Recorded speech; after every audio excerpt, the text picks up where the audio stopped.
Raise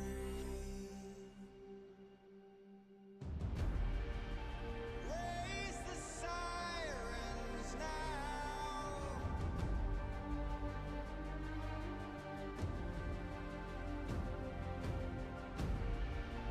Break the silence now.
track of time.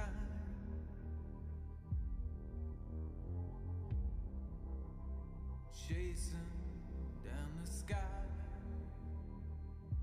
I found something I like.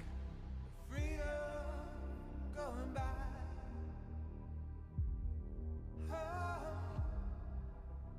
the landscapes of your eyes got a hold of me. Up in the sky for freedom, away from my days. Oh, searching in the sky. Oh, and the landscape's going by.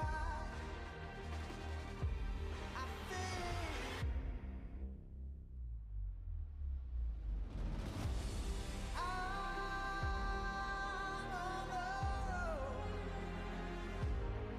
Hello, good morning, evening, afternoon, whatever time zone you are in. I hope you're ready for some LPL today. I'll be solo casting the first 2 games, and the other 4 I'll be joined by Initialise later on. So strap in. We have IG and a bunch of other very cool teams. Hey Mac, good to see you. And the Eshmang, welcome to the stream. Hope you're doing well. And whether you are watching on Twitch or YouTube or on Onivia's highlight YouTube as well, feel free to chat in chat. I'll be keeping an eye on things, and yeah, let's have some fun, folks. Let's have some fun.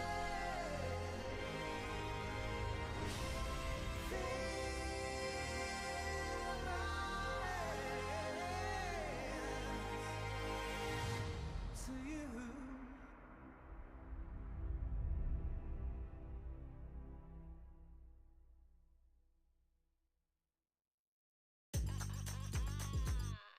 You never seen nothing like this. Stand back, they taking a pic. Heck yeah, we back in this. Woo! Everybody wanna give me a kiss. Tricks, I got a few on my sleeve. Doing things that you wouldn't believe. They want it, no need. I like every angle I see. She cool, she cute, she unbelievable. She rock that suit like she slay, she fierce, she overconfident. She don't need no mirror, no. Take a look, soak it in. Watch closely, this is how you live. Turn it up, let it rip. Watch closely. Hello, how's it going, folks? I'm quite tired, but that's okay. I have LPL to keep me wide and awake. So yeah, today we have Group D on proceedings, which means for those of you that are, for those of you that have been keeping track of the teams, we have IG, LGD, LNG, and JDG to play today, which is very cool, I think, personally. I'm gonna put my feet up, I think. Long day, huh? Yeah, it was a bit of a long day. It was a bit of a long day yesterday, but I also went out for hot pot at the end of the day. It was good. Yeah, Shvan, thank you so much for the prime. I appreciate it. That you're the greatest Ari player ever. That is Ari's voice actor, which is...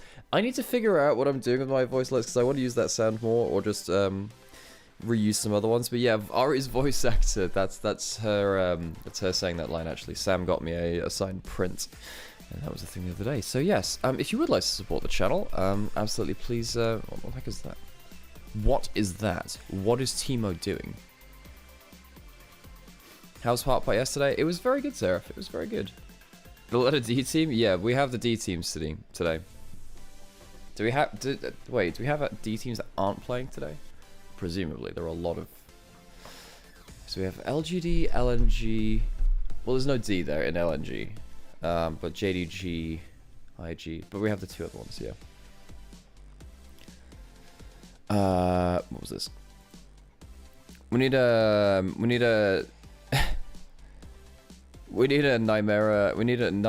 IG emote for Mecha. True. Yeah, we do need a King Mecha emote at this point.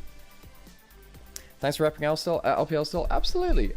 I love the LPL, and the region means an awful lot to me. So, of course, I'm gonna go here to I have not got the right game on here, do I, on this Twitch title? Twitch title is wrong for 1 second. Which means that... Come on. Because on my Twitch, I have. I'll take that off now.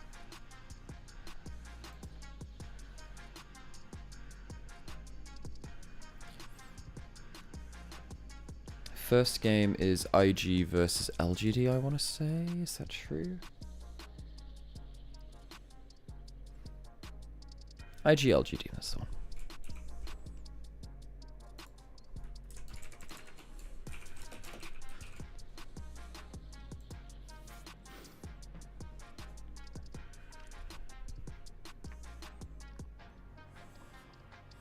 There we go. Yeah, so LGD. Team that struggled a bit last split, I think it's fair to say. But LNG struggled harder. Which is, yeah. Not the easiest thing to overcome. So yeah, IG, of course, this is the super team with Rookie and the Shy. The G teams. The thing is that every team is the G team. Every team has a G in it. Every team. But yeah, I think, you know, IG obviously bombed out in the first round of playoffs to BLG, no, Top Esports rather, in last playoffs. I will say, I think that JDG played really well. I think that he was the shining star of this team for me. I think the Shy was consistent. I think he was good too. His ambassador was very good.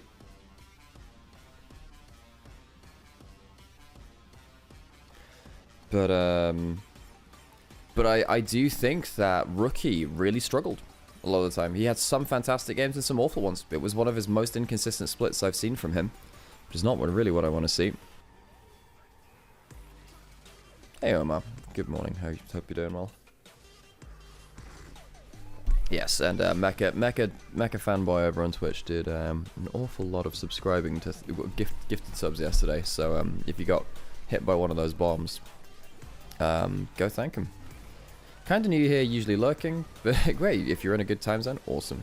JDG Scout is the best with the reset with Prime. Thank you so much for you too. And yeah, hopefully we get to see Scout doing well in JDG today. Of course, they'll be playing later today. For those of you that haven't been keeping up with LPL formats and how things work over here, we have 4 groups of 4 teams. We saw that earlier pop up on screen. And each day, for the first few days, we're going to be having a single round robin between each of those teams. And that's half of the games that the group will play. It's a double round robin, and we'll be playing half of them through there. Yeah, that's just the promo which came through. Thank you very much. I appreciate that. They're good individually, but kind of short on team fights. I think that, yeah, individually, they can be quite inconsistent, a bunch of them, though. So, you know, sometimes it's like, oh, well, you know, Rookie's having a good game, and then Gala and JJ don't, or Maker's not had a good game. I guess you could see. Or the other way around. Of course, LGD, they didn't make it through to playoffs last split, so they have 5 less games between them. Worth Onyx Fearless as well. Yeah, Fearless best of 1, Mecha. Yeah, we've got to note that it's Fearless. Fearless for best of 1s.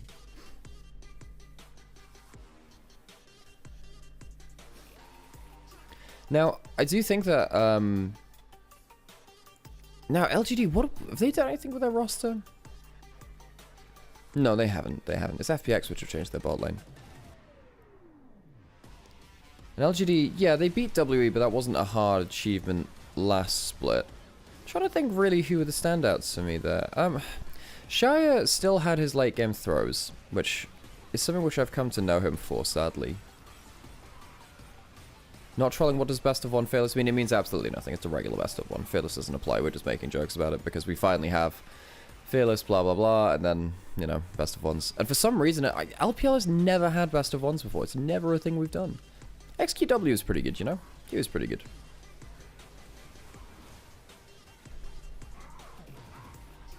Best of 1 Fearless. I'm a huge Fearless hater. I mean, I have to say, I'm not a Fearless lover. I think that a lot of people give a lot of false positives over to Fearless drafting, where they think, oh yeah, this thing is definitely because of Fearless, and not because it's just, you know, if it's game 1 or game 2, then it's doesn't always work like that. It would be cool if they made it Fearless within the group, like you can't play the same champion in another game versus another team. I guess if you're playing Fearless, well, if you're only playing 6 games, I can actually see that, you know. I can actually see a world in which that format works. No, I get it. I think because it's only 6 games, you couldn't do that obviously with a best of 3 or whatever, best of 3s, because then you'd be playing, you know, minimum. Well, if it's a double round robin, yeah, it would be difficult if it's best of 3, but yeah, it could work. If you're doing best of 1s, then doing kind of like your own bands carry across the series. But then the problem is, then you have to mix and match Fearless with what other people have played. And then the problem is, like, you can't do full Fearless that way. Because you can't take into account what other people have played during that time. 我是主持人小玉，我们在赛前请到了老干爹的 Clive 选手，欢迎你。在上一个赛段结束之后，相信对 Carrier fan, thanks for the follow. 不满意的部分嘛，也看到社媒上你自己有说要直面这些困境，然后慢慢的吸取教训，越打越好。所以对于这个赛段，你想要展现出怎样的样貌呢？经过了1个多月的调整吧，然后希望自己能打得比这些更好，就吸取这些的经验教训。其实大家老干爹目前的一个选手们可能还是比较新人偏多一些嘛，大家可能都比较年轻，但是在赛场上也可以迸发出很让我们惊喜的一个前期的表现。所以第一场要直面上 IG 了，对于今天的这一场对决，你有什么样的期待呢？因为 IG 的选手们都是赛场非常经验非常深厚的老选手嘛，就我们有很多可以向他们学习的地方，就我们也会展现出我们自己好的一面。好的，也感谢你。Chat is discussing what to rename top esports to, either to DES, disappointing esports, or BES, bottom esports. Anyway, hey Gala, how's it going? Let's listen to the interview. 新的赛段也是拉开帷幕了嘛，通过官媒也了解到你们最近在紧张备战的同时，也做了很多有意义的事情，所以大家也会比较好奇你们最近的备战情况如何呢？最近其实就是在努力的准备新的版本的训练赛吧，然后一直在努力的训练，然后中间也去了一个那个冰皇学校嘛，然后也跟小朋友们互动了一下，我觉得还挺有意义的。是非常有意义的事情。那面对高强度的比赛，跟第一赛段又有非常大的不同，觉得队伍最需要去攻克的部分在哪里呢？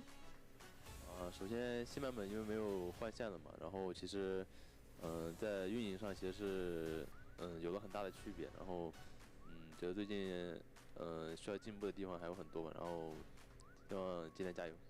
也期待你们的进步，感谢嘎啦。Well, if anyone speaks Mandarin, of course, let us know what we were missing out on there. But it's nice to just list some of the get jump scared by that, Jesus. To some of the interviews that we have with our players there. The hell, we had a hype train aboard. Viking, thanks for the follow. Schmetz and Kind, thanks for the follows too. And I already call it Carrier Fancy. So, first game of the day is going to be IG versus LGD. Yeah, IG come in as favourites, but it is a best of 1. IG are not a team which does well in game 1 either, so we'll see if it's game, best of 1 problems or game 1 problems of the day, much like BLG. And, okay, do you ever plan on coming to China for some league action? Worlds, perhaps? I mean, I have been to China for 23 summer finals. I went to Xi'an, and I cast the 5-game LNG JDG series. Whereas Sam had like a 14-hour day yesterday where he was casting for a very long time. So he's not joining us for the first games, and then he'll join later. So that's where I'll be coming in later. Wait, her bangs are fascinating. The interview, I've never seen a haircut like that. I actually wasn't paying attention. I should really go back and watch that. Wonder what kind of product that needs.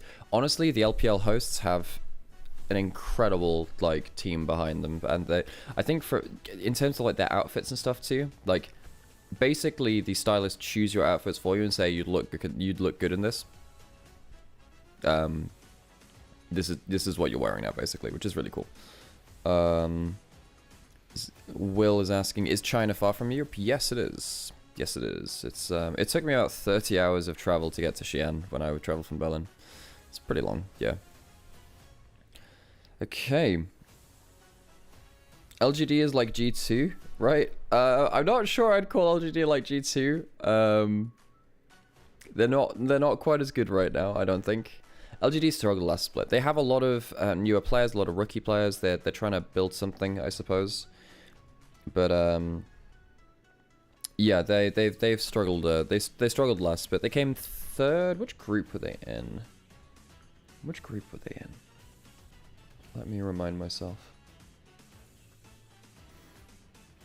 Jokes aside, what happened to TPS, TES or or LPL at first stand? Based on their performance, no international trophies are coming. I think that they have some huge vibes issues where if stuff starts going wrong, the team's atmosphere falls apart. And I know that they were saying in interviews that it wasn't infighting and stuff like that, but I think that I think they get tilted very easily. Wait, why do I have T1 as one of my Twitch tags? Because I used to do a lot of T1 VOD reviews and I forgot to update my Twitch tags. Basically. LGD were in a group with oh, they were in the death group. They were in the 2 finalists group. They were in with Top Esports and Anyone's Legend and WE, who are the weakest team in the league, but yeah. Yeah, and a reminder, folks, I'll just say this again. Like, absolutely feel free to chat in Twitch, YouTube, or on Onivia's YouTube as well, because I pay attention to it, especially when I'm for the first couple of games. This is going to be me casting, so I'll be paying attention a little bit to you guys too, and yeah, making sure that we have a good time. Hey, Coates, good to see you. Solo casting for the first 2 games, and then after that Sam will join us. This is that Sam had, because EMEA Masters on right now, Sam has a big workload. So yeah. We gotta balance ourselves, folks. Like, I'm not doing EMEA Masters, but that doesn't, yeah, you know, it that makes my job a little bit easier in the mornings, but it's still a lot of games to cover.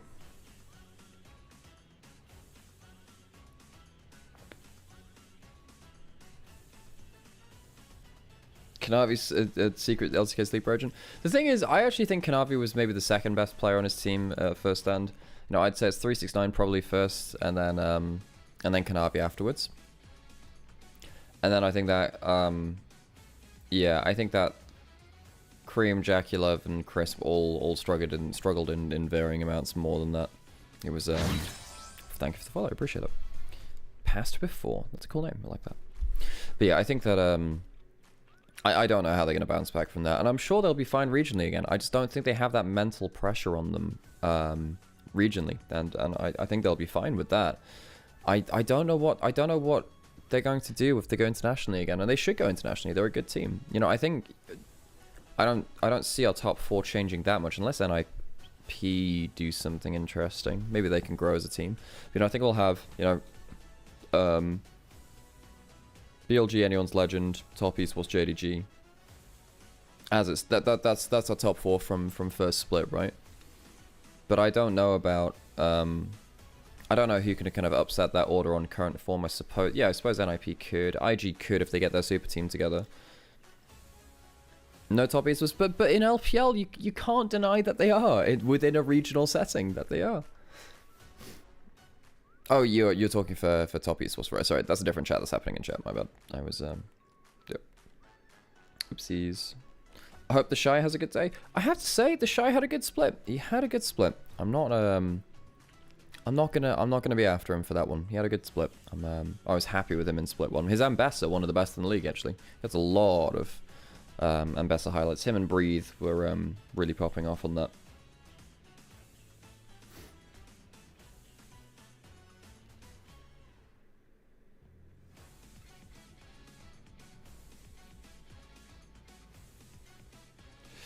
Okay, so close to our first game of the day. IG come as favourites. LGD, they played quite well around stuff like Rise from XQW. His Aurora was okay too.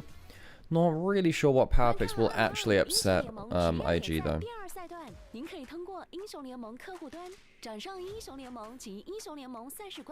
Just replace Top Esports and put Anyone's Legend into MSI. I actually don't think Anyone's Legends are that good in terms of standard lanes though. How many matches are there today? There are 6 games today in Fluenia.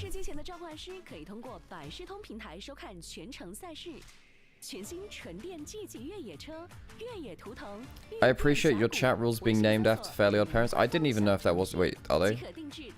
If they are, that's cool. I actually can't remember what I named my chat rules. Oh, is it the rules? Oh, it's the rules. The rules. I get it now. I think I was actually trying to channel my my inner orc war boss. Just call it Enya, right? That makes sense. Right. Cool. Thank you. Who's the roster of LGD? It's a lot of rookie players, and players which are like less brand value for LGD. So it's a bit more of a budget roster. It's what? Sassy, Climber... Oh wait, yeah, Sassy, Climber, XQW, Xiaoya, and then, who's their support right now? YCX, that's the one. Hey, thank you so much for the resub, I appreciate it. We'll turn cameras off so we can watch this cool intro here. Thank you so much.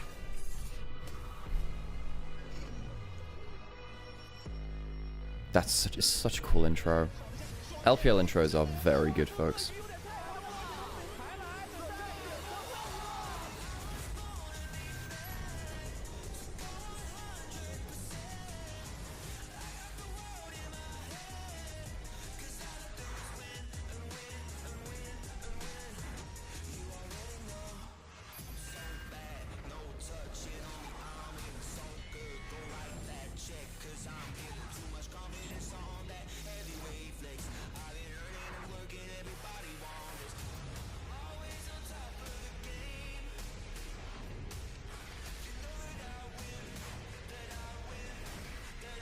(2023) LCK Spring was peak for the intro? Yeah, it was, yeah. Is this game rookies versus veterans? To an extent, yes. How many teams are in the LPL? 16.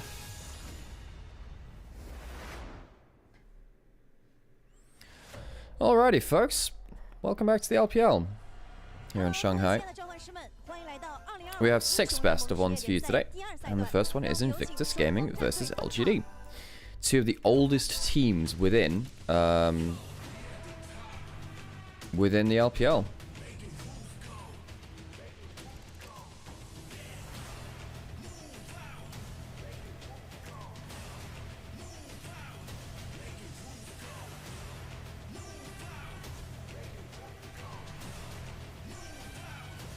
If IG lose this game, I'll be homeless. Well, they best win then, shouldn't they? Sorry, just tuned in this split. Best of ones are back. Well, they've never been in the LPL before, but yes, they are back, I suppose, if you want to phrase it like that. Yes, we have best of ones in the LPL. 6 of them per day for the first few days. We're using that to seed our upper and lower groups, much like our... What the hell are they shouting at them? Got some giggles out of the players there. There's one guy who is very animatedly shouting at them. I don't know what he was shouting, but it obviously got the players tickled.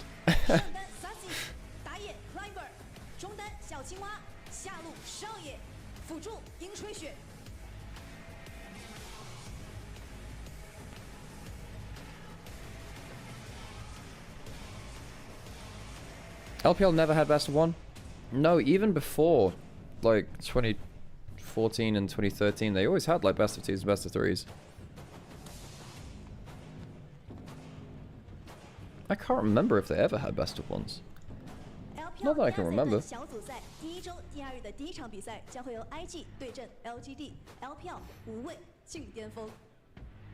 LGD have 5 silver players? I mean, that's a little far. And I have to say, look, it's best of 1s. IG, much like BLG, are not always good in the first game of the day. I'm not willing to call it completely done, you know? Did I just hear the caster call Xiaoxinghua for XQW is in Little Frog? Is that a thing? Oh my god, that's adorable if that's a thing. Yeah, Sway, I can't remember best of 1 for LPL either. It's not something which sticks in my mind, so. I thought the Shy retired after Worlds 23. He didn't find a contract which he wanted. He didn't like find a top team contract with enough pay, I don't think. Which for the Shy, with how popular and how successful he is, makes a lot of sense that he should aim towards that. But yeah, he took a season off and then he came back because IG were building a super team. IG, you know, for a while they were really lacking a lot of money, it felt like, and lacking a lot of resources. Yeah, buddy, I'd yawn too. In fact, I yawn off camera. You don't see it, but I yawn off camera. I'm tired today, folks. But yes, Invictus Gaming seems like they found a second wind in terms of an organization, in terms of the resources they were willing to put into the league, and they built themselves a bit of a super team. It just didn't work out in last split. There's you know, a lot of duos which are looking to regain form, do something special. Wasn't there 17 teams in LPL? Yes, there were. And this year, Rare Atom were removed from the league, so. Alright, folks, we'll get us into our first draft of the day. Isn't that exciting? So, first draft, best of one between Invictus Gaming and LGD. Both teams will play a single round robin with the two other teams in their group, LNG and JDG, later today. So we'll have our first round robin for all of these teams, and we're going straight into our picks and bans. Skarner, right now, unbanned. Rumble and Jace on the red side makes a lot of sense. Ambessa, pretty good first pick, but also the Skarner being available is kind of scary. I think IG would have liked to see the Skarner banned on red side. Yeah, so I think they can first pick. I think they first pick the Ambessa now safely. It's very good for the Shy. And Stassy's going to have an uphill battle for that one being locked in. Yeah, Ambessa has been the most common first pick that we saw from day one. It feels like this has been like the pick to kind of go towards. You ban out the Jace, and then suddenly Ambessa doesn't have that harder laning phase and can really, really wreak havoc in mid and late game. How do you mute the casters but not the background music? Yes, this is the clean feed, Will Panzer. This is the clean feed.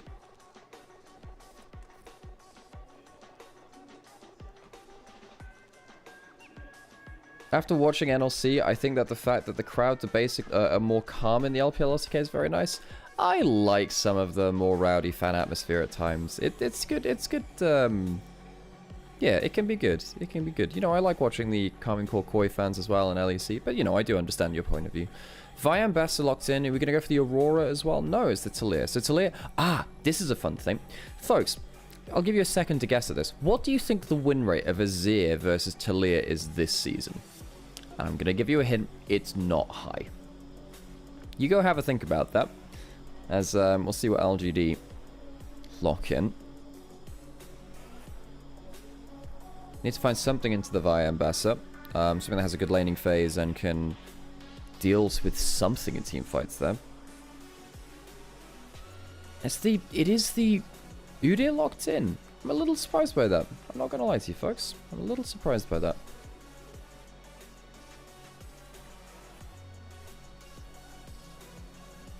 Because normally you'd see this in lane swaps. I don't think it's the best thing into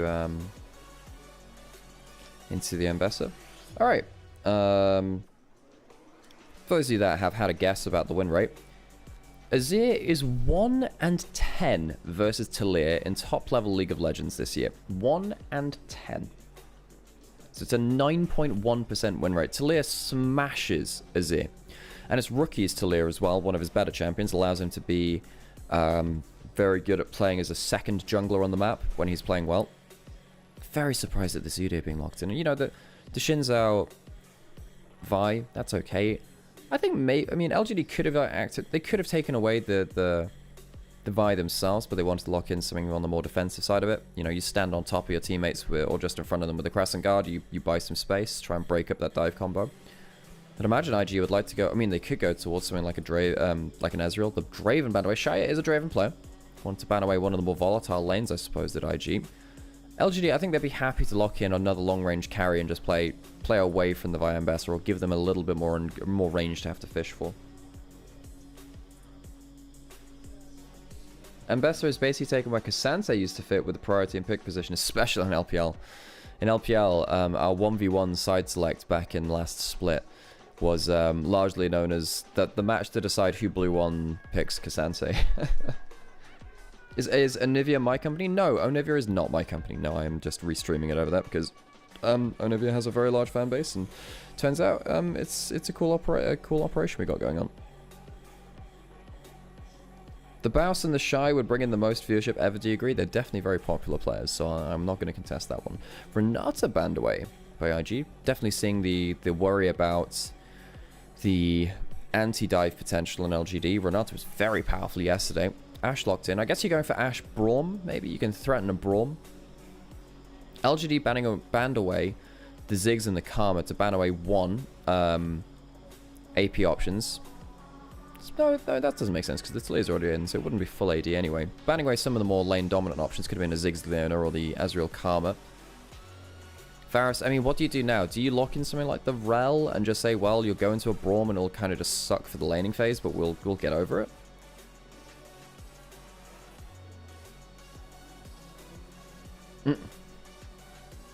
Really annoying? Damn. That's funny. So the Alistair locked in for Mako. Mako has 2 most played champions of time, and I think they are Braum and Alistair. I think they are his 2 most played over his history. God, he was so good back in even Season 5 on that kind of pick, right?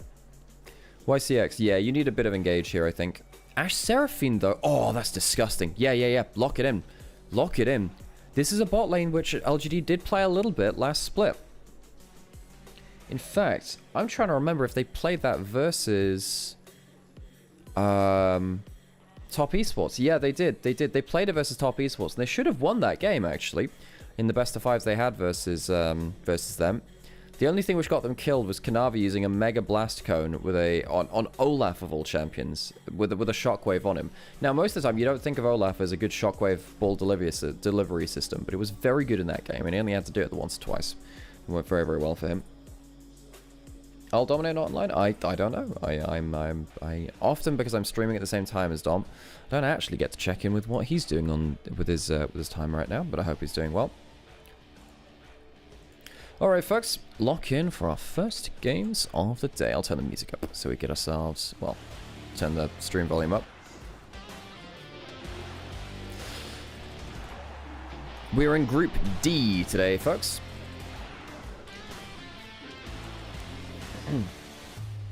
Best of 1s between IG, LGD, LNG, and JDG coming up today for our first round robin of this group. Each group is a double round robin best of 1. The top 2 teams go through into our Ascend group, as it's known.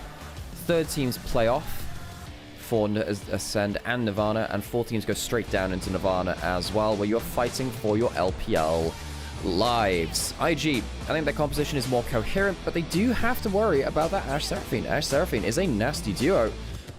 That could be the key to success for LGD. If they can go through early game hard enough for that bot lane duo, that could be their key to success.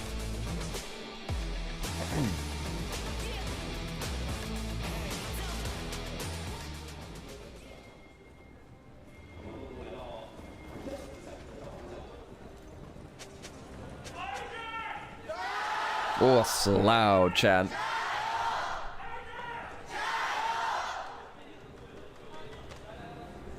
Is there no LGD chant? Is no one doing LGD? There's some bashful looks in the crowd as only IG get a crowd chant. No one's there for LGD. Oh, come on.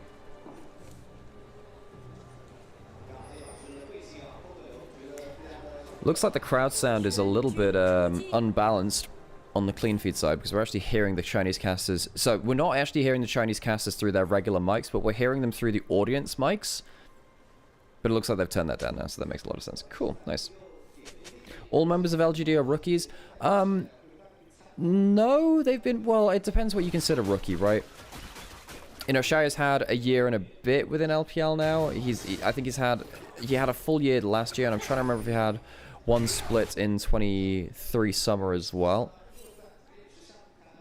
XQW played one split as well. Ashe Seraphine, yeah, this is the problem. You don't really get to play the game as the Alistair. Volley comes through. You've got the poke Varus, which gives you some range. This is how LGD can win this game. They can smash bot lane hard enough that this game can fall apart. That could be a huge issue.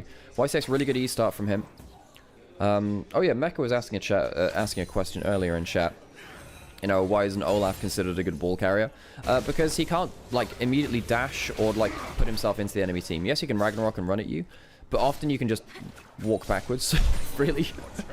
So you'd have to flash in to get something, and then playing off a flash cooldown kind of sucks, as opposed to, like, a knockdown that will just point and click give yourself away into the back line.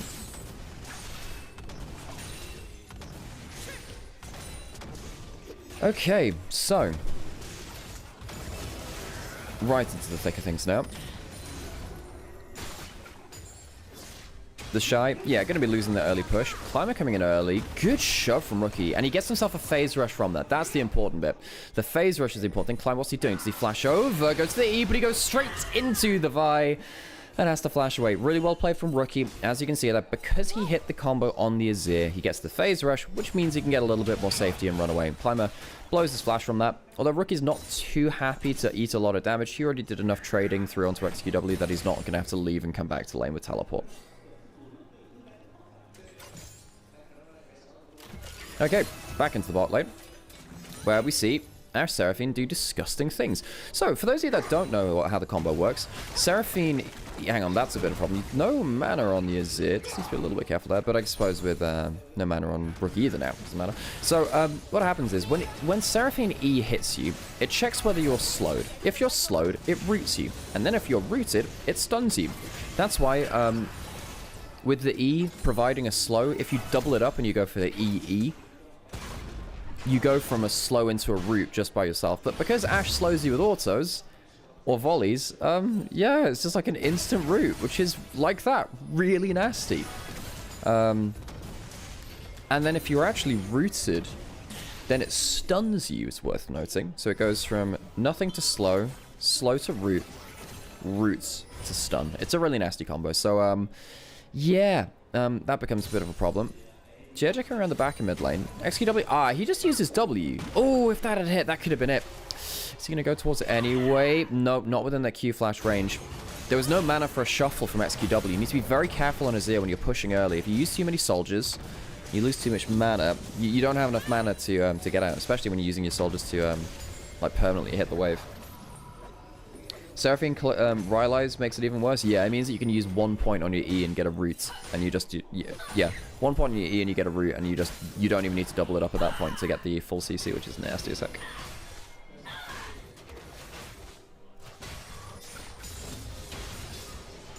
Although most of the time Seraphine benefits so much from enchanter items that you don't go towards it anymore. You can sometimes go to it if you're playing towards mid lane, but Seraphine mid lane hasn't been seen in a while. Is occasionally good though. I'm going to say it's not. No way, no LGD fans. The thing is, LGD is one of the original LPL teams, and people meme by doing like an LGD Fran chant after the chants are done. You know, you can listen to other teams. It's like the LPL's version of the TSM chant. People just do it when there are chants because it's a meme, right?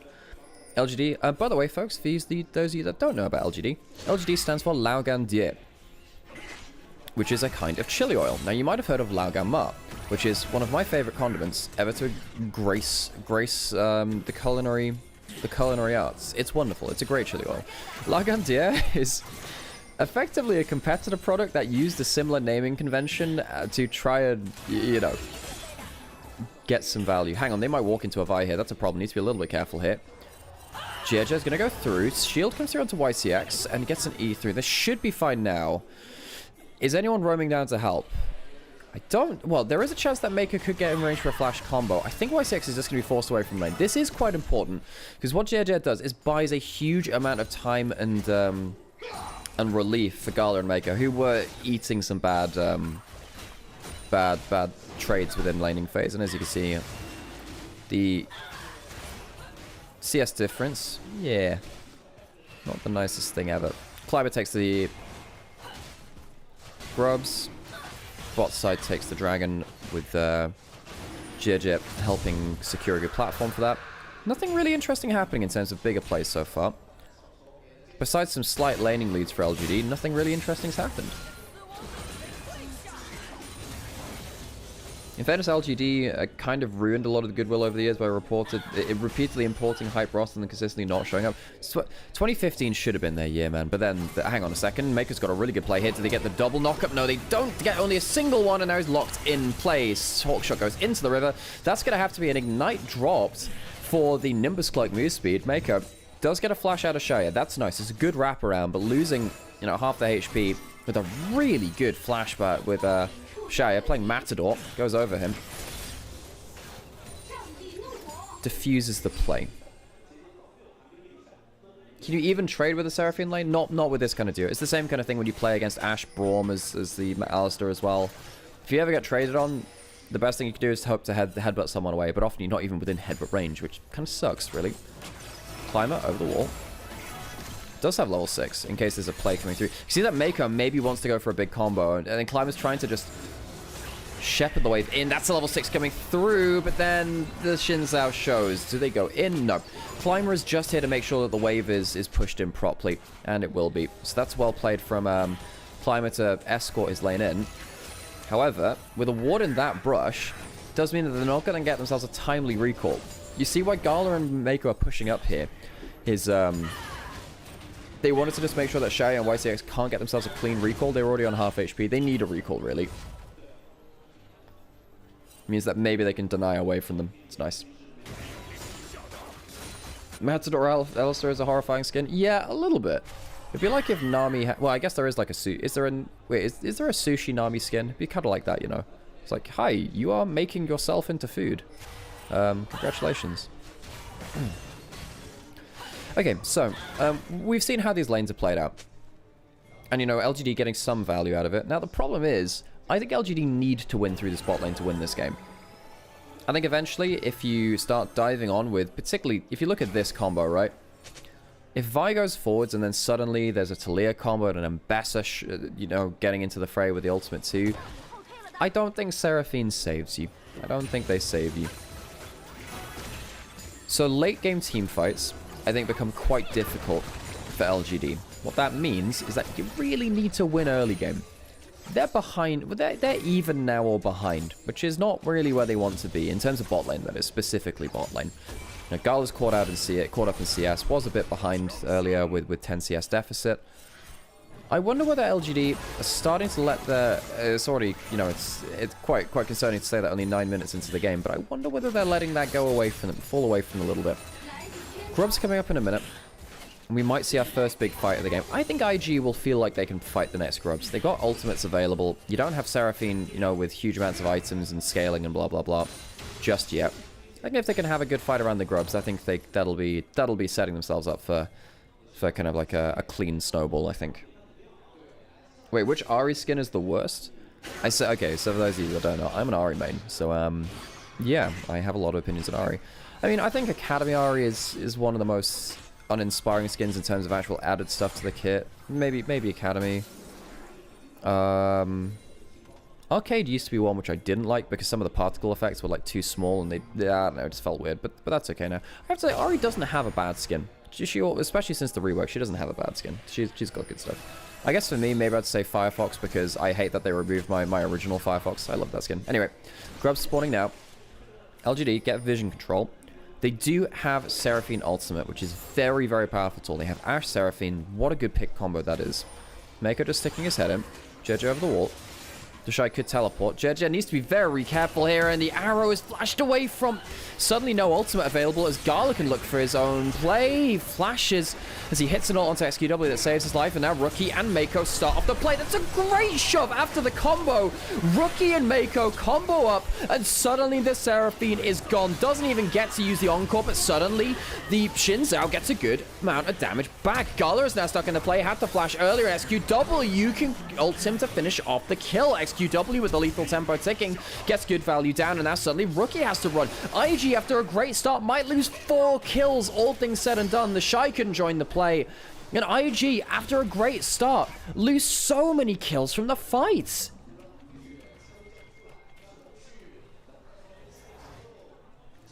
LGD will walk away with one of the Grubs as well. They haven't finished off the objective, but LGD, that's a wonderful fight for them. I thought for sure after the Seraphine died so quickly and the Ashe arrow was dodged that LGD wouldn't be able to get the fight that they wanted. Great flash away. Fantastic flash away. That would have been CC for days. SQW managed to catch out Gala, though. I think Gala was just trying to position aggressively, but this is awesome, right? Farasol, Alistair combo. Talia, death. Use the Vial too, but that is also like 4 tools used onto the Seraphine. But, you know, look at Xiaoya. Look at XQW. Both the lethal tempos ticking. You know, I called out XQW in the play, but I should have called out Xiaoya as well. Shuffle heads up onto him. But then you have, you know, the slows of the Alistair, the lethal tempo. No mana on Rookie as well. You can't do much here. Alistair had to escape the play. So it's 3 kills, not 4. 3 kills. To, taken by LGD. Of course there is. Of course it's not 4 kills. Wow. I can see it at the top of the screen. Yeah, 4 kills over him, all in all. Really important moment there for LGD, though. They get themselves a lot of Grubs. gold on their carries and stuff like that too is very important.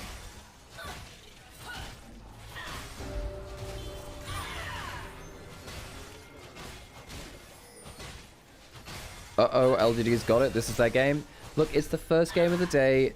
Not all teams start on great pace, right? IG were definitely a team last split that would not do the best in game 1 of a series, but then potentially come online later into it, much like BLG. Okay, so 3 kills on XQW. Jesus, man. That Azir is fed as hell. Now, the thing is, the good thing about IG's composition is if there's a fed carry on the other side of the map, they're pretty good at pressing their buttons onto him and killing him.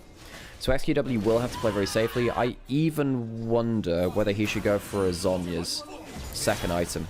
Normally I'd say, well, you know, go towards Leandri's or what have you. But I think Zhonya's, if you are the prime carry, makes a lot of sense in this game. You must survive. You must survive.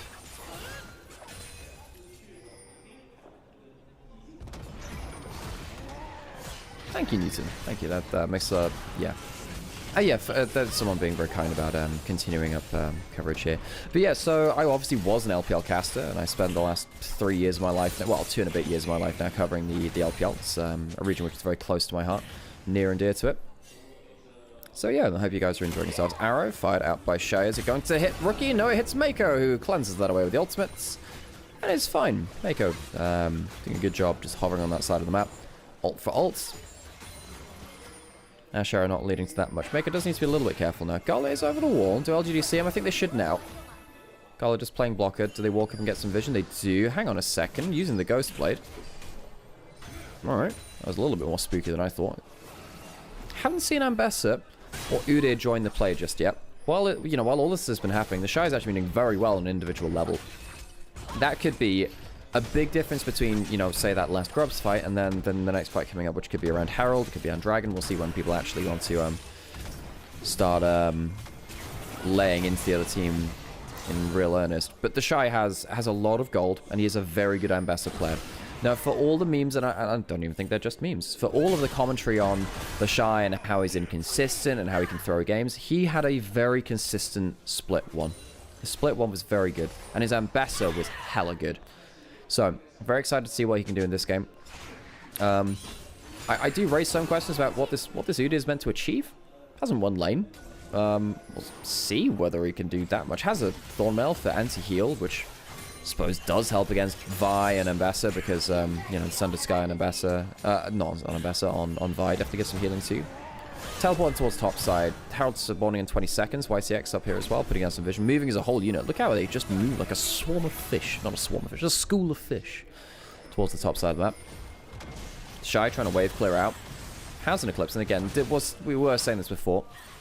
That's a strong guy right now. Mako does have ult. Will he cleanse again? That's a lot of cooldowns used into the Alistar. That feels like a big investment. Climber, though, buys up a lot with his own ultimate. Shia cleanses away as the Shy comes into the fight for the first time. Shovel out of the backline, but that does not save the carries because XQW does get vi-ulted, but he ends up living all the same. The damage, I feel like, has been done, though. JJ goes in, flashes out, and the Udyr can't get value done. LGD can't disengage the play, and the Shy flashing forwards. Does he have enough dashes? Well, he'll cut off Seraphine at the pass, so yes, I suppose he does by proxy. IG failed at the last Grubs fight, but they will get themselves their play when the Herald spawns. 4 kills for no deaths of their own. Clean engage. You have to wonder, though, what the hell were LGD putting all of those cooldowns into an Alistar with ults? What's the point of that? How many things did they throw in there? Seraphine ult, Ashe ult. The double ability from Seraphine as well is also very important in that kind of combo. LGD threw way too much into that Alistar.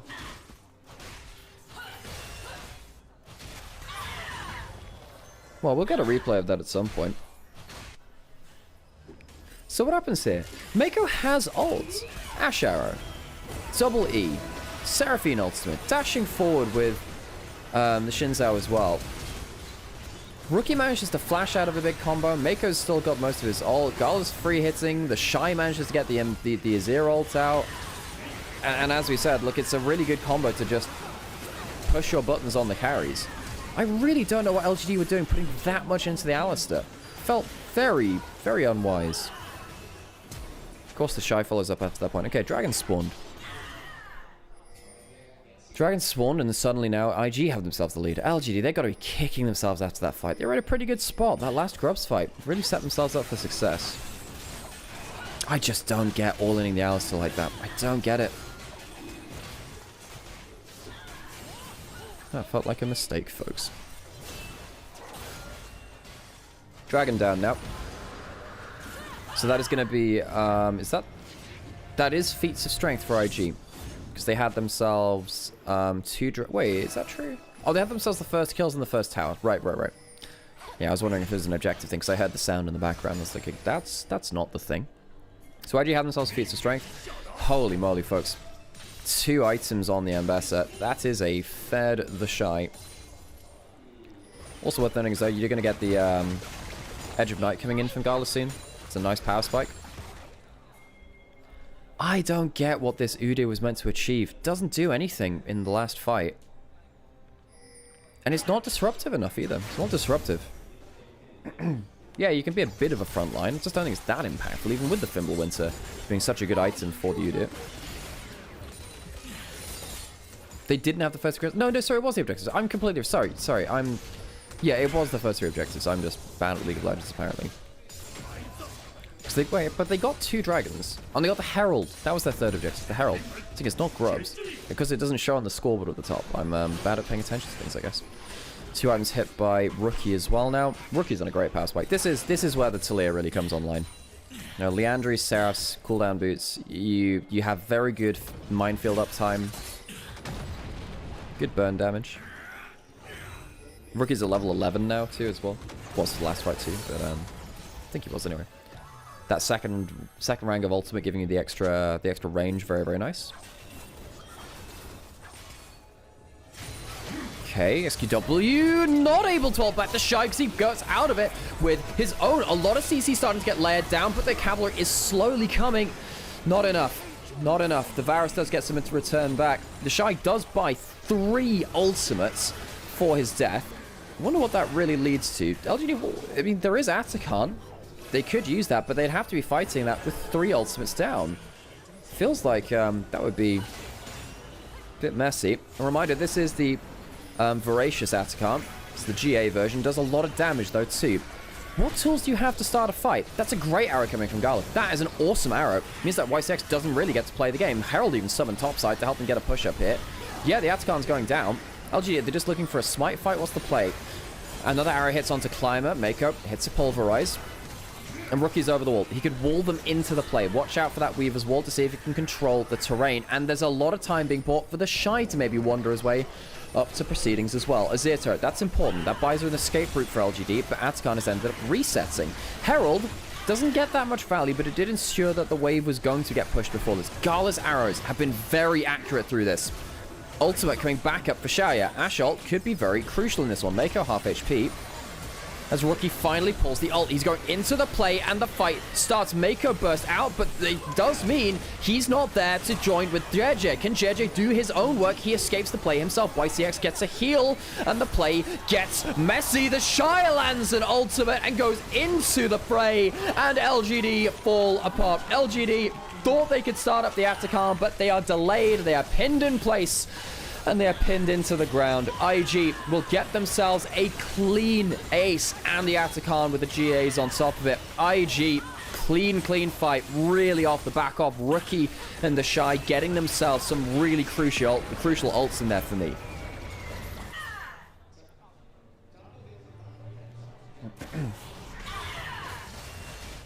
That was a really fun team fight. There were a lot of, there's a lot of problem solving in there, right? You know, using the Talia ult to pin them into the play. The Azir trying to use the ult, the passive rather, to escape through. Good buffer through from the Shy. Yeah, that gives him a lot of safety. But problem is the wall means that he just can't really escape from the Ashe ult up to that point. But, you know, LGD used 3 ults for it, so they can't really force the play around this. This is why IG feel like they can walk up. Rookie, really good ult. Really good ult. See himself to safety too. Climber tries to buy some time, but he just doesn't have the HP. The team is split, so a mistake by Climber potentially. Tries to trade himself for Mako. And then, you know, the Shy gets into melee range. And it's an ambassador with 2 items in melee range. What else can you say to that, you know? Fantastic play for the Shy. Yeah, really was Rookie and the Shy, the boo who I had my eyes on the most. JJ, of course, with a good in and out to keep the play going. Gala's arrow is insane too. Should really throw some praise over to Gala.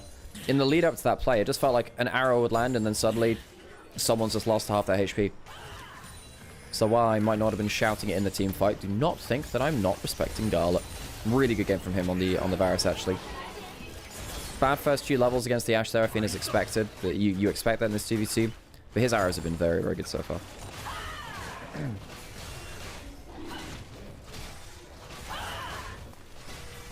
Yeah, for those of you who are wondering about LGD, LGD, they are one of our teams which struggled last split. They're one of our lower tier teams within the LPL. They don't have like star power, especially compared to IG, who have the most, you know, I suppose, name brand star power in the entire bloody league. It feels like they built this super team. Oof, good damage coming in from XQW. XQW's been good this game. I think that Xiaoyu on the Ashe has done some space gliding. Just as a team, LGD, their team fighting and their shot calling in terms of where they're throwing their ultimates just has been a bit lacking.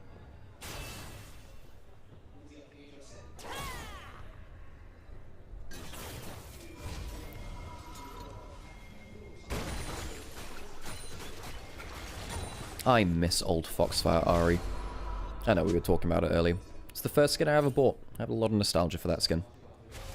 Someone asked me earlier what Ari's worst skin was. For me, just because I'm out for vengeance against new Foxfire. Maybe I vote for that. Baron spawning in 30 seconds.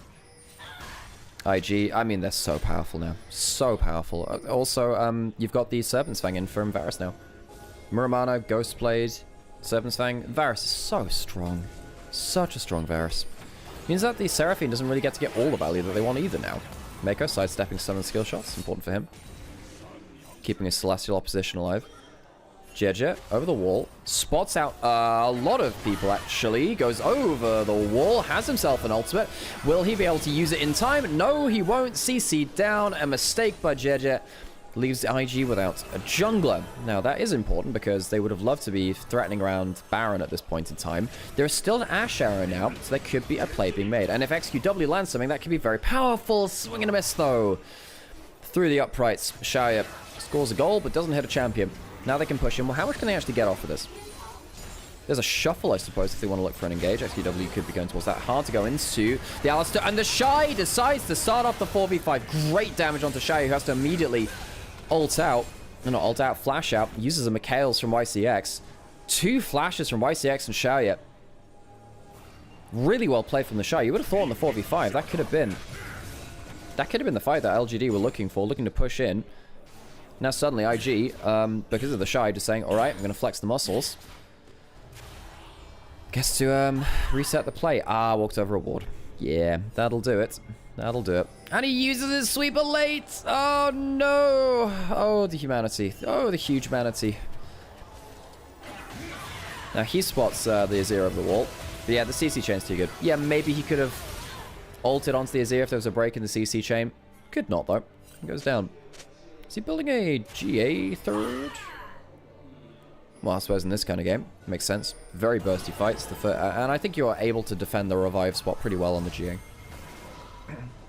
Dude, you're a great commentator. Thank you, Organic. I appreciate it.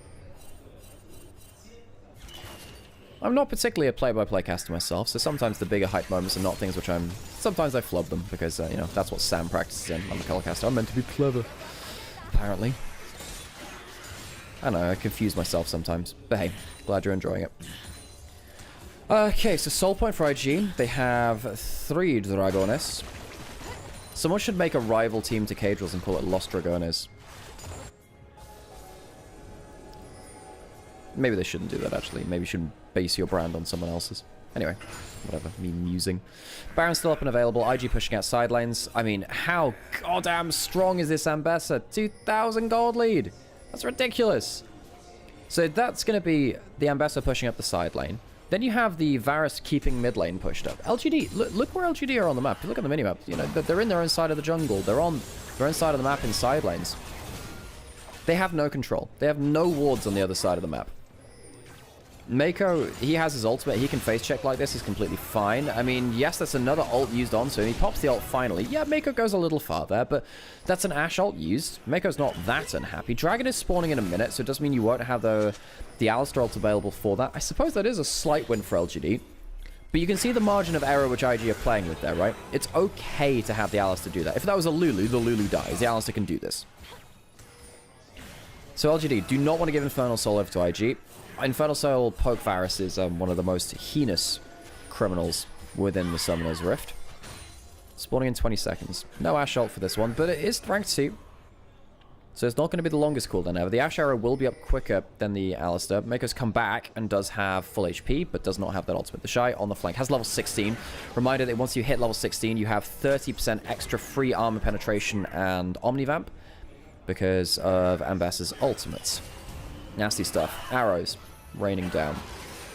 Ashe ultimate coming up soon. The Shy hanging out in Fog of War. How much does he want to commit towards this? If he goes into melee range, he might just one-shot someone. Good arrow coming through. Oh, Xiao's in a big problem now, and he stood next to the wall. Here comes the Talir. Here comes everyone. IG assemble the Avengers, and LGD, they are Thanos snapped. 5 for none. Triple kill to Gala. Invictus Gaming wipe LGD off the map. Everyone enters the fray. Infernal Soul claimed, and that should be the game, really. Even if the Nexus doesn't fall, LGD get absolutely smashed.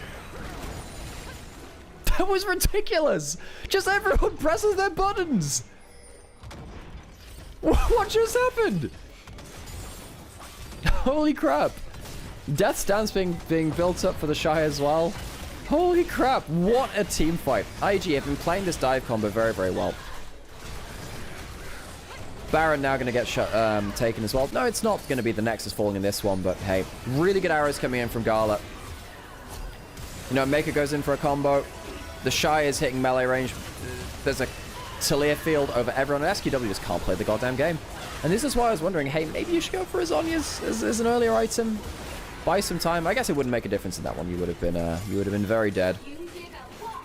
Oh, what a combo for IG. That is your marquee matchup stuff. That's your montage moment, that is. Say marquee matchup, that's not actually what I want to say. It's your montage stuff, that. Holy moly, look how fed this Varus is as well. I mean, everyone is, but even if there's a good arrow onto the Varus now, GA, cleanse. Yeah, that's it, folks. Clean team fight. Really clean engage. LGD have no flank awareness.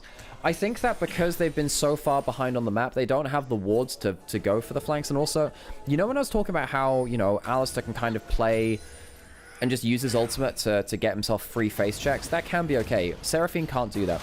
There is no one on LGD that really wants to walk in and ward like that. And of course, when you've got, you know, your jungler right now doesn't... It's not Sightstone jungler era anymore, so they can't do that. So even though the Xin Zhao could do that technically, they can't really. They can put down a control ward and that's it. Okay, IG. They have an Infernal Soul Varus with too many items, and in goes JDG with his own GA. Tower goes down. Sassy tries to stun up Rookie, does so, but gives up most of his HP. Mako blows his ultimate. Happy to do so.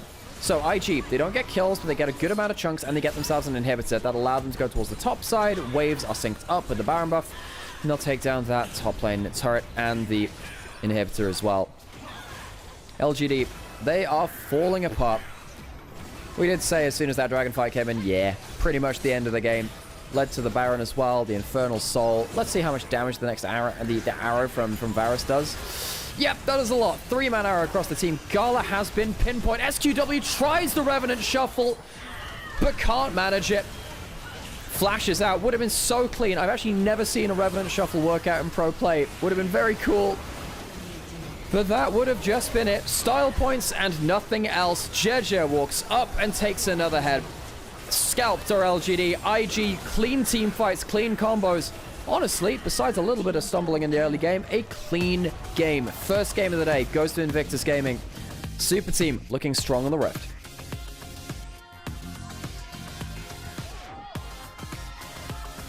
By the way, folks, I really just want to talk about this. Even though it's not really relevant. Did you see what XQW did there? In terms of dashing in and sweeping back? That is actually a named move. That is called the Revenant Shuffle. For those of you that aren't aware of it, it's a little bit of a harder mechanic to pull off in real time.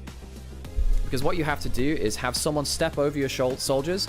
You press EQ, but you Q behind you, and you spam your R button in the combo, and it means that you can do your shuffle, but like you don't stop for the shuffle, so you can kind of go sweep in and out. It's a very cool combo. Go look up Revenant Shuffle on YouTube. It's very, very cool. Mako 0080, that's insane given the amount of cooldowns that are put into him. Mako, really good game from him. And I also really want to shout out Gala again. Gala's arrow accuracy was crucial to this game. Oh, that Varus was not fair. Normally you'd expect, oh, you know, Seraphine will be able to heal and shield through it. Nope, not against this Varus. Not against this Varus. Anyway, folks, I should put my camera on. Hello, I'm Nymaera. How's it going? Hope you're settling in well. It's for our games of LPL from Group D today. My name's Nymaera. I'm an LPL commentator, and I have been an LPL commentator since 2023. So, given that there is no LPL official broadcast anymore, I thought I'd do it myself, really. Normally, I'm joined by my brother Initialise, and you'll see him a lot on these channels as well. But he had a long day yesterday. He's got a long day today as well, so he'll be coming in for the next couple of games. So he won't be doing the first couple, but he'll waltz in when he's feeling good enough and he's awake enough. Yeah, so there is no LPL official broadcast anymore, but if you are enjoying the show, please drop a follow, a like, a subscribe, whatever platform you're watching on. And of course, we are restreaming this over to Onivia on YouTube as well. The Chinese community calls that combo, the Azir combo, reverse parking. That's so funny. That's great. It's wonderful. Mako's signature Alistar? Yeah, for sure. It is one of Mako's most played champions of all time. I think it's one of his top 2. I think his top 3 are Alistar, Braum, and Thresh. Thresh hasn't been meta for a little while, sadly. Oh, man. Okay, right, I should probably get myself another drink at some point. Just rest my vocal cords. If you're on Twitch... No, do I do that now? Yeah, I'm gonna just run some ads now, just so we don't get pre-roll ads on. What would it cost for you to commentate a couple of duo games with my buddy and I? Always wanted someone to commentate a few games while we play. Low elo, so much action, I think you'd go crazy. Oh, really just depends on how much energy I have. Like, I am actually okay to commentate people's games a lot of the time. It's just, when LPL starts, it's just the schedule gets kind of crazy. I'll have a think about it, King Jason. I'll have a think about it. But, because I used to cast, there was a league which I used to cast called Valence League, which is an amateur league within Europe, and I really enjoyed casting that. Really enjoyed casting that, because it is just an absolute shitfest a lot of the time. It's very funny.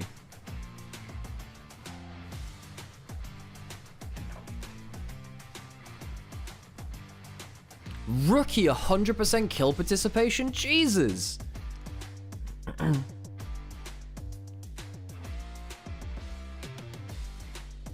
You can make it a channel point thing, like Sense, maybe. Maybe I can make a secondary YouTube channel where I can upload games of people getting cast by me.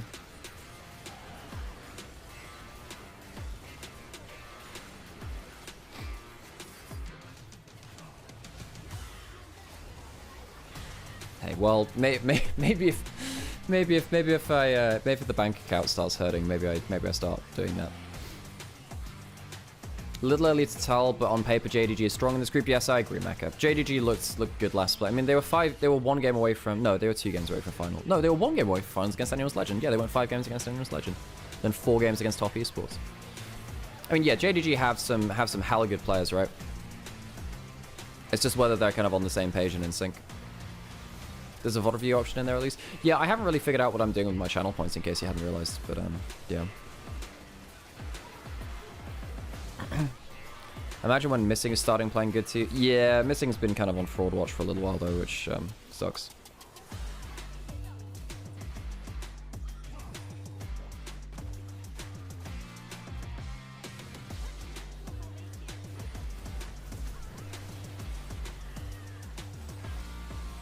Yeah, I'm worried about Missing, really.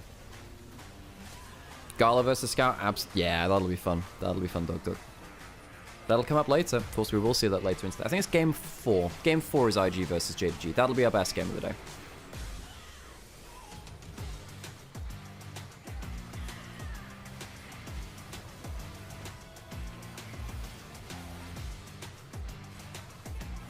Oh, this combo is so sick. Oh no, YCX flashes his ult away from the combo. So the Seraphine ult doesn't hit anyone. Really good positioning from Gala though.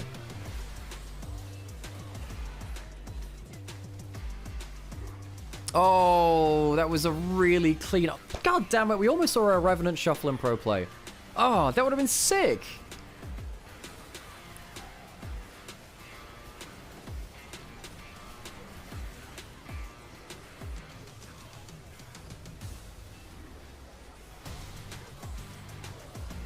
I'm quite sad about that Udyr pick. That Udyr did not do very much. It's been a while since last time on your stream, must say. I feel like your casting style's definitely improved lately. Thank you, I appreciate it. I mean, I'm solo casting right now, so I get to practice in different skills because as an analyst, I don't get to do play-by-play often, really. That was just game one. Edwin. Yes, but thank you, I appreciate it because you know I put in a lot of work to be good at casting League of Legends, so I hope that sometimes that comes across. Udyr was the mistake. I agree. I didn't get to hear your answer. So I'm so sorry, King Jason. In terms of commentating stuff, okay. So Jason, if you really want like actually be to cast your games and stuff, I haven't really thought about it that much in terms of like how much time and energy I'll have because LPL is going to be a lot. If you can join the Discord and maybe ask me there, because I might have to think about that after stream. The Shy gets MVP. The Shy was very, very good this game, actually. Yeah, that would have been my pick for MVP as well. Although Rookie having 100% kill participation was also a very solid shout. But the Shy had some really clutch ults. He is one of the best ambassadors in the LPL.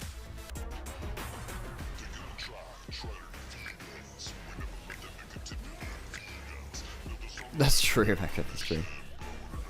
Sorry, yes, these are best of ones, so, Edwin. These are best of ones, so yes, we have 6 best of ones today, and this is the first one. IG will be playing again later, obviously, for those of you, if you want to tune in for this team. Still impressed with the snipe on Seraphine here? Yeah.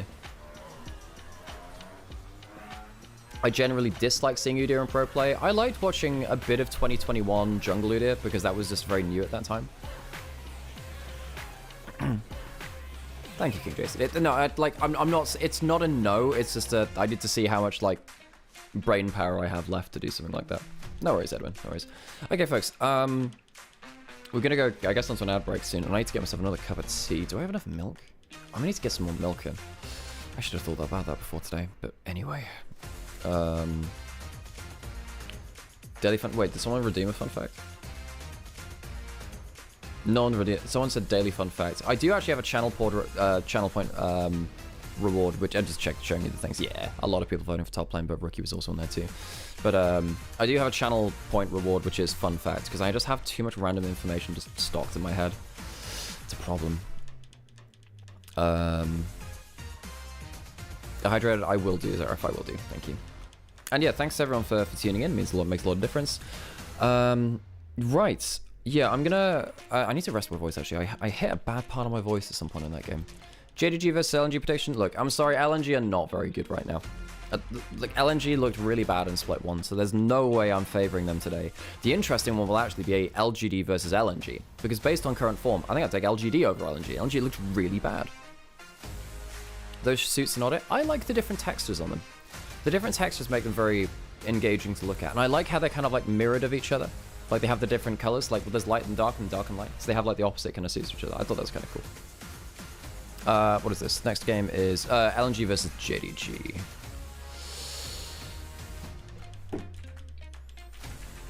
LNG v JDG. Okay. I'm going to leave you alone with the interviews for a little bit. I'm just going to get myself another drink, and then I'll be back, folks. 恭喜你们也赢下了这个赛段的开门红，第一个 BOE 也是非常重要的，感觉今天整个队伍的竞技力 Gala versus Scout versus RNG. Yes, that's great. Hadn't thought about that actually. 算是第一场来热手，后面还有2场比赛在等待着你们啊。其实今天在拉扯方面，我觉得你们都是做得非常好的，特别是在厄塔汗之前，因为对面的一个视野压力先被减员的情况下，你们还是拉扯得非常好。那一波是怎样去布置的呢？ 就是当时因为他们打那个野怪打得不会特别快，然后就说我们一直去侧面包围他们，然后压缩他们阵型吧，然后拖到我们上单复活。思路还是非常清晰的。刚刚我们看到数据啊，第一赛段在辅助位上面落的胜率是最高的嘛，包括前5其实可能都是应付会比较多一些。但今天对面也选出了萨勒芬尼，所以软辅有没有机会在这个赛段有一席之地呢？在比赛当中？现在不能换线的话，其实软辅的出场率会变高吧，然后。很多英雄都能出场。也期待后面看到更多的一个辩证了。好，也谢谢 Miko 选手来到我们赛后采访的环节，让我们共同期待下一场精彩比赛。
For a big drop, I can bet what happens next, babe. Hungry for the drama, kind of prima donna, sassy like your mama, yeah. I'm not your favorite show you watch, because you're not. This babe gonna mess with you and keep you satisfied. Take a look at this, yeah. You know you wanna look, yeah. Make it for the love, yeah. All you want. Take a look at this, yeah. You know you wanna look, yeah. Make it for the love, yeah. I'm all you want.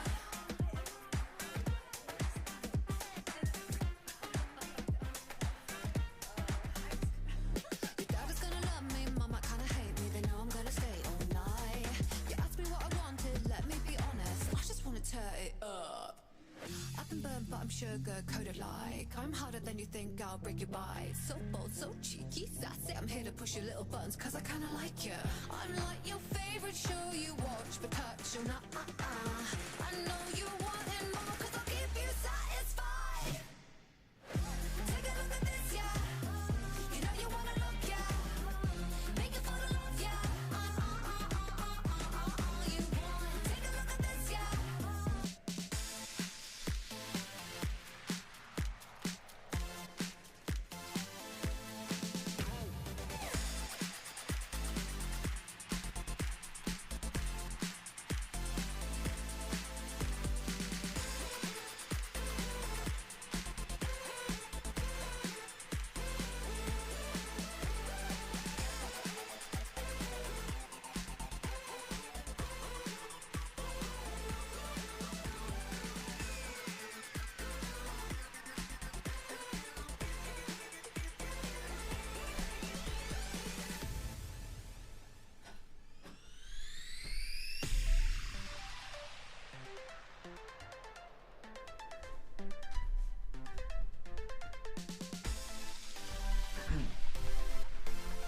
Okay, I'm back.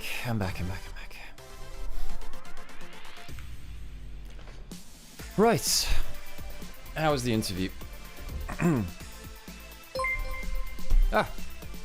Okay, Kirby. Oh my god, you've written 2 paragraphs at me, Kirby. X Kirby subscribed for 43 months. Hello League of Legends. Hello League of Legends caster Nymaera. I'm currently watching the League of Legends Professional League, the LPL, and I'm concerned about the format of the tournament, while they are currently playing 6 best-of-1 games in a day. Personally, I feel that is not enough League of Legends being played in a day, and instead would like to recommend that they play an 18-round robin in a single day instead. If the time constraints are concerned, perhaps they could optimize the gameplay into some form of 2 versus 2 game mode, in which any form of macro is instead replaced by a simple fist fight to the death. I'm interested to hear your thoughts on this concept, mostly because I've exceeded the text limit of the resubscription box, and I'm now struggling to justify sending a second message. Regards, X Kirby. Okay, it's LNG versus JDG. Okay. But look, mate, I would absolutely be there for an arena tournament. For those of you that don't know me as well, last split, I was rank 1 EU West in arena briefly. So I can say I was a rank 1 arena player, which is very, very cool.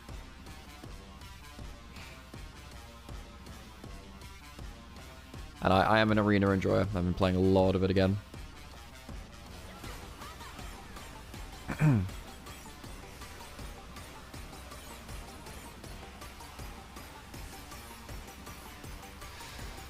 So, this is LNG. Now, the thing is, they had 1 or 2 really good moments. This was their first game of the split where Haichao just popped off on Vladimir. It was awesome. And then the rest of the game wasn't great. Not gonna lie. Wasn't great.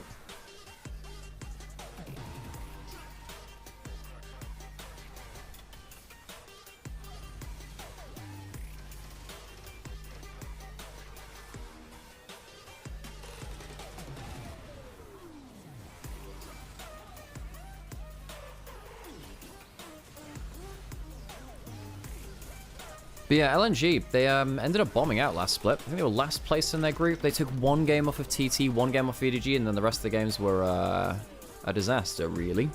Quick stomp for JDG. This is maybe the most one-sided game of today, folks. JDG have a really strong roster, folks. They have a very strong roster. The question is whether all of these pieces will fit together, but you know, they were our third best team in spring. Not spring, in I guess winter, split 1. They looked really good. And that Pays had a good split. I think that Ala had a good split. Shun was up and down. He was up and down, but it had some great moments. I think that Scout was largely very solid too. You know, I guess a lot of people... Scout has a lot of people gunning for him because he's a very popular player and whatever. And I know that he's not always performing towards the standards which he wants. Ala was a one-man machine, though. The guy was absolutely insane.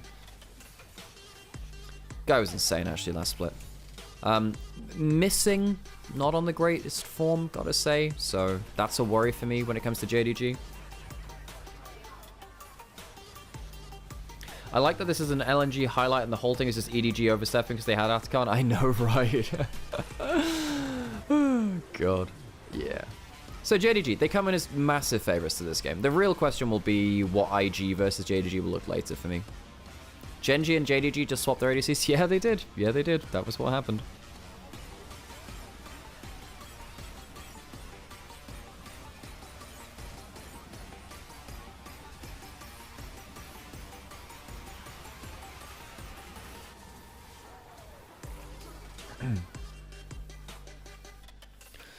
Okay, so that'll be our next game of the day, LNG versus JDG. Who won more in the divorce between Genji and JDG? I'm gonna imagine Genji did. I think BLG and Shuns went poorly for both. Yeah, it did. So for those of you that missed the context of BLG's off-season, basically, Shun got involved. Oh, hang on, whatever. We'll listen to the interviews and then we'll talk about that after. Just in case someone speaks Mandarin. 欢迎卓哥，在这个休赛期的调整之后呢，大家目前手感和状态保持得怎么样？目前的话，其实第一赛段的话，整体队伍的状态不是特别好嘛。然后目前这个赛段，依照训练赛的状况来说，其实是慢慢在变好的。最近麦子坚教练也是新加入了我们的李宁啊，其实也是和下路组并肩作战过嘛，相信也可以给队伍带来一些新的改变。那对于卓哥本人来说的话，你觉得可以做的更多的部分在哪里呢？因为之前搭档的中单是老中单嘛，然后可能在主动 call 我的这方面会多一点，然后海超的话其实是偏新人一点，然后像有一些 call 他可能会没有那么的频繁吧，然后可能就要我来负责 call 他或者怎么样的，然后这方面我觉得我要多做一点。好，那也感谢周哥。好的，在赛前采访，我们同样请到了来自北京 JDG 英特尔的勋选手，欢迎勋。为了备战这一个赛段呢，你们其实也是早早投入了训练当中嘛。勋对于这赛季的首战有什么期待吗？就希望能拿个开门红吧，然后就大家一起好好发挥。其实上赛季的话，你们也给我们展现出了磨合的越来越好的样貌嘛，包括对于勋，对于你的队友们的称呼啊，也可以看出越来越熟悉了，各位也是。所以在新篇章开启之前，有没有什么加油打气的话要跟队友们说呢？加油，好好干。好的，希望你们比赛加油，感谢勋。So nice to hear from our players there. And yeah, by the way, if there is anyone that speaks Mandarin and has anything interesting to speak from that. Do I speak Mandarin? No, I don't speak Mandarin. No, look, if I did consider learning bits and pieces, but like it's just a large time investment. I need to learn German actually. I need to learn German for my German visa, but that's another question. I need to worry about that soon. But hey, such is life. Thank you for the follow. Who do be that? Lucified. Hey, thanks for the follow. Appreciate it.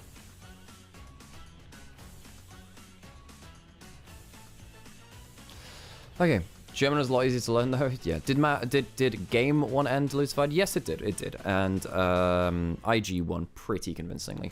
Okay, I'm gonna put ads. Wait, is it gonna be okay? 44 minutes including draft. I reckon I can get away without doing it this time. 欢迎来到2025英雄联盟职业联赛第2赛段，让我们有请双方战队登场。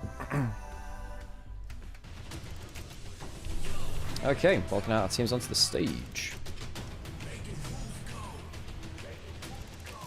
Photic wasn't playing in game 1. He's playing now.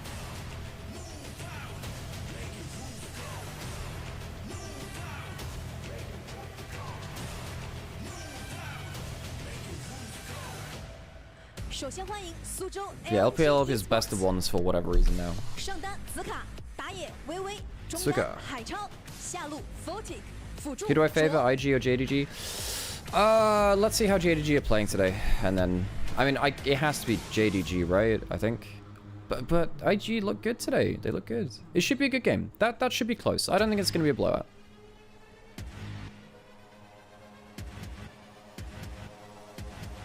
接下来，让我们欢迎北京 JDG Esports。上单阿乐，打野勋，中单 Scott， 下路 Pace， 辅助 Missing。LPL 第2赛段小组赛第1周第2日的第2场比赛将会由苏州 LNG 对阵北京 JDG 英特尔。LPL 无畏进巅峰。I feel like there should have been a host stood there. Why is that just a blank spot? Well, folks, here we go. Second game of the day, JDG versus LNG. And yeah, as said before, LNG really struggled in Split 1. I thought that they were not going to be a top team, but I thought that they should have done a lot better than they did in that first split. Thank you, Ghost of Mercedes, for the introductions. Yeah. How cool it would be if they actually sat like that face to face. That was a cool thing about a lot of console esports and stuff like that back in the early 2000s and stuff. Cameras being crooked really annoys you. Yeah. It's a pet peeve, and it's like, come on, folks, you can just fix the cameras.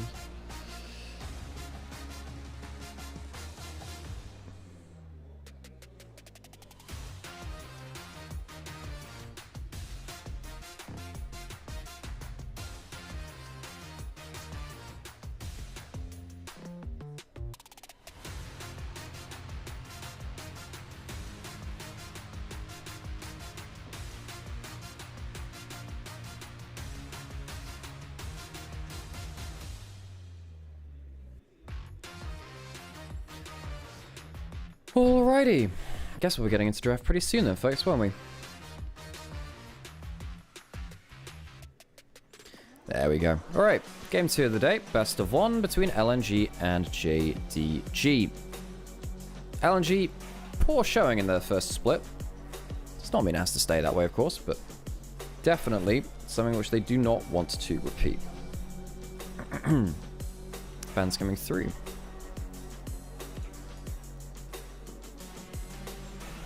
Where is the Skarner? Where is the Callista?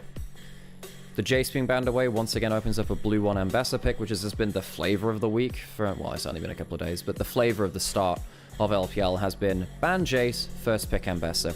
That's been very impactful for a lot of teams. We just saw IG win the game before this, picking up those champions. Renekton banned away, yeah. All of this really just impressing. Let's just go for that Ambessa. But it does mean that one of Callista or Skarner's going to get through. What do you ban here is JDG now. Do you give up the Skarner, pick up the Callista and the Ambessa? Do you ban the Callista, let the Skarner go through, pick the Ambessa yourself, and hope that you play better through top lane? I mean, of course, Arlo is incredible. Top lane laning phase savant. They ban away the Skarner. That likely means Ambessa first pick, but Callista is so strong, you don't want to get that over to Pays. So it is the Callista first pick, maybe angling towards a Callista Nico as a bot lane. Very strong poke duo. It does mean that you're giving over the Ambessa.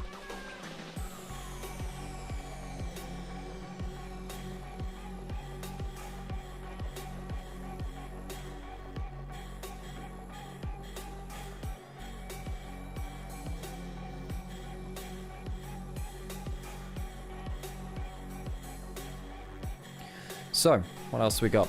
Do you go for the Vi right now? Vi Ambessa combo? Do you take away the Nico from the Callista? Because Callista Nico is such a nasty combo? Yes, you do, apparently. Alright. Good to know.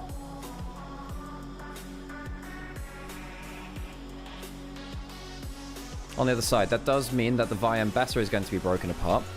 So the Ambessa Vi and the Callista Nico, both very powerful duos, are broken up. Neither team wanting to give the primary partner to these first pick champions.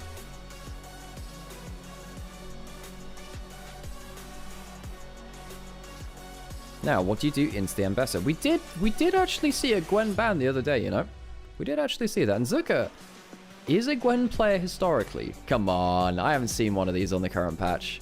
Also, I'm looking forward to seeing a Neferi at some point. Surely we see Neferi from Durnby in the next couple of days. Apparently he's been playing that. Hovering over the Gwen. Is that your answer into the Ambessa? It is! We get a Gwen! It's a Gwengle. It's a Gwengle. So we'll call up the Gwen cosplayer from LEC. Gwen Ambessa with no lane swaps. It makes it pretty easy, right? And of course, Vi with the Gwen is really nasty at just pinning down a target and killing them. Why not use Poppy against Callista, or why Nico? Because Nico is such a powerful combo with the Callista, you want to take it away. That's why. We'll see whether it's successful, of course, but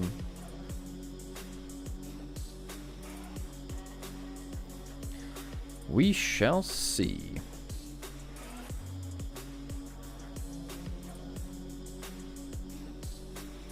Wukong locked in for Shun. Shun is one of the better Wukong players within the LPL. It's one of his best champions. Vi versus Wukong. I mean, I say that, Wei is one of the best Vi's in the LPL too. So, scary, scary champions in terms of comfort picks there. Ah, if LNG are going to win, it's likely through Zuka is the thing, folks.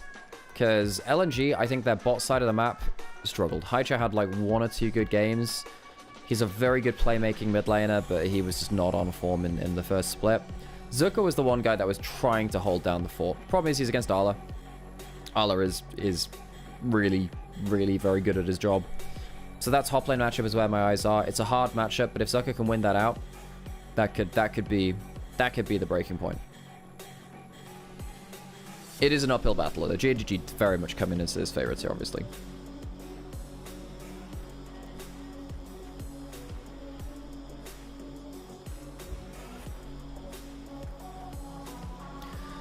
Okay, so some disengage options banned away by JDG. Because, of course, they have Nico, Wukong, and Ambessa. They really want to be diving. Both of these teams kind of want to be diving, but I suppose when you have the Gwen, you can just press your W and just say, alright, I'm going to spam my ult through the teams you try and dive onto us.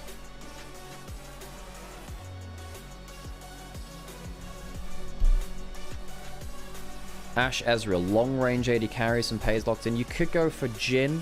Jhin might not be a bad angle here. Jhin Nico is kind of nasty as heck, actually.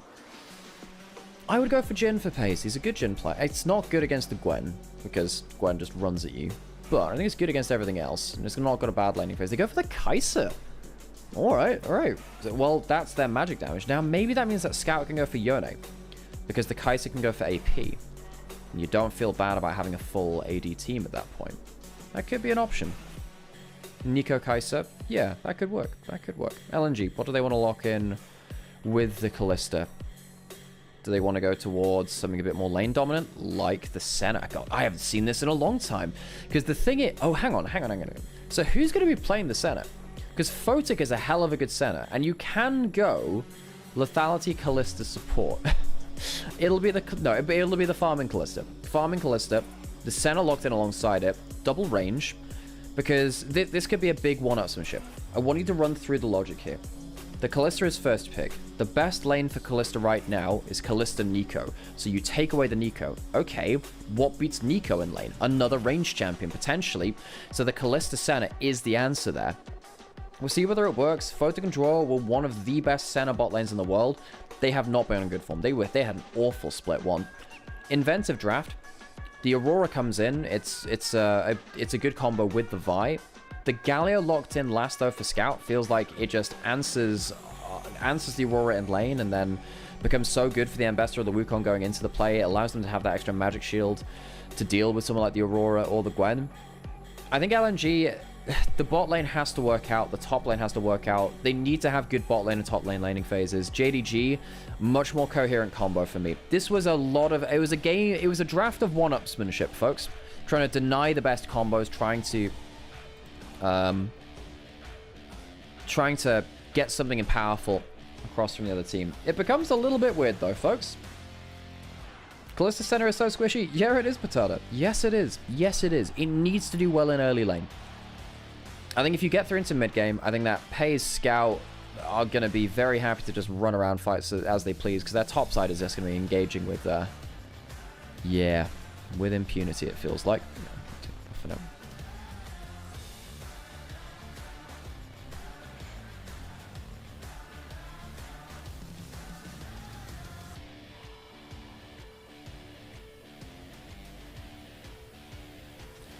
Alright folks, game 2 of the day, best of 1 between LNG and JDG. Let's get ourselves into it, why don't we?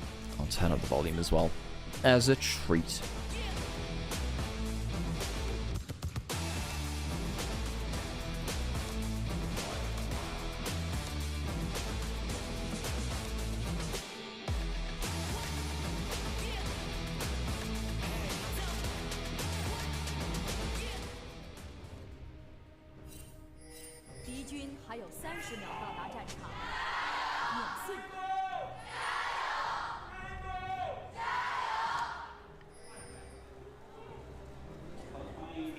Aww, LNG fans not got a crowd, not got a shout for themselves either, much like JDG earlier.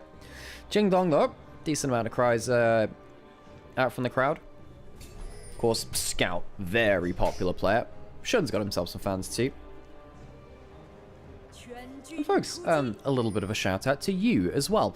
Today we hit 8,000 followers on Twitch, which is very, very cool for me. And of course I know if you're watching on Onivia as well, a little bit different because it's more of a personal goal for mine.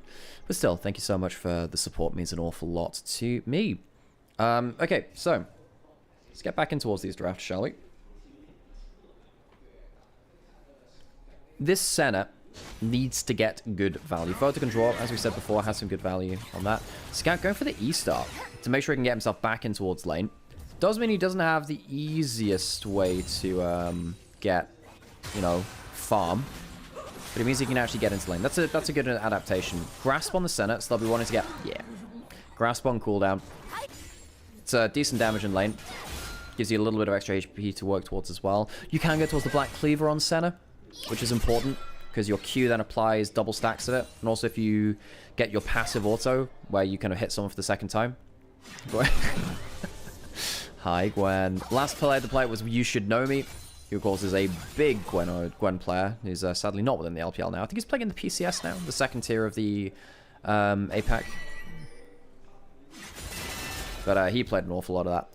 I mean, if this works into Ambassador, that changes drafts a lot.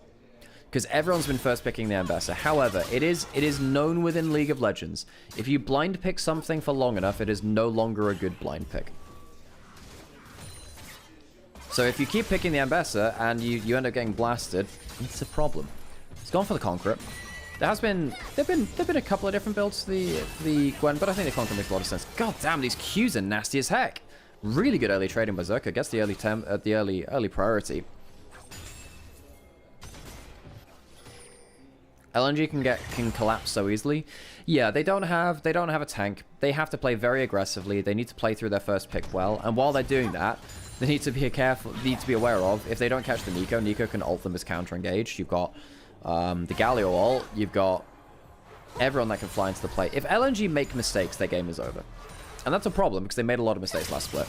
Ooh, man. Zuka's getting so much value out of these max stat Qs. Very good early plays. And Ola is a good laning phase player on the whole. It's not been a good start from him. I didn't see what micro he got wrong, but feels like he just ate a lot of really, really bad trades. Shin, walking all towards mid lane, does have red buff. Just looking to just buy Scout a little bit of time. That's important. Shin and Scout, they need to combo up well for this team to succeed. And largely last split they did.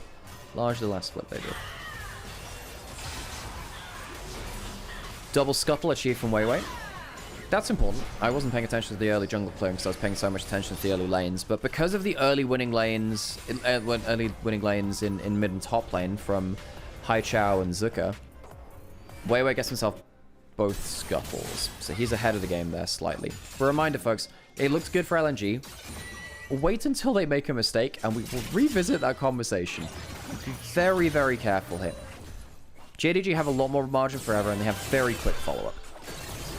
Good trading from Ala this time, actually. Remember, he backed off. Zucker's teleported back in. Conqueror's doing a lot of work, though.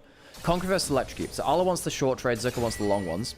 You can see that because Zucker has so much access to the mini-wave, just gets max rank Qs all the time.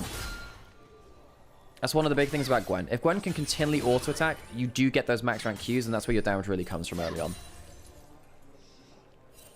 Yeah, again, just holding that max rank Q as threat over on Ala. And you can't even use like his Q2 range. He needs to hit something. Should be able to get that. And look at his punishing going towards the cannon, using the W. Making sure that the electricity trade can't come through. Very good play from the Gwen early on. Already got a 10 CS lead, and that is a true 10 CS lead. The wave's not going to even that out. If this changes the meta of the Ambassador first pick, that's huge. We did see a Gwen first pick earlier. Not earlier. For a Gwen ban in day 1.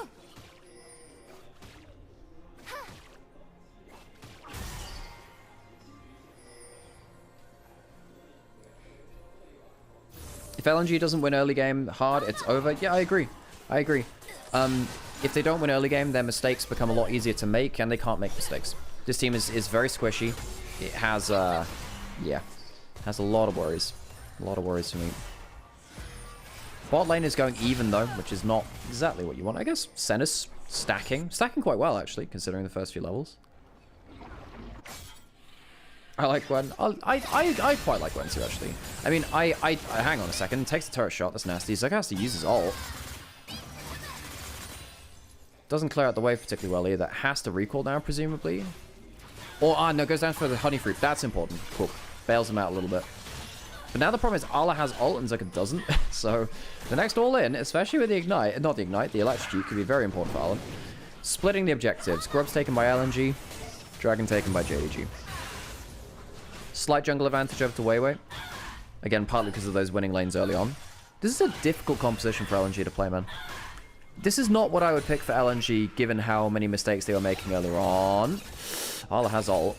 However, the problem is, if you click ult and Gwen presses W, then you don't get to ult. So, you know, that sucks. Level 6 hit by Weiwei. Not choosing to go for a dive. Just shepherding this in.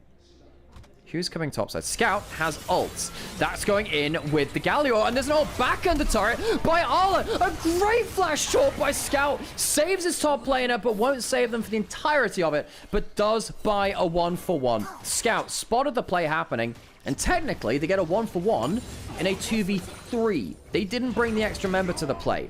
Scout potentially looking for a taunt here actually onto Haichao, but there's the extra movement speed from Haichao. So he gets out safely.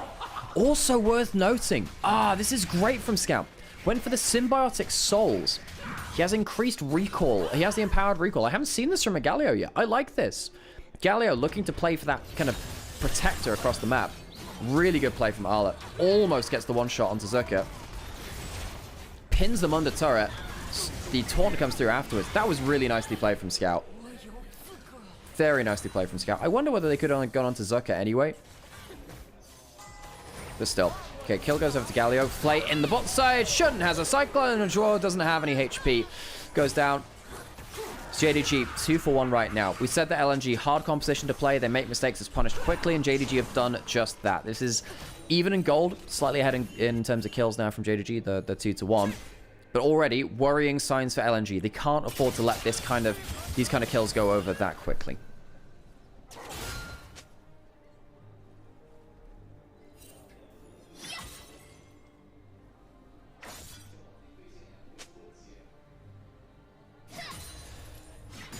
Okay. Settling down a little now. First objectives of the game taken, as we highlighted already. Symbiotic Souls for Scout will really help him just continually just walk in, walk out. Just permanently be on the map. Because what Scout can do is he can just walk into a lane, trade his HP, wave clear, go down to about half HP or below, recall it with the empowered recall, run back out onto the map, do it again.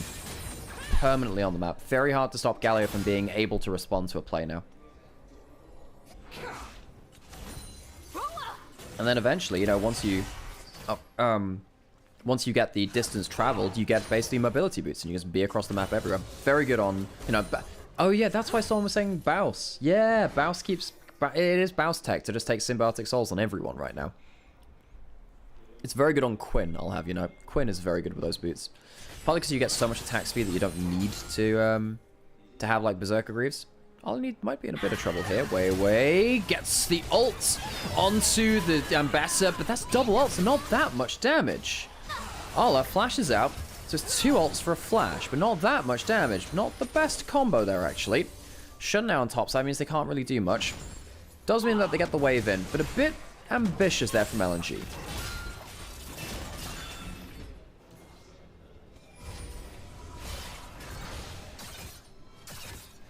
Oh, you play Rainbow Six Siege, Lucified? Well, complicated games then. Rainbow Six Siege is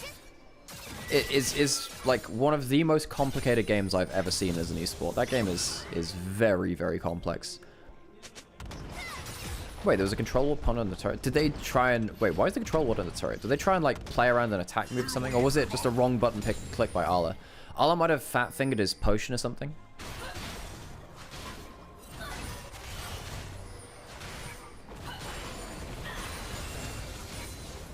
If you want to learn League of Legends, by the way, if you're a newer player to the game, I would really suggest, watching streamers that play the game definitely help, but I would suggest picking up a game with friends, just playing a 5-man stack. There's a lot of information you need to learn to play League, it's very hard. There are 170 odd champions or so. Each of them have 4 or 5 abilities, sometimes even more if they're shapeshifters and stuff. And learning at pro level, very hard, because there's so much macro to do with the team. Missing, hiding as a minion, and gets a root under turret. Double root, missing, getting good value, and LNG didn't count their minions. Photic very nearly even going down. Arla didn't have ult, so he couldn't follow up, but that's nasty stuff. While all this is happening, Shun takes the grubs. There's no cross map for LNG, because they took that chunk on bot side. Photic behind 700 gold. Pay's getting that kill earlier. Yeah, we had worries about Photic and Draw. Said, hey, the Senna Callista, squishy lane, needs to get ahead of the game, needs to bully out lane. Well, they're behind. Against the combo, which can very much force fights onto them very easily now. Not good signs for LNG here. Who's winning right now? JDG. However, the thing is, if you're trying to tell who's winning a game, you look at stuff like this. You look at the amount of kills, you look at the amount of gold, you look at the amount of objectives. And that'll give you a good indicator, but it doesn't always tell you the full story. Because you might say, oh, well, 19.1 to 19.3, that's not that much gold. And you're right, it's not. However, this team, LNG, need to be ahead. They need to be ahead. Their team composition is very, very fragile. If they take damage, they die quickly. So they want to get ahead of the game and use their early lane bullying potential to make sure that doesn't become an issue.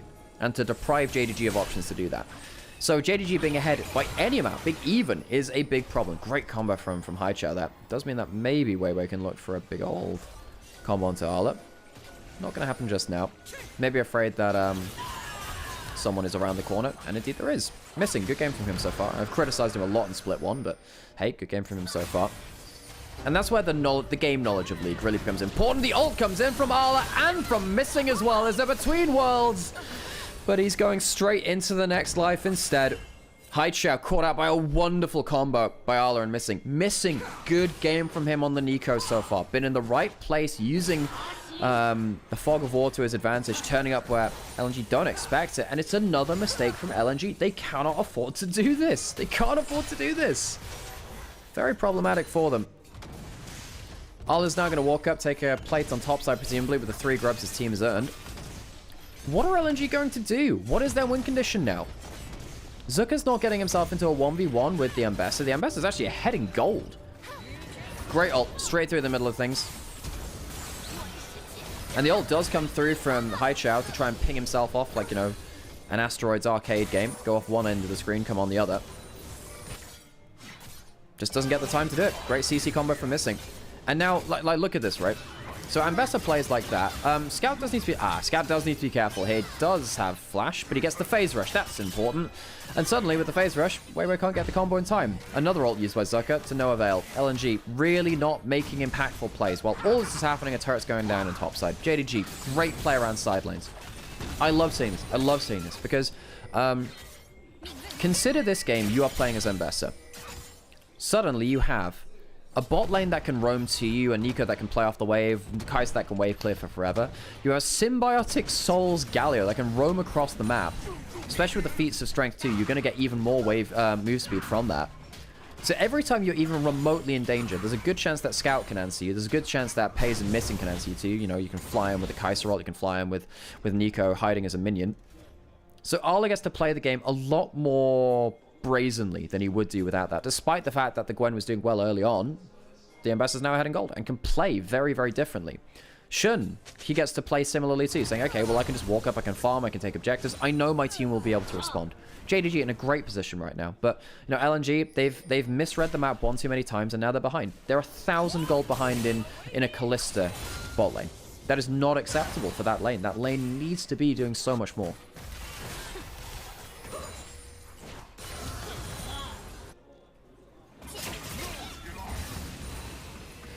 So, Scout just uses Phase Rush. There is, by the way, there is a technique you can use against Phase Rush, which is, it's, okay, if you're a Nasus player, learn this technique.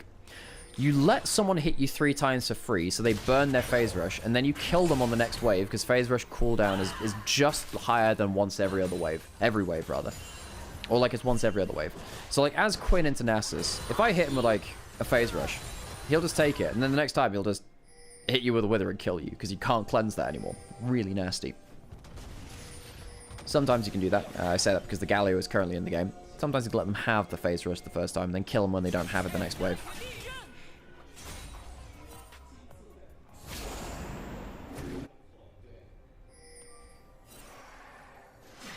Can you suggest where to be a good analyst in League? Being a good analyst in League is... honestly, just you just have to watch a lot of League. Watch a lot of League, discuss it with people. One of the big things about being an analyst is defending your ideas and learning new ones. It's a hard thing to learn. Herald's going to go down. JDG objective control largely been in their favor this game so far, and we lost the first spawn of grubs. Easily taken by JDG. JDG in a very comfortable spot. It's a minor gold lead, but with the compositions, a minor gold lead works out quite well. From Arla might get engaged onto, indeed he is. Is there a response coming through? Scout not teleporting just yet. Seneral comes in, and they use themselves a big cooldown. Arla is going to get himself a recall. Does leave Zucker alone on the bot side, but Arla will teleport there. So it's basically a switcheroo of solo laners. Scout teleports to defend Arla. Arla teleports to defend bot lane afterwards. Scout has always been one of the best side laning lane in League of Legends players ever.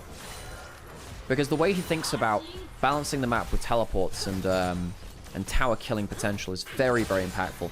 If you want to learn about how to take side lane turrets, I would watch back 2023 summer from Scout when he was playing Azir, Tristana, Jace. Very, very good.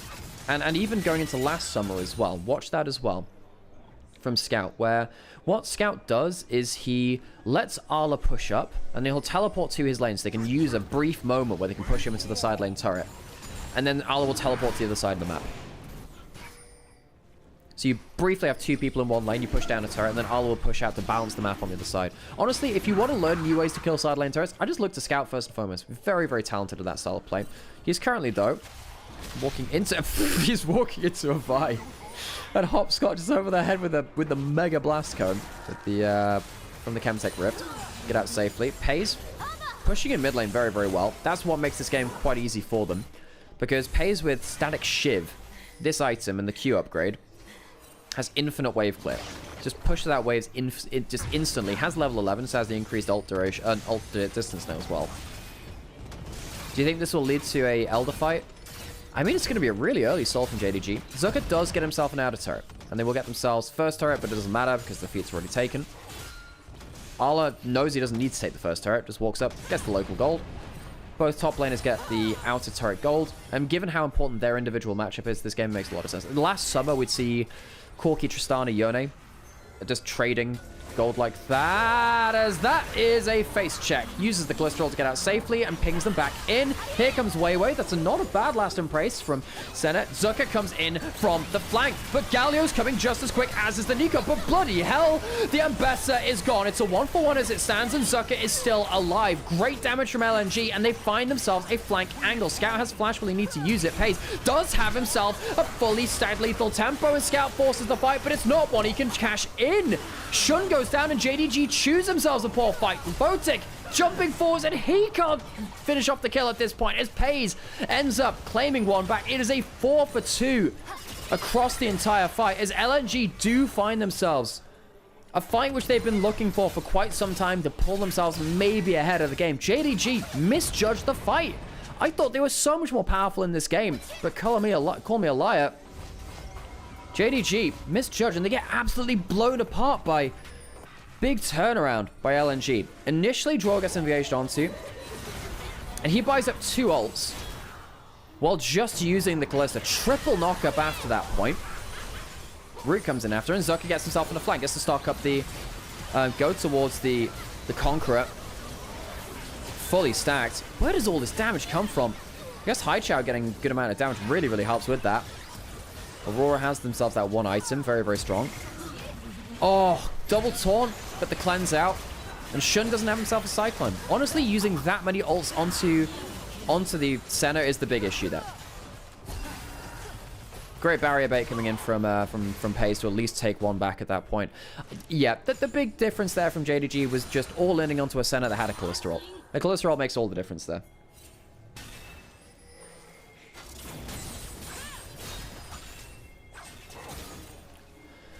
So, gold is even again. JDG do have themselves Soul Point on Chemtech.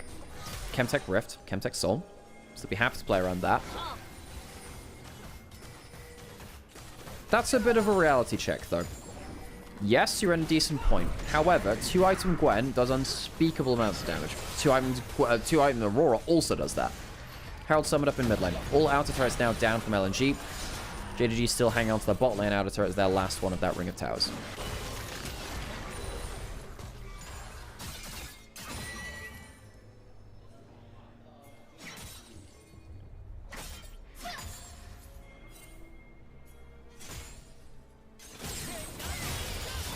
Arla.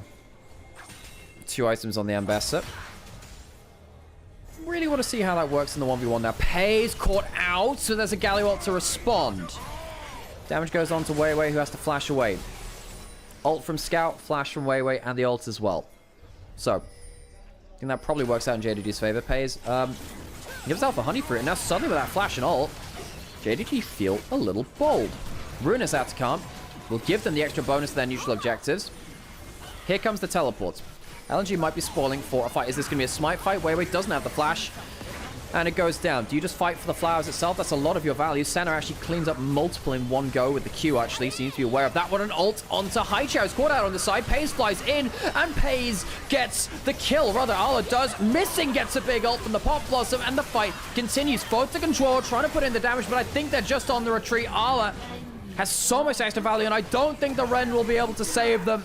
JDG get a much cleaner fight this time, and they get themselves the objective on top of it. JDG pull ahead in the game. Pays and Ala making sure the Aurora can't get the combo off, and that really removes so much damage from LNG. Really good Nico ult. Great game from Missing so far. You know, Missing is a player which I had put firmly into the fraud tier. By the way, we do have an LPL. Sam and I, my brother and I, have a great podcast where we talk about our frauds and our heroes in our league. By the way, what Ala did there was wait until the Aurora E animation started, and it's a very long animation, so you can use that as a self-CC. Great play from Ala. As soon as Aurora goes into the E animation, basically gets an instant hit ult after that point. Big mistake of Haichao to channel that E in the range of that Ambassador ultimate. Maybe just didn't expect that to get punished. Scout getting a taunt down. Pays doesn't have his ult just yet. Needs to be a little bit careful with the Scout because he doesn't have the follow-up he potentially needs. Dwarf does a least decent amount of damage as the Senna. 80, not quite the 80 stacks yet. Slow stacking, sadly, from Dwarf. The most in that. Dragon goes down, and it's going to be stolen away. No soul for JDG, and Aurora is into the play this time. Vi goes down, and Missing gets another Pop Blossom from the top drawer. Slam down with a Galio. A quadra kill for Pays out of nowhere. Missing. What a godlike engage. With the Ruinous Atakan, the 3 grubs will get buffed up as well, as JDG will march in and take, at minimum, an inhibitor. JDG slam the game wide open, walking towards the Nexus turret, tanking the turret. This could just be it out of nowhere. Missing some absolutely wonderful ults, and a quadra kill for Pays to end off the game in 24 minutes. LNG are starstruck, shell-shocked, as JDG wipe them clean.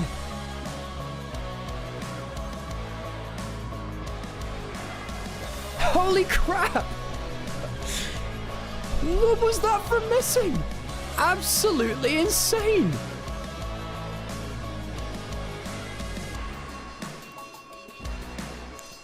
That is one of the cleanest endings to a game I have seen for quite some time in the LPL. Sometimes games take a little while to close out. Not this one, folks. That is one of the better support Nico games I've seen in quite a long time. I mean, what the hell happened there with LNG, though? This is one of the problems. If you have a tank, maybe you can face check that a little better. Stop the Nico getting into the play. You just don't have that. LNG just got absolutely sucker punched in that fight. And the game's just over. You know, they don't get to play around that Gwen. They don't get to play around anything like that. And LNG, we said, hey, it's a fragile composition. They can't make that many mistakes. Well, they made a pretty big one there, folks. We don't have to go find a replay of that. Well, folks, that game was over a little more quickly than I thought. But hello, welcome back to my face here. I'm Nymaera. I'm an LPL caster. There is no official LPL broadcast anymore, so I figured I'd do it myself, really. I started doing it last year when we weren't broadcasting all of the games to keep up archiving, and because people were missing that kind of broadcast. So I hope you're enjoying yourselves and the content which we bring through here, whether it's on my stream or on Onivia's YouTube highlights as well, because yeah, it's nice to be able to bring the LPL back to you. I've spent a lot of years of my life now covering the LPL. And I think, yeah, I've been saying this a couple of times the last few days. I think at some point over this year, I will have cast my 1000th LPL game. Yeah, it's a lot of games. If you can, like, comment, subscribe, tell people about this, post clips on social media. It means a lot to us because we don't have social media teams. We don't have that kind of marketing. It makes a lot to let people know that we're doing what we're doing. And if you're enjoying things, stick around. It's nice to have you here. It's great to see all of the regulars in chat. So we'll go find out what our next game is. And Missing, if by God, if Missing is not MVP for that game, I will riot. It is... Next game is LGD versus LNG. So LNG get to stick on the Rift. Yeah, I thought they'd maybe think they'd have a little bit more time to play with that. They don't. They've got completely blasted in that last one. Jesus.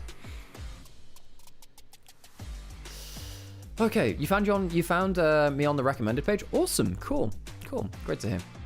Glad that algorithms are working out. Oh my god, look at that gold swing at the end. That's insane. What an ult from missing at the end, though. You have to find that replay again. What even happens there? So they go for the steal of the dragon. And I think basically by going too far into the objective steal, they just... Yeah, they pile in for the objective steal. No, but then they just all in again. What the hell happens here? No, they just greed for kills. And they just completely funnel into the worst terrain. What the hell happened here?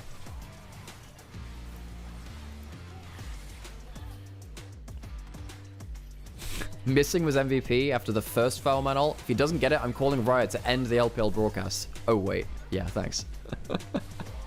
Thank you, Potato. Good to see you in chat. And yeah, folks, if you have questions, if you want to add anything, if you want to tell me anything about the game, your opinions on the game and stuff, I'm here to listen. I'm here to chat. Man, what a great game from... That's the best game from Missing I've seen in a long time, actually. That's great to see, because Missing's not been on good form for a while.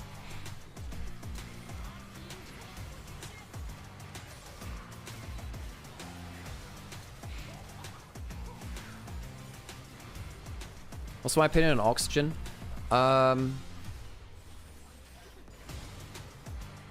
Well, you know, I wish it would stop oxidizing so much random stuff. That's a bit of a problem sometimes. But we have a good relationship, Oxygen and I. You know, it keeps me alive. I give it a date with Carbon.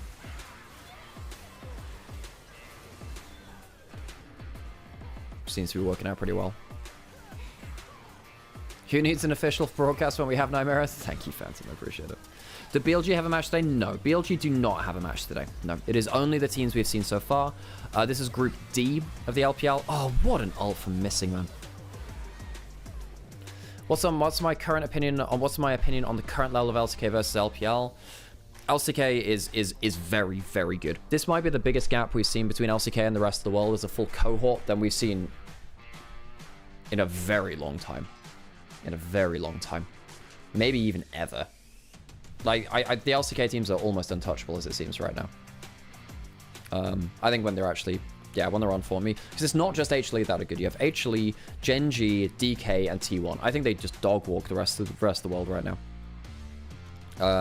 Unless BLG really show up. I mean, it's hard to tell for group stage games. They've never really been a try-hard regular season team. Yeah. Is it fair that with Nico and Wukong it can be a 7 versus 5 at any point in the game? That's... Hey, first off, hey Zero, good to see you. Yeah, I guess when you just spam clones at people, it can be a 7 versus 5, which also means, by the way, if you play Wukong and Nico and Diana ults the clones and you can technically get the damage of a 7-man Diana ult. And that is true. It is actually coded that way. It's kind of disgusting. That is genuinely a thing which happens. Diana ult will do extra damage if you have a clone. Which also is one of the weirder things when you used to play Diana versus... Fine, let's go. Had to be Missing, didn't it? Yeah. But, yeah, so if you go to low HP as LeBlanc and then Diana ults you do actually... Your mirror image will actually give extra damage to Diana ult. It's kind of sad. There's another comment. What was this?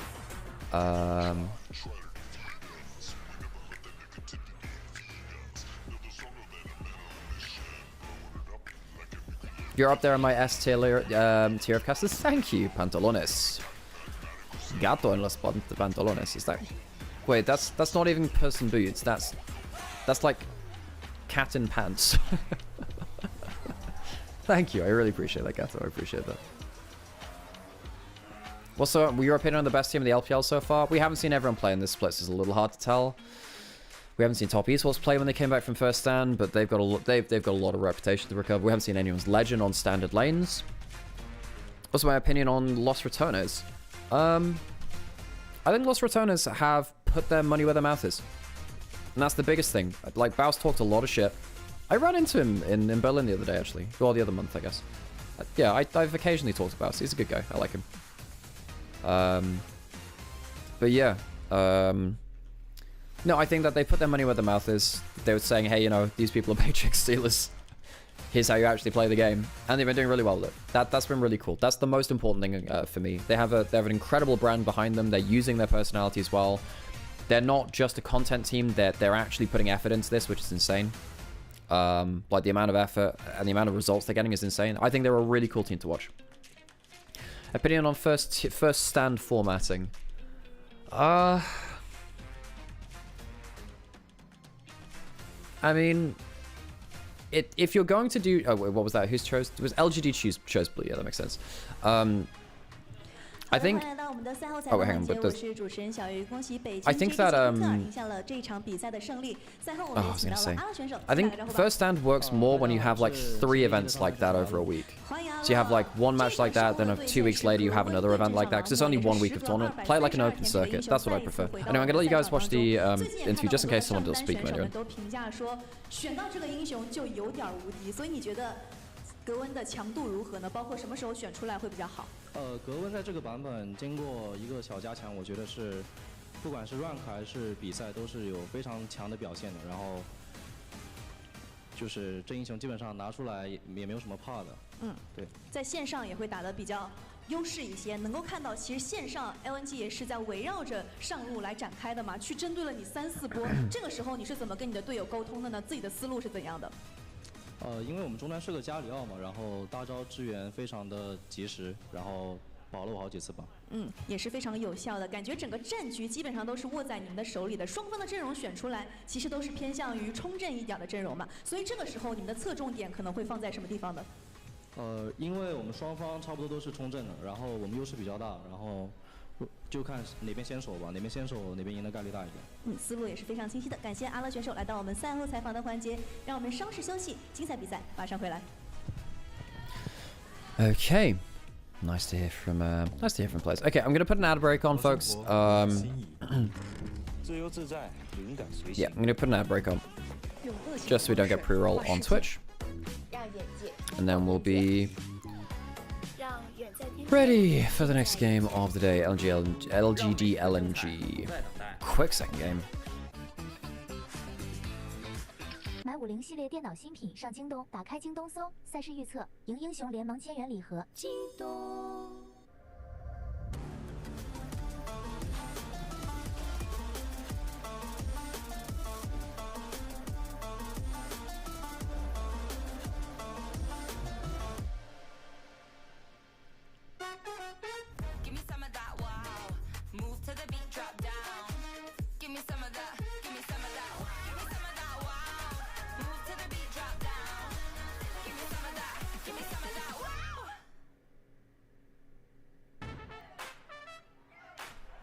IG LNG next, cool.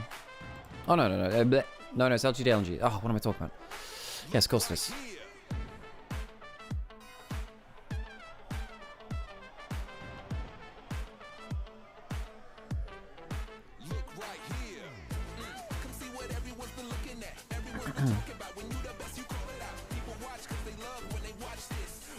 Am I an Android or iOS user? I'm an iOS user, even though I know there's a whole bunch of issues with it. But yes, I have an iOS. Can't remember which one it is. I tend to just keep the same phone for like 5 years, you know. It tends to be good enough for me.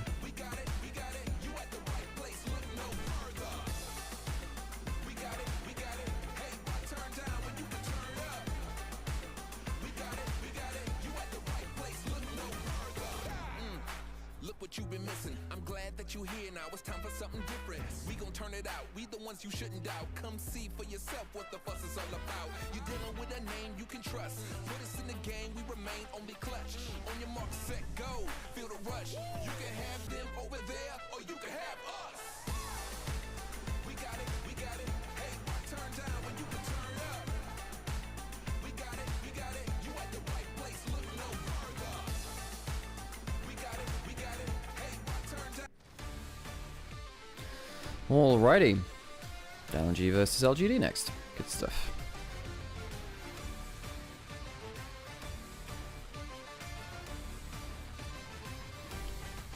Hi, welcome back everyone. If you had a quick break, keep yourselves hydrated. Okay, almost halfway through our day. Ugh. Righty, so LGD LNG, this is actually quite an important game. I think Zucker looked pretty good in that last game. Weiwei looked fine. LGD were, you know, XQW had a decent game on the Azir. I think that IG were just clearly a better team, and I think that their draft, it just kind of smacked them, really. They're just hard engaged, and they couldn't really play the game after all the ultimates landed. Especially after the early laning phase didn't really work out from Shire and YCX as well as they would have liked. So this game is really important. This is the kind of game which can determine whether you go third or fourth, which is kind of important because reminder of the format. We have 4 teams. We have 4 groups of 4. Maybe I'll write this on the screen actually. Yeah, I'll write this on the screen. Format.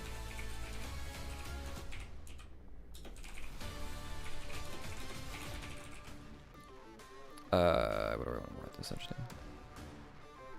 Oops. Yeah. Back it up here. So 4 times groups, 4 teams. First and second go to fourth to Nirvana.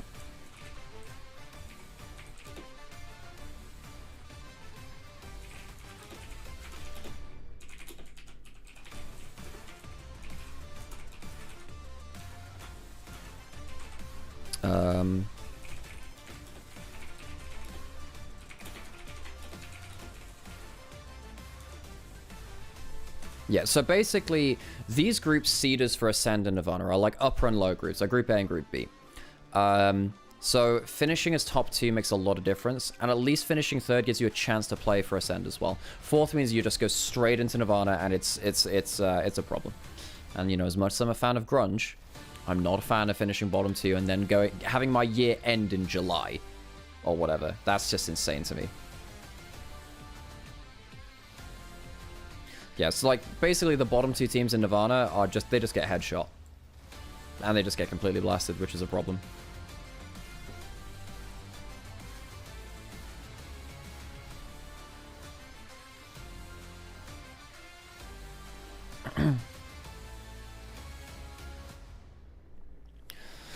Okay. I can't believe 2 teams are done for the year after this. Tarzan didn't even have a job until July last year. That's a very good point. Thanks for the follow as well, I appreciate it. Yeah, you know, think about how last summer worked. Yeah, for sure. But basically, if you go out in bottom 2 of Nirvana, you don't even get to qualify for split 3. The format is absolutely brutal. You're absolutely right. Absolutely brutal.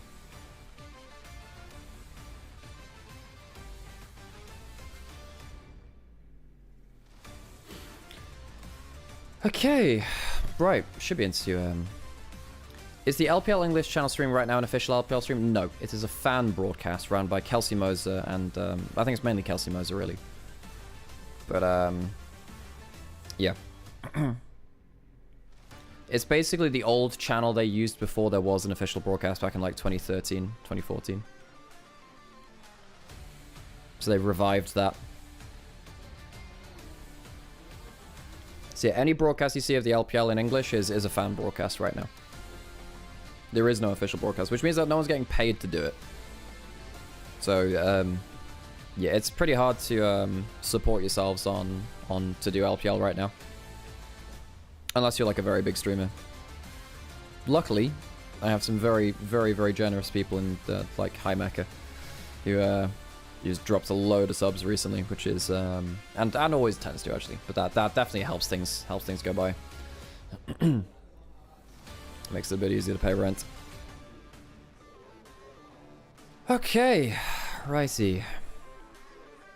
The top B1 we've seen so far, yeah, it's Ambassador. The chat's told you that already.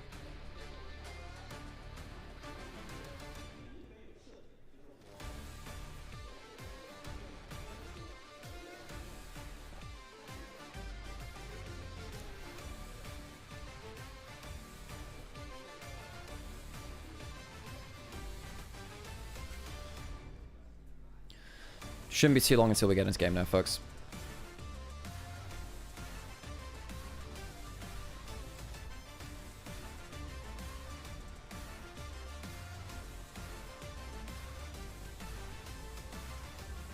Missed the 1v1s for side selects. We will have them back for Nirvana and Ascend. We will have that for that.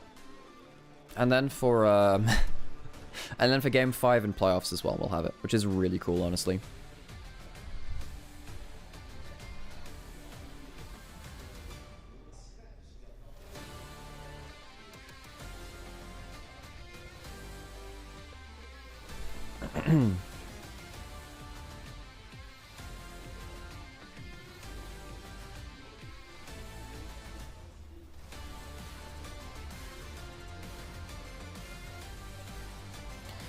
Let's get us into draft then, shall we, folks?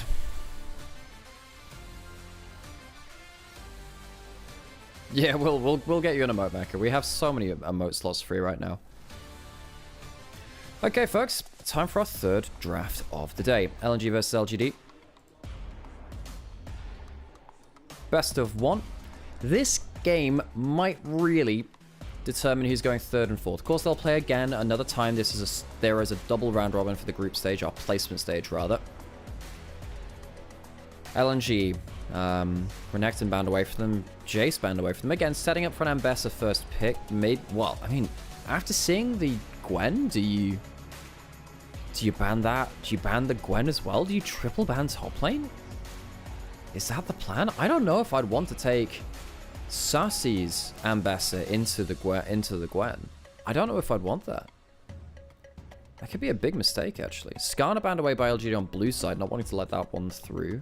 In case LNG threw a gambit at them and said, okay, pick Ambessa or Skarner. You have to give one of them. Yone banned away from XQW, who is a notable Yone player. Haicha's a big Yone player too, though. I'm surprised he banned it away from himself. Ambessa first pick, surely.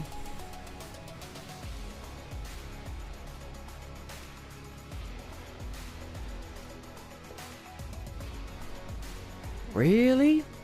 Now, Sassy did play the Udyr into the Ambessa earlier and got early push, but that was not great. It did nothing, really.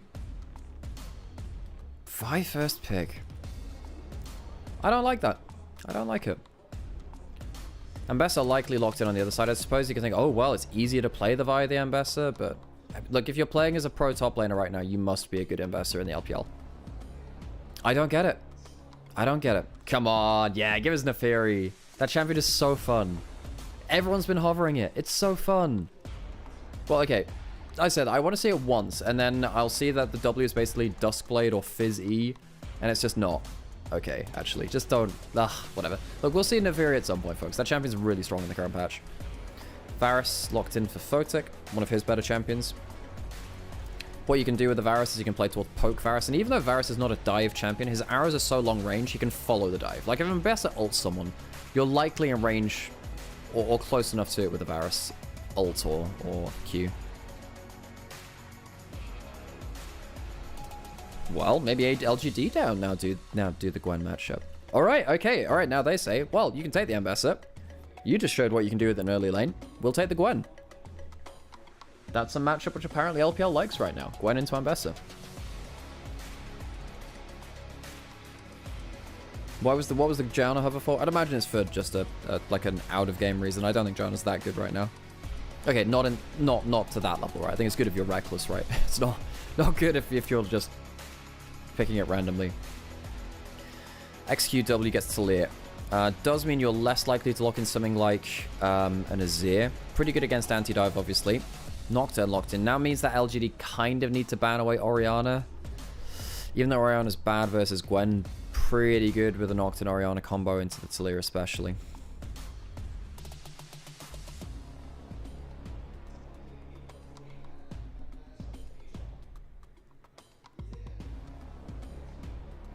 So LNG, ban away. Well, okay. I mean, LGD should ban away the Orianna, I think. I don't think they care about the Azir. Talir is good into Azir. By the way, currently, Talir into Azir is 11-1 in the top level of play this year. Absolutely insane. Bao Smurfs on Volley versus Ambessa. Not sure if these guys know about that champion. I don't think many people know about Volibear right now. Volibear is stupidly good in the right situation. If you get interrupted in your laning phase, it's kind of crap, but you do need to stay ahead of the game. That was always the problem around like 2020 top lane Volibear as well, or like 2018 top lane Volibear. Yeah. So, LGD banning away Akali. Alright, I mean, that would have been a good dive champion. Akali's pretty good versus Gwen too, so you just go into your W and Gwen can't get auto-attack value on you, which is nasty.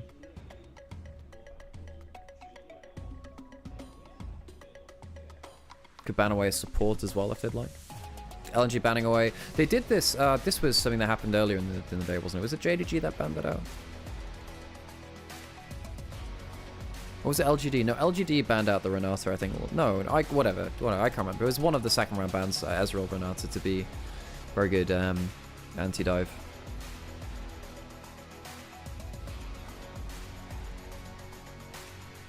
So looking to combo up something with the Nocturne. Galio has become increasingly more powerful. It's locked in again. Scout had a good game on it earlier. Nocturne Galio, not a bad combo. Not a bad combo. Because of course you can go in with a Nocturne, look for the fear, and then get kind of almost a guaranteed Galio, or you just fly in and you get the taunt afterwards. It's not as insta-kill, but as something like an Orianna Nocturne, of course, which we've seen a lot of in LPL over time.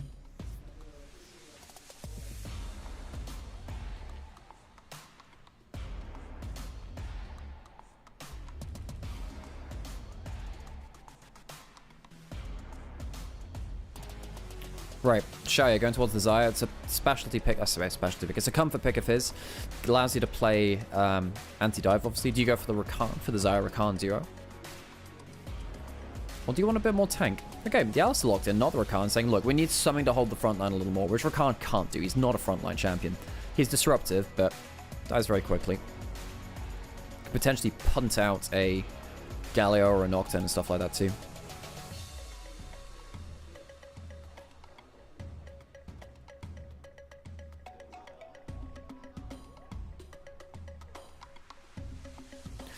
And Draw goes towards the tried and tested Nautilus, one of his most comfortable champions too.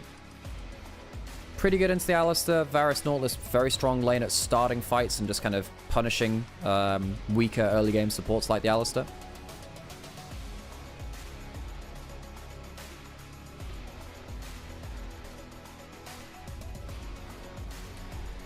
Right, LNG. Largely a dive comp with a side of Varus poke.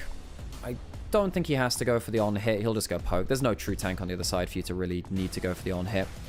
I think that on the other side, LGD, they need value out of the Gwen laning phase. Their combo's not bad. Vitally is not awful.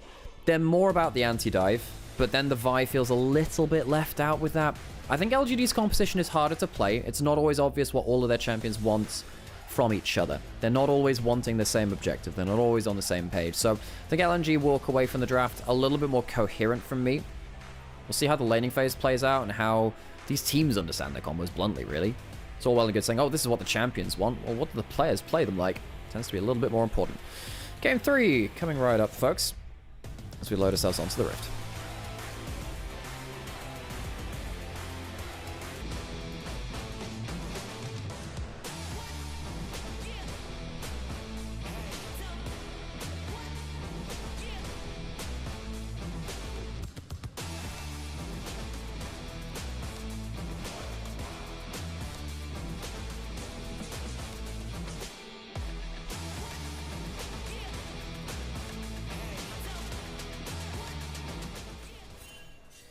See how the crowd's feeling. Are we going to get any crowd chants?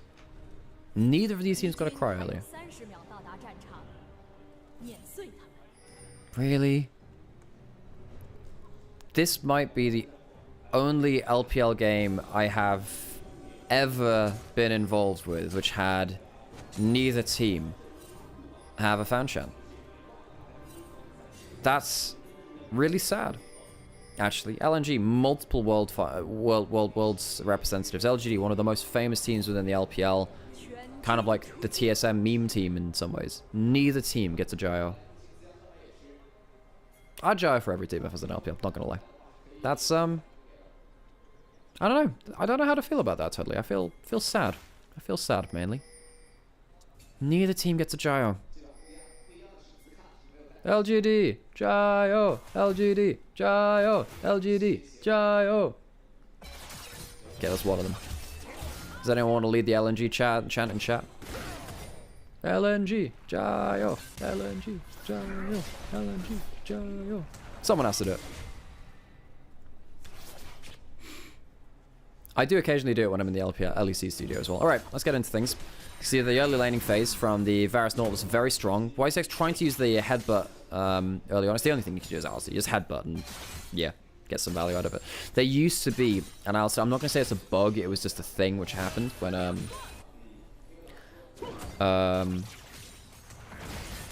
where you would headbutt someone away, but as they were flying away from you, you could channel an auto attack onto them. So what we would see, and this is Season 4, we see Alistair top lane, who would headbutt you, and he would build Static Shiv and Triforce to get a single super-powered auto attack onto you once you were headbutted away. And he would take like a third of your HP. It was so annoying. And then also his ultimate would give him like 70 AD back then as well. Just like get a crazy amount of damage. So he'd ult you, headbutt you, if you were, he'd headbutt pulver you and just auto-attack you with the Triforce Shiv and you just explode. Because both of them were crit items back then too. So you'd occasionally just get this like massive crit onto you. Whilst also he's a hyper tank because his ultimate at rank 1 gave him 70% damage reduction back then. It was known as Emperor Cowpatine. Because he'd auto-attack you and because the Shiv would apply from such a long range because you're flying away from it. It's like he's like casting force lightning at you. It was great. Thank you, JBC, for the fan chant in chat. Maybe I should allow text-to-speech for the very start of the game so we can get fan chants when the teams don't have them. Sassy not having the best time in the early lane compared to Zucker against Ala. Maybe that's a Zucker diff, honestly. Zucker. Should be not Zucker. Zucker. That's the way that the announcers are calling them.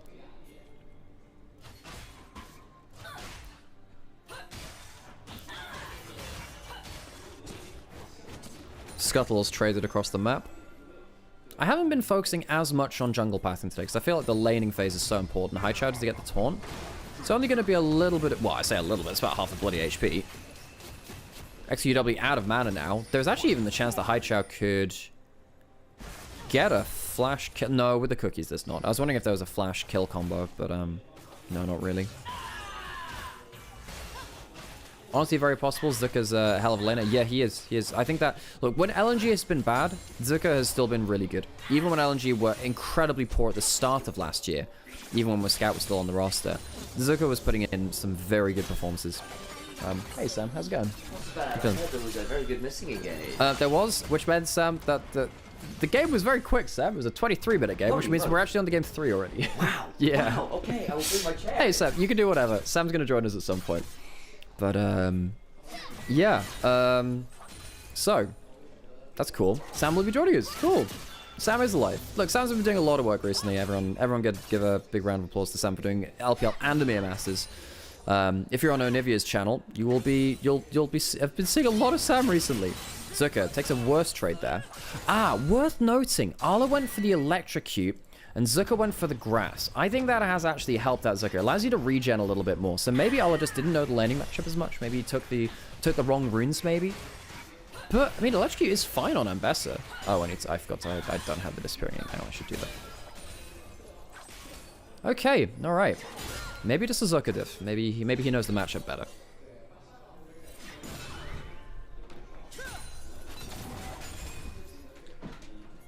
Right, so, talked a little bit about the early laning phase, but it's not gone badly for Shaya and YCX so far.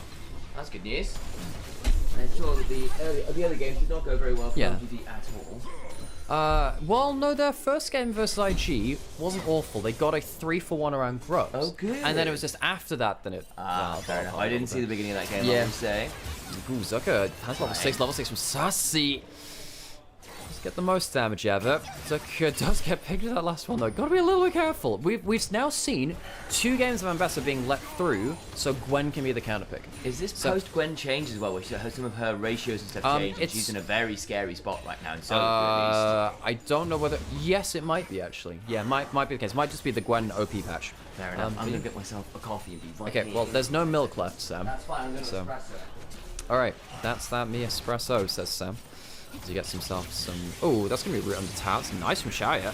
Ooh, but the double area goes right back. Photic and Xiaoya getting a lot of value. Remember, there's barrier on both sides. Photic goes forwards and the barrier is used, but he has one in return. Photic gets first blood. It might just be answered in kind in mid lane. In fact, it will be, because Hijack goes too deep. Nocturne flies into mid lane, but can't make the difference. Kill goes over to Climber instead. On the Vipe, 1-for-1 solo kill between AD carries in the bot lane. Photic, after a poor showing in game 1, gets a leg over Xiaoya. Both summoners used from both AD carries. The Halo Blade's really working out for Photic there. LNG have an advantage in the bot lane now. Could say, oh, might come through the 2v2. Comes through the 1v1 instead. Very rare to see that. We don't see that many AD carry 1v1s anymore. So it's not been the meta. Flash the sword after the E lands. Xiaoya, I don't know whether he could have maybe waited a second to... He doesn't have enough ranks on his E to have that second cooldown. So what happens here? It goes into the Slayer minefield, loses the... Oh my god, he just gets completely punted in. Oh, that's nasty as hell. So it's the shove back into the headbutt back. Yeah. Haichao gets some frequent flyer miles there.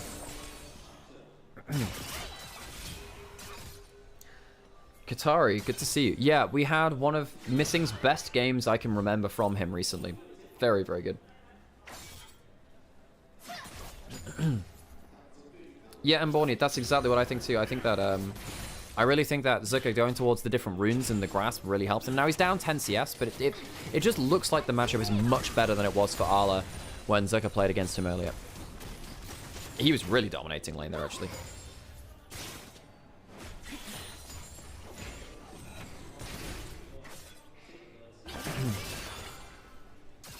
Sassy controlling the lane, and yeah, maybe it is just the stupid Gwen patch, because they tried to change the Gwen scaling, and what it ended up doing was not actually impacting Gwen's late game at all. No. Whilst also giving her a better early game. Yes. Needs to close the door, Sam. I'm waiting for my TP. Oh yeah, fair. Okay, all right. It's just that if it's not like closed properly, the sound does leak out. That's fine. That's okay. That's fine. But yeah. So yes, we've seen that Gwen is the ambassador. Yeah, Gwen basically her passive got changed a little bit, which is meant to be a lot of her late game scaling, but they didn't change it enough. So all it meant is that she has a much better early game, and then her late game is still basically the same. So maybe that changes things. Climber going towards top side. Vi Gwen has been the combo in both games. We've seen it in 2.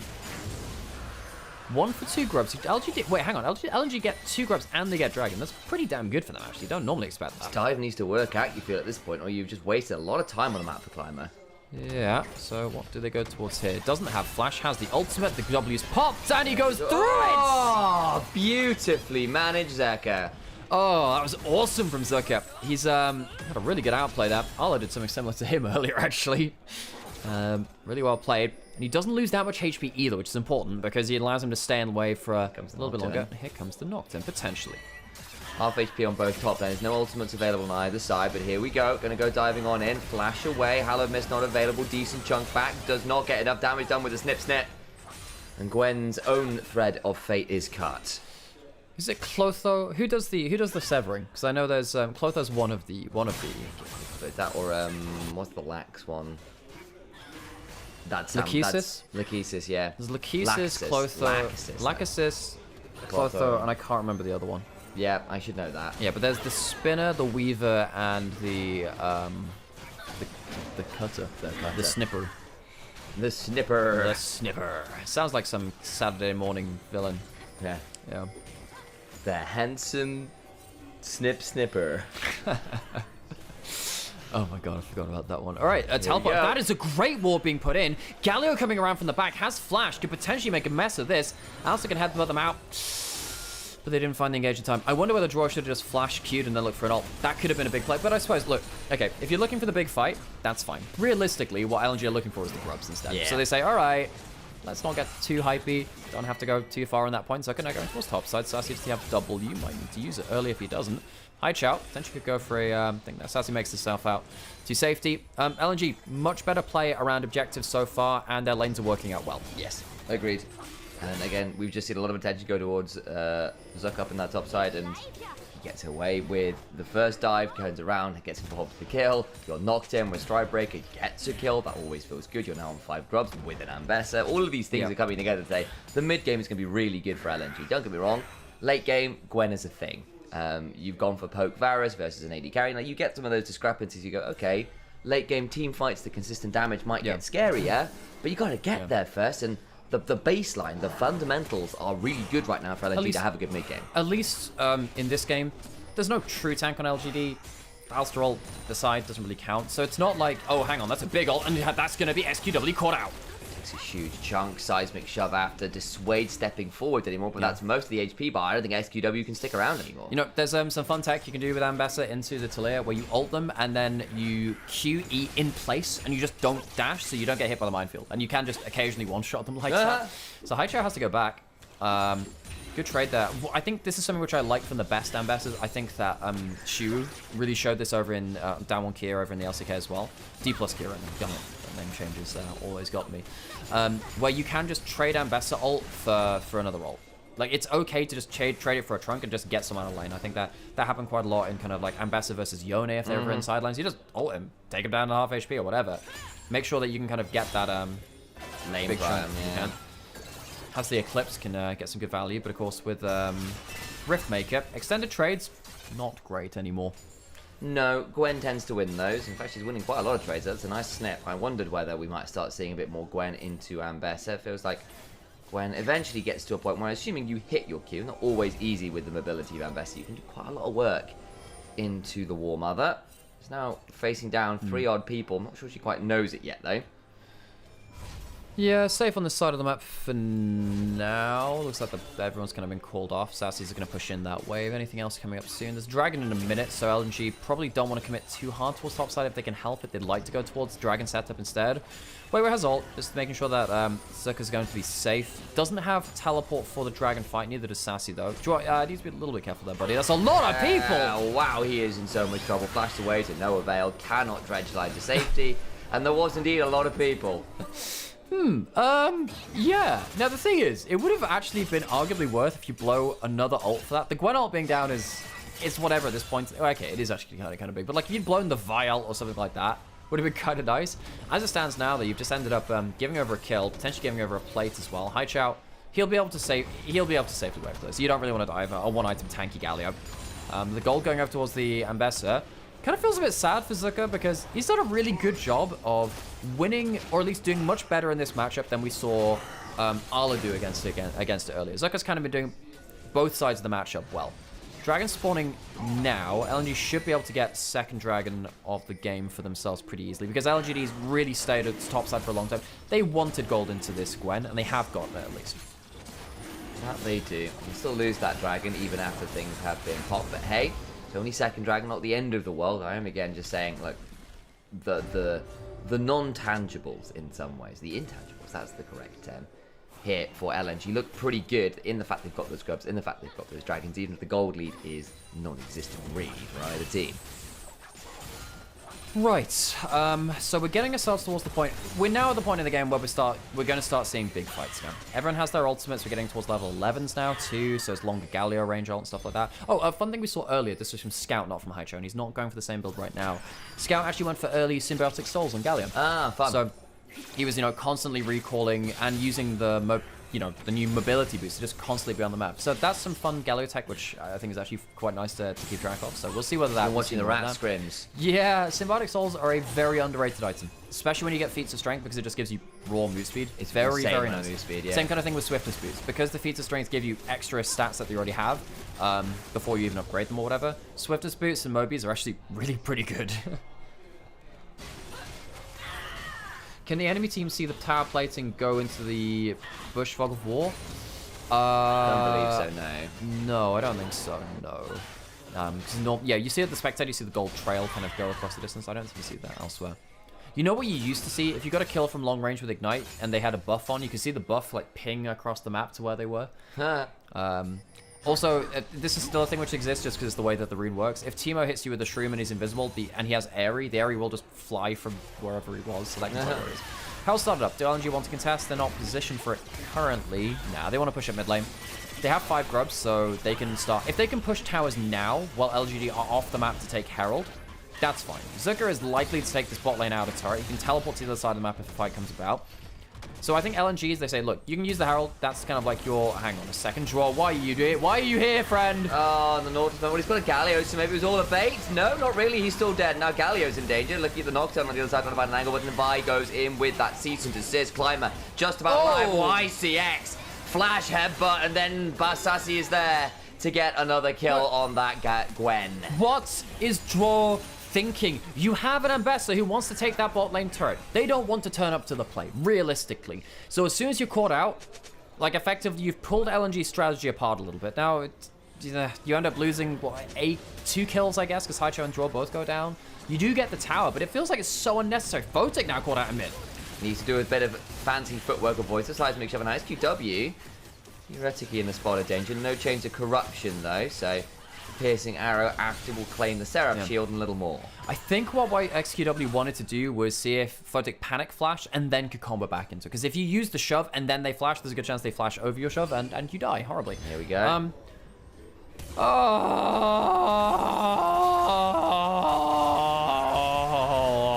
Why? But like, why would you do that? But the control ward was in that bush, Alex, and it was Hex Flash in to clear it out. The control ward, it's vision, Alex. Sam, they didn't kill the control ward. It's alive. But that was why they had to send so many bodies. It's a deadly control ward. You can't just leave it there. I just don't get it. Sam, go get your goddamn coffee. It's in the other room. You go do that. I've got tea because there's no coffee left. I'm very sad. Yeah, no, I need some more of that. And it's also a Sunday, so we can't buy more. Very true. So. Well, we could, but it'd be very expensive. Oh yeah, true. I guess we can go out for coffee between games. Maybe that's the plan. Right, LNG behind in gold now. I just don't get why Joel would do that. Your Ambassador was killing a side lane turret with 5 grubs. You didn't need to do that. Zucker trying to clear out the wave. Way pulls the ult and goes into the fray. I think this is just for the Stride Breaker slow though. YCX is now under turret and Zucker's now alone. Teleport came in from the Galio, but the Ambassador is already dead. The Gwen has snipped them apart. Haichao's not going to die, and LNG choosing poor fights again and again. Sussy ends up getting 2 kills, and this Gwen is now a late game threat. Big problems on the board now for LNG. They are pulling the trigger too quickly and too greedily. LGD pick up the pieces, and all they have to do is wait to catch the fumbles for LNG.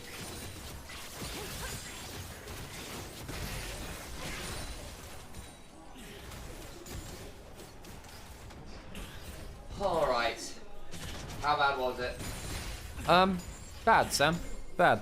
Basically, LNG are taking fights which they're writing checks they can't cash. They're trying to like play to defend Ambassador on the weak side, and then like, okay, you've made the disengage, but you've already teleported in, so now you have to re-engage again because otherwise Galio will get caught out, and then it's like, well, now Gwen has 3 kills. Gwen just picked up a double kill and is now 1.5k ahead. This Gwen is going to be a menace. Couldn't become like the late game menace they wanted to in the last game. It feels so bad because Zucker actually played the individual game pretty well in the last time. LNG are just choosing poor fights now.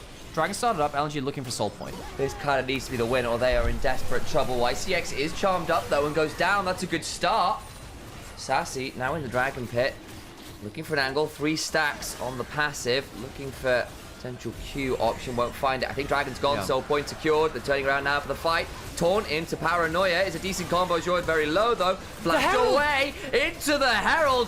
Gets Vi out looking for a re-engage. That's pretty psycho behavior. Sassy on the other side of the fight picks up Wei. They claim the Vi as well. Now looking to hop on forward, and somehow, some way, Climber does eventually fall, but not without some absolute madness. The Herald play was good for a while, and then he chose, ooh, I'm gonna go pop out early, gonna hit the wall closer to it so I can start going into the fight with my ult again, and then immediately dies. If he just left the play, I think LGD would be a lot happier. LGD, poor attempts at going towards the dragon. They lose their Alistair. It means that LNG have the Infernal Soul points now. Next time will be the Soul. YCX doesn't have his ult for another 5 seconds or so. It's too early for him. Gets completely blasted. Suddenly part of your front line's gone. And then later on, Climber does this thing where, you know, you queue over the wall and you try and, you just hang out in this brush and see what you can do. And he just goes straight into like a melee range Nautilus. So very poor positioning from him. Maybe thinks that Gwen can make the difference. This is a pretty fun play. Nocturne has a very strange interaction where he just keeps flying towards the Vi. But look at this. If he'd ended up just going further down the river, the Vi gets out safely. I don't get why you stand like this. Just stops in range of the Ambassador, and Zucker just completely zeroes them out. Bit of a mistake there from Climber after a very fun play at the start. Yeah, and unfortunately, they don't get the Dragon either, so LNG still have that win con on the board. They made things tricky for themselves by getting that Gwen so fed. But the rest of this game is certainly in a potentially better position. Now, folks, in case you missed it, by the way, I'm joined by my brother Sam now. Hello, Initialise, who's been putting in a lot of work recently, so skipped out in the first games, understandably so. We did have some very fun games, though, actually. Sorry, man, you missed some pretty fun games. We were debating which ones would be the least fun. I was like, that should be fine. Like, we got it wrong. Either way, you got a bit of a lion. And anyway, so yes, in case you're not familiar with us, we're brothers and we cast together. Athcon started up LGD. Not sure. Well, I think they can commit to it. No one's from LNG's in the same areas. This is going to be, yeah, the GA variant picked up as well. I mean, it's a little early because it won't completely overlap into the Dragon and the Baron. But what it does mean is, Gwen can play like a psychopath in a side lane. In the setup for the Dragon now, you can then look to make a big play, which will then unlock the objectives. It's not the best timing ever. Mid lane turret not going to be taken. Sassy teleports in just to make sure that that will be safe. LNG, are they cut off for the pass here? I think they might be a little bit. Again, XQW happy to leave himself out in a difficult position, looking for the TP. They found the TP, not going to be able to interrupt because there is no seismic shove. Photic got incredibly blasted there because he gets hit by the knockup of the actual Weaver's wall itself, which means he can't even flash to safety. So LGD take a great fight just after the Atacant. Because Gwen is so good at taking towers, they're going to be able to slaughter that. So suddenly, LNG, out of nowhere, completely fall apart. Here goes YCX. Oh, flash in for the headbutt, but now the turnaround comes into the Galliot. That's a 4-man knockup from that. The back end of it, Zeka trying to dash around best he can. The withdrawals coming on through as Sassy does his best, but they're all falling down now. Withdrawals all coming through. What are we doing, LGD? I mean, LNG, I just criticized them for being left out on the map and leaving people out to dry. It felt like they weren't ready for that fight, but LGD just waste the Atacant they could have used to fight back against the next Dragon play, the next Baron play. LGD misused the Atacant in a crucial moment. That could have completely solved the game for them.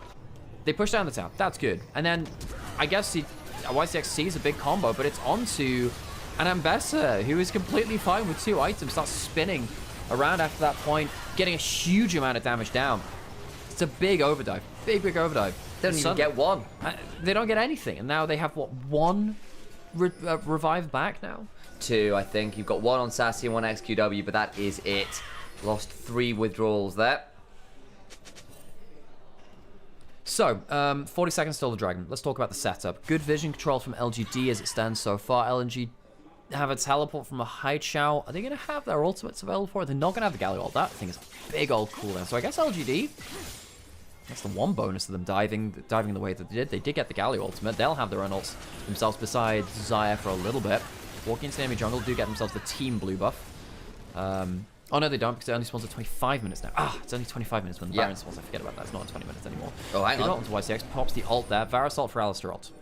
Pretty big. Remember when we saw that last fight, YCX was going in without his ultimate and died pretty horribly. Won't have that available now. Chains of Corruption is a relatively important cooldown, don't get me wrong, but your front line is now no longer a front line. Sassy trading out with Zeka. Not too much more to see there. I'm really interested in how XQW is going to use his ult now, because it looks like he's going to use it to change the terrain on Vision. What is he doing? He's going straight in. Not really sure he wanted to follow that through himself. He's starting to burst it down, but the wall is now gone. We're going to have a fight. Here comes Haichao. Paranoia comes on through. Look at Sassy trying to get as much value down as he can now. Haichao's coming down. Galio heroically enters the fight, but already they lost the jungler of LNG. Should deny the Dragon. Secured by the Xayah Feather pullback. They kill the Ambassador at the end of it all. And LNG cannot get into the pit cleanly. Not really a great fight from either side, if I'm honestly saying. It felt like XQW's wall could have put him in a bad situation, and it did come down to a straight-up fight around it. LGD end up winning out because LNG don't quite get themselves the damage down in the right places. Baron will be taken out by LGD, and they, in such an important game, reminder folks, this game could be the one which determines who goes 3rd and 4th between LGD and LNG based on current form. Photic has got an arrow to try and steal this with. And that's it. Not going to be in time. Throws that Chains of Corruption, see whether he catch someone in the pit at least, and that's not going to happen either. Baron and Dragon secured, Soul denied. LNG feeling pretty miserable about that sequence. They were in such a good place for a while too. You know, they had Soul Point. They had a great denial of the Atacant.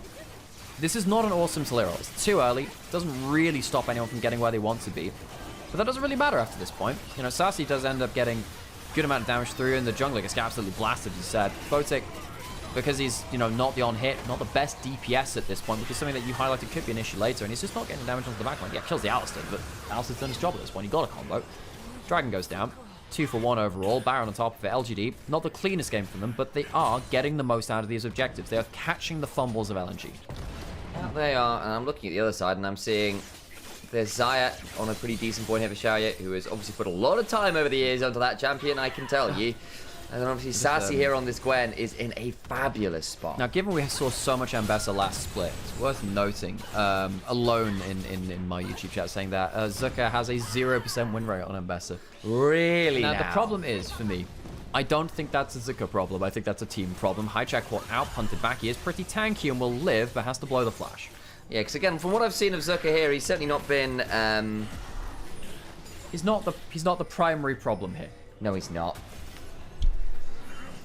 As he does his very best to be used. Photic has to flash barrier away. Will not survive. XQW coming on. Wait! Galliot survives. Helps that one happen. They turn it around onto XQW, but there's still just too much damage from this Gwen. They lose the Galio after for the price of keeping Photic alive. Zucker trying to threaten here on the flank. There's 2 low health bars, and he could potentially find an angle. Xiaoye still in touch. Xiaoye still with flash barrier. Oh! Zucker just hairballs the ult. Sad things for Zucker. Was talking about him not having success in the champion. I don't necessarily think it's his fault this game, folks. I think it's more of an LNG problem altogether. But LGD now, they do walk in, get a 1 for 2. SQW, I think he just misjudged what was happening with the Galio ult. It flashed forwards for a potential kill onto Photic. Doesn't end up getting that and ends up going down himself. Game still goes on. Significant gold lead for LGD now. Well and truly in the driver's seat of this game. We'll go back to how this happened. Photic loses his spell shield, misses his ult, gets comboed, and almost dies. Photic, not a great fight from him. And he's a player which has a lot of criticism from me, honestly, over the last split or two. Just about walks away with his life very, very close. But as you said, costs a couple of teammates theirs. The Galio ult was interrupted, but the magic damage shield still came on through, which was pretty significant, honestly, all things said and done. YCX, XQW, Climber, all now in the enemy jungle. LNG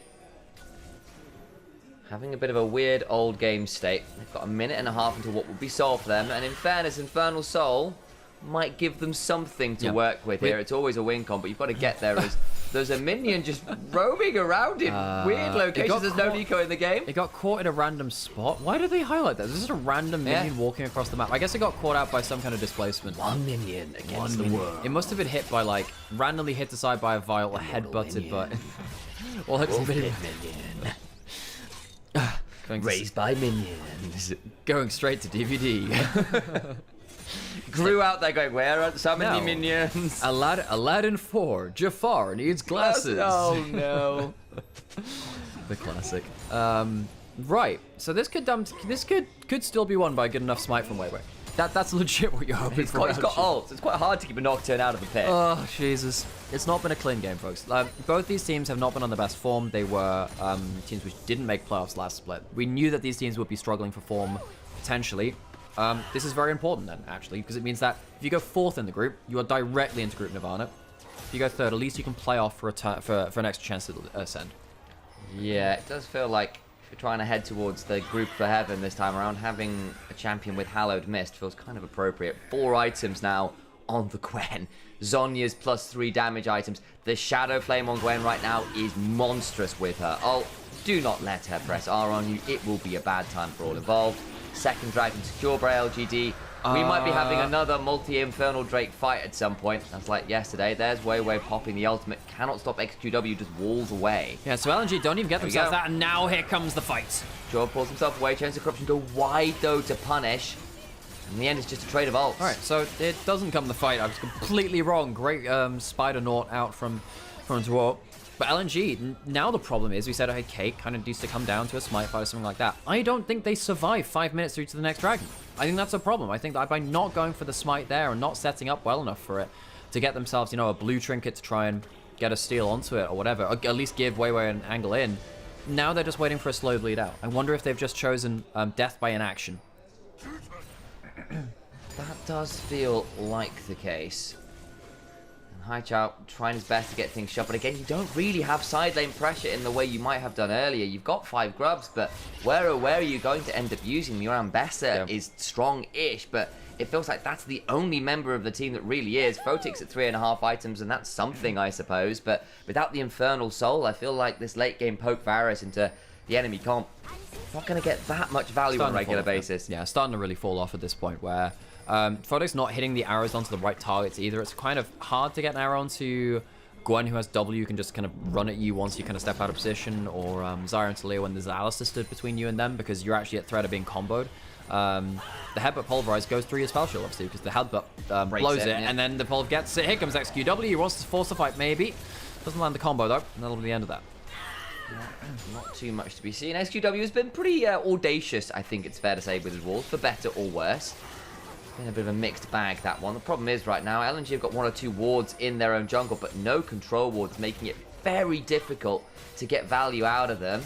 So I'll try and clean them up now. Baron was started with way around with ultimate. Very tricky to do this without the Nocturne getting in regardless. Slowly being taken down by Climber. They'll pull off the walls, looking for an angle. Jord tries to Spider-Man out and fumbles the hook. They'll summon Galio, but it's too late to save their support. Turning around now as the headbutt back in onto Haichao. Means he's likely dead as well. And Bester to the backside is decent, but the feather pull plus the flash is beautiful. And Gwen and Xiaoye run over the back end of the fight. Talia dies, but it is at the cost of 4 from LNG. They will walk down the mid lane, and with so much tower damage from Gwen and the Zyra as well, that should be the end of the game unless Photic can wave clear enough. I don't know if he's going to be able to, though. That's right. Cleans out 1 or 2, but the cannon minion's still alive. The hail of arrows does nothing. Sassy steps forward with the hallowed mist on. He's got another. Watch out for the flash combo from Ali. Watch out for that. There it is. Good. Flash out Photic.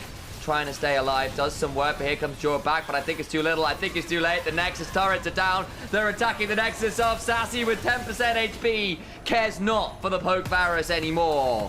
What? And it's a win for LGD. What a fall from grace from LNG. What a fall from grace. Summer finalists in 2023, powerful team at the end of 2024, and went through to Worlds quarterfinals after an undefeated Swiss group stage. And now they find themselves last place in their group in Split 1, and really starting to have some worrying signs here in Split 2 as well. LNG, this is not the team which you expected to see, even with some of their powerful members leaving the roster.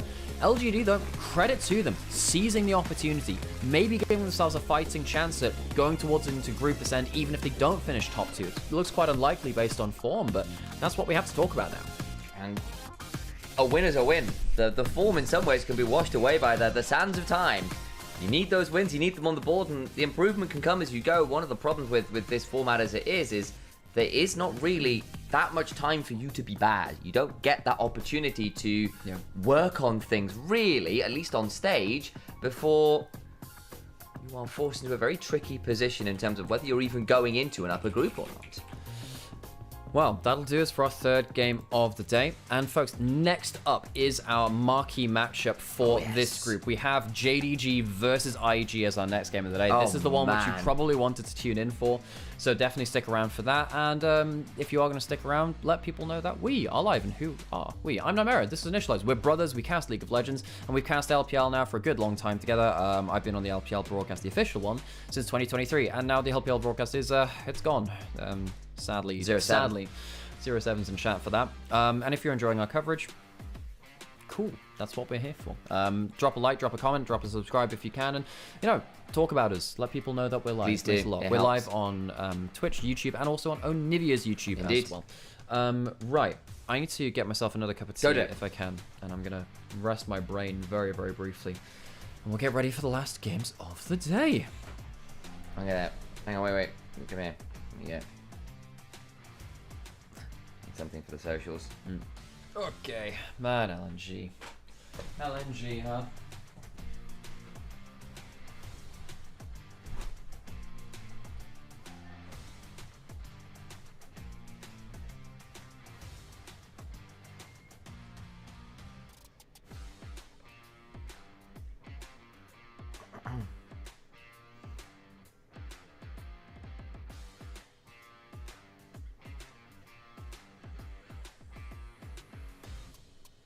LNG is embarrassing. Yeah, I don't know. There was some solid map moves. I mean, like, okay, got the grubs, got the dragons, great. And then some of the decisions on when and where to fight were just very poor. I think Jaw ended up being over-eager and pulling the trigger. I think Haichao tried to save him a few times to no avail. I think poor Zucker, like, played okay on the Ambassador. We saw one fumbled airball ult, but it was always a bit of a Hail Mary anyway by the base. I kind of feel bad for Zucker. He tried, man. But, like, just look at that damage discrepancy. Like, Photic is doing a decent amount, but it's poke Varus in the late game versus Zucker never really got to fight. Haichao never really got a decent combo off. Like, you've gone for a Nocturne Galio comp, but not gotten that much value out of it. Tricky.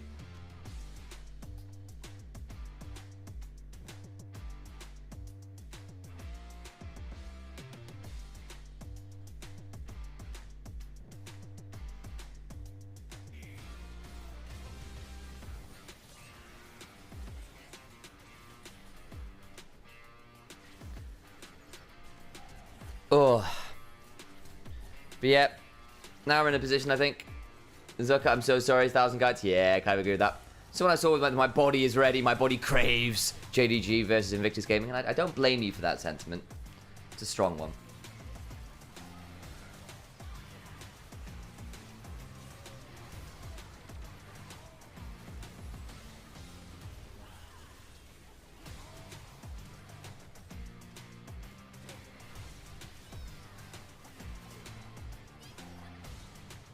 I need to tag Alex, hang on.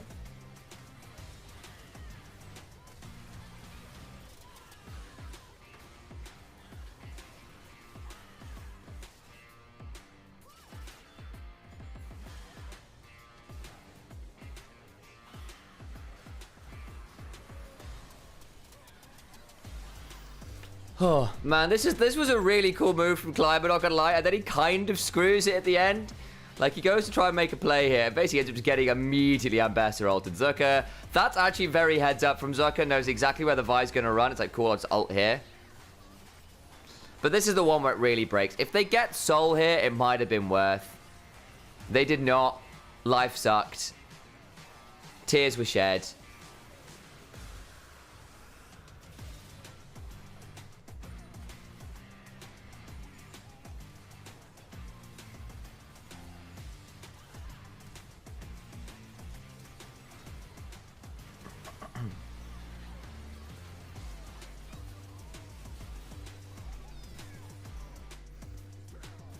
Saves Haichao directly too, yep.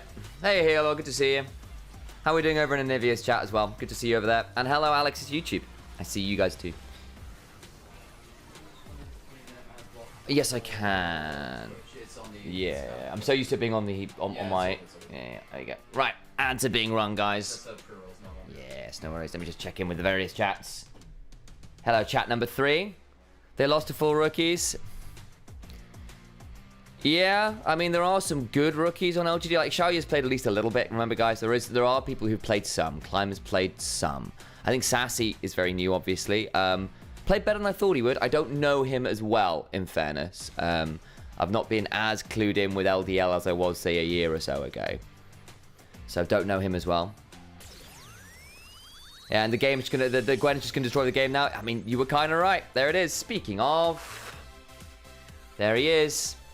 Sassy played very, very well, didn't he? Oh, what a game from him.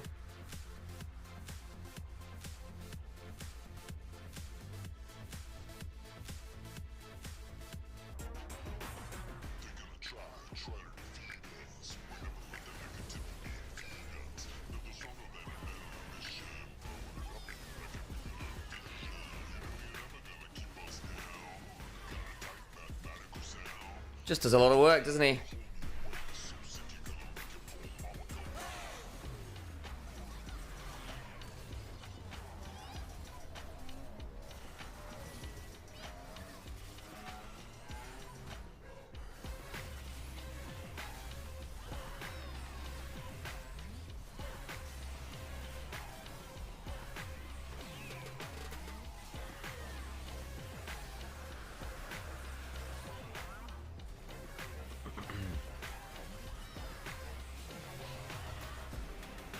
Righty then. Surely. Well, what's going on over there? LPL is hopeless? I don't think so. I think these are just some of the less good teams who need a bit of work. Sometimes get this. Shun Pays redemption arc. Oh, we'll see about Shun. Pays, I feel like he's done well. Surely we're number one, says Mecha and crew. I mean, I hate to say anything. Probably.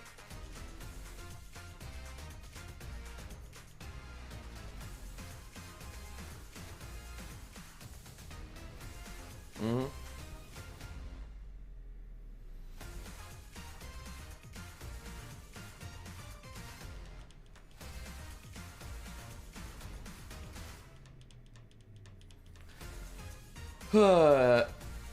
Does Pays even need a redemption arc? He was the best player in Split 1? I kind of agree with you. Hang on, bring my camera back. Boop.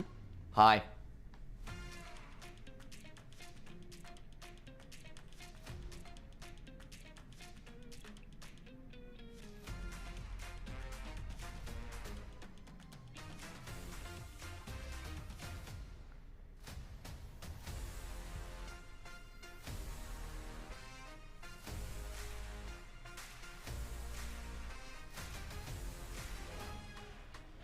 好的，欢迎来到我们的赛后采访环节，我是主持人小玉。恭喜老干爹赢下了这场比赛的胜利。在赛后，我们也请到了3C 选手，先打个招呼吧。大家好，我是老干爹的。Interviews to be had。也是恭喜你们赢下了本赛季的第一场胜利啊！其实，对于各位对于3C 选手 I need to see more from Gala after Split 1. I'm not gonna lie. I feel like Gala had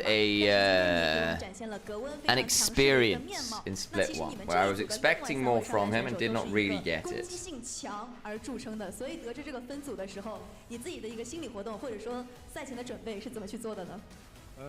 很激动吧，能跟很多这么强的上单选手交手，然后赛前的话也进行了很多准备。其实。3C 选手应该平时在 rank 当中啊，各种各样的上单英雄都会玩。如果让你自己来评价一下，你是什么类型的上单选手，或者说选出3位 IJ Paycheck Stealer Retirement Home. Ooh, go Spider Gwen. 兰博、朗姆和贾克斯吧。还是非常有进攻性的。5 million yuan blood feud. JDG. Yeah. The whole scout drama was a whole thing, wasn't it? 可能团战有点僵持不下的时候，作为发育还不错的格温，你是怎么去在团战中发挥出自己最大的作用的呢？就是尽量不要和队友脱节，然后等队友控制跟上，我再上来打输出就行了。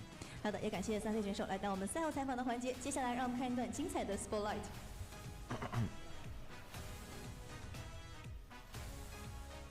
早就会打起来吧？连续技能我可以后面封路，3秒到，开着，我先打，我先打无敌啊！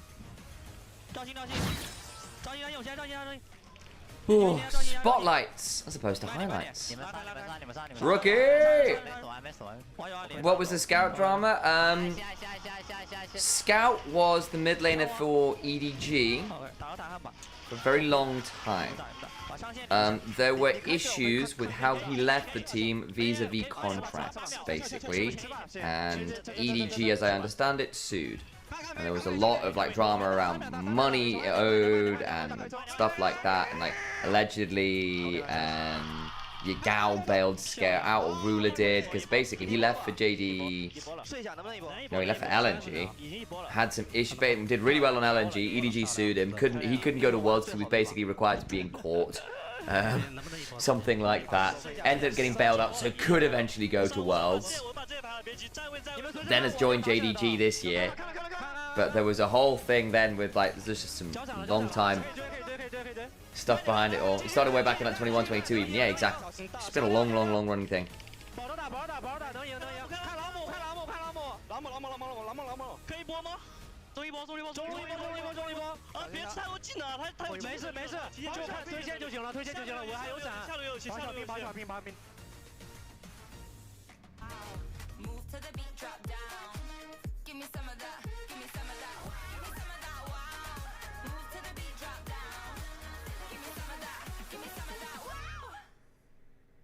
TCL X11H 领耀 QD Mini LED 电视，纯净画质，细节尽显，细腻光影，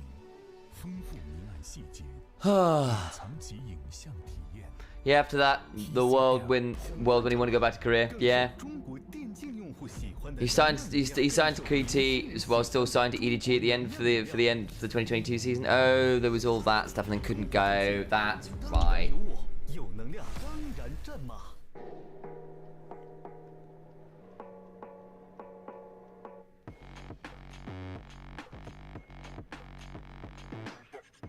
Mm-hmm.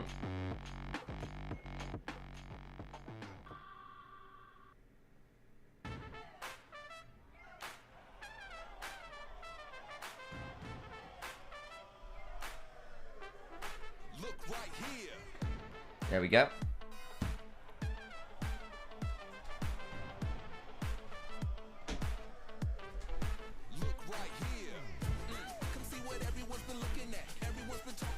Alrighty, okay, so next game's the big one. It is. I have to run the ads as well. Nice, thank you. Let myself have a cup of tea. Sorry, I'm still a bit out of it in a minute. Yeah, I can tell. I'm gonna have a very long day today. Yeah. Oh, hey, Chili Bunny, good to see you. Oh, my days! What a wonderful person as well. Also, phenomenal cosplayer. Yeah, about to say, like, they do many Ari cosplays. Yeah. That does increase my worldview of someone. They also just make me very jealous with their Insta stories. They're just constantly on really cool locations in the world, living a great life. I'm like, just like, please stop. Anyway, hope you're doing well. Yeah. They're cool people, basically, guys. Yeah, cool people. Alrighty. So this is our big. This is our big game today, folks. This is our big game. IG versus JDG. This is likely determining who's going first and second. It doesn't matter as much, really, because if you go through as first and second, you still go through into group ascent. That's the big thing, and the seeding for that doesn't really apply, but it's still very good practice, and you don't want to leave yourself in a position where you might slip up in a single best of one in the second round robin and somehow drop down into third or something like that. Good to see you, Amber. Good to see you. Okay, so trying to think what the key matchups are going to be here. I mean, top lane, Ala versus the Shy. I mean, we'll see what happens in terms of the Ambassador. Both of them played an Ambassador game before. This is their second game of the day. We've not seen none of the champions yet. Do they have answers to the Ambassador? Are they going to be playing the Gwen? Are they going to be playing something different? Do we just ban out the Ambassador entirely? Do we get some funky stuff? Because this is the game where you think that people are going to start pulling out the stops. This is the important one to win. You win this, you're probably going top in the group. Probably.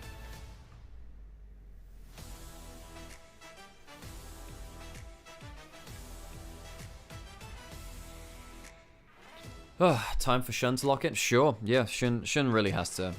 He really has to lock in for sure. Like, yeah. I think, yeah, JJ and Mako were largely pretty good versus LGD in their first game of the day. Yeah, I mean, Shun is definitely a player which I've criticized in the past, but he's still a top tier jungler within the LPL, and he needs to show that in games like this. See my little... Like, it's working right now. Like a little mushroom cat. It's adorable. Got that. Right, I have this one too. Wait, I think this one's out of battery. No, it's not. I have so many of these random things right now. And they're squishy, which is great. Care to weigh in on the scout hair debate? I didn't know there was a scout hair debate. What is the scout hair debate? I didn't even see what happened with Scout's hair.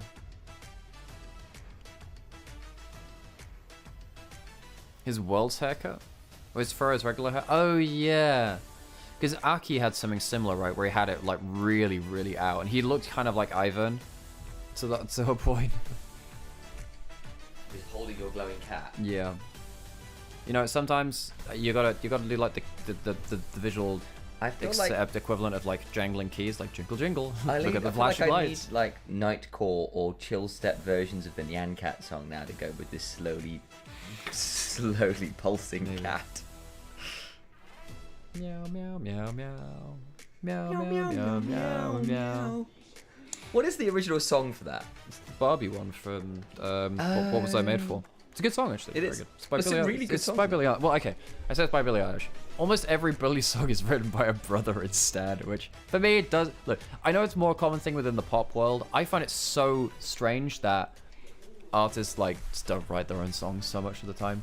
Like, I mean, I say that as someone who doesn't write my own songs, but that's why I don't consider You've myself... written one or two. No, I haven't. I've written a riff or two, and that's not the same. True. I've never actually written a full song. Have you not? Huh. No. Do you think Pays has been underwhelming in LPL so far? I think he's been good. I think he's been good, actually. I think he's been probably JDG's most consistent player.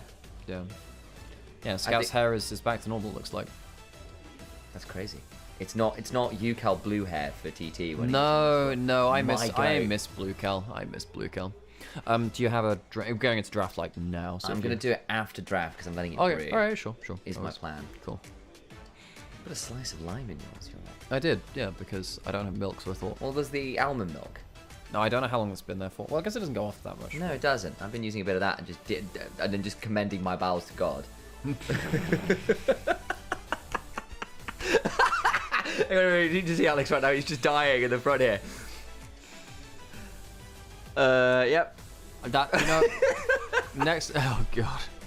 Next time you go for, like, a spicy hot pot, remember that phrase. Commend thine bowels to God. Oh, God. Well, there we go. Right. Yeah, with that wonderful image, guys, you're so welcome. Yeah, this is our big game of the day, folks. So obviously, there is a lot riding on this in terms of like stakes for the group, I suppose. But yeah, I think so welcome back, Grumpy. I think IG have looked pretty good when they've had like that very, very easy to see dive comp. They're good at executing comps which play in the same way, but like dive.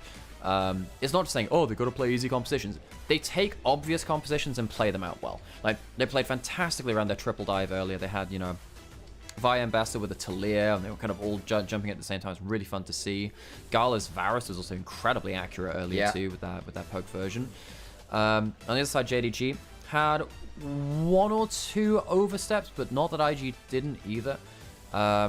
This should be a very close game based on hopefully. So far. I'm hoping so. And we're gonna get ourselves into the draft for our fourth game of the day. This one is important, folks. Invictus Gaming versus Jingdong Gaming. We expect this to be a battle for first and second within this group. Of course, they'll play off again because it is a double round robin. And immediately Ambassador on blue side, so not wanting to first pick the Ambassador. That's a change from what we've seen today. Also a bit of a coach battle in the background. Two of our bigger chefs out there who've been known for being quite strident in the past in terms of how they look at the games. Daney and CV Max, depending on which side of the rift you're on. Two very notorious coaches. I think it's probably fair to say that's the correct term. As the bans come on through, I think Ambessa against the Shy makes a lot of sense, as does Gwen right now. Interesting to see Invictus Gaming banning away the Jace, but hey, it's just a very strong pick right now. Gwen banned away as well. So Gwen is just strong instead of just being into the Ambassador. Right, that's important to note. Seems like we're getting a better meta read on that. We didn't see it. We saw like a ban of it yesterday, but it feels like people weren't picking it up despite the strength. Skarner, Callista, Rumble are the two which I really think are very powerful here. And with the Vigon, we're getting one of the Callista or the Rumble. Do IG leave both up, or do they just take away one?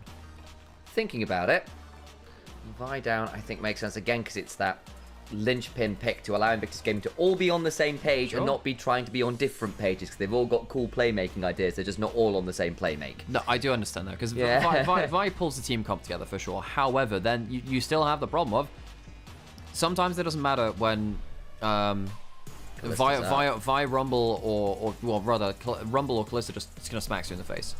Now both of these players are Nidalee players. Shun played so much and they pick the Nidalee over the Callista. That is a statement. We've seen Callista get through just once or twice of late. Feels like people are worried that you can actually answer the Callista, even with lane swaps removed, which normally makes her a little bit harder to avoid. What is the response? You can see IG making some choices of their own. Are they thinking Yone?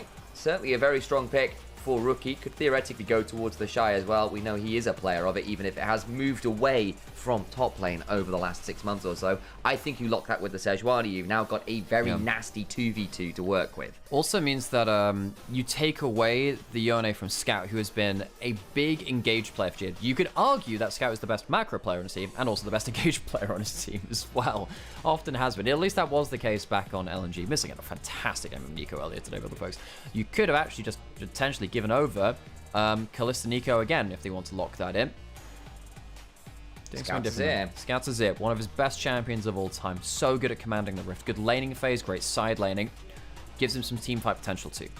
Feels like as well on that champion, he's back to form. There was a period just towards beginning of last split, end of last split, where the Azir was looking a little bit more mortal, struggling to find as many good angles as Scout was in the past, and he's right back to form on that one right now.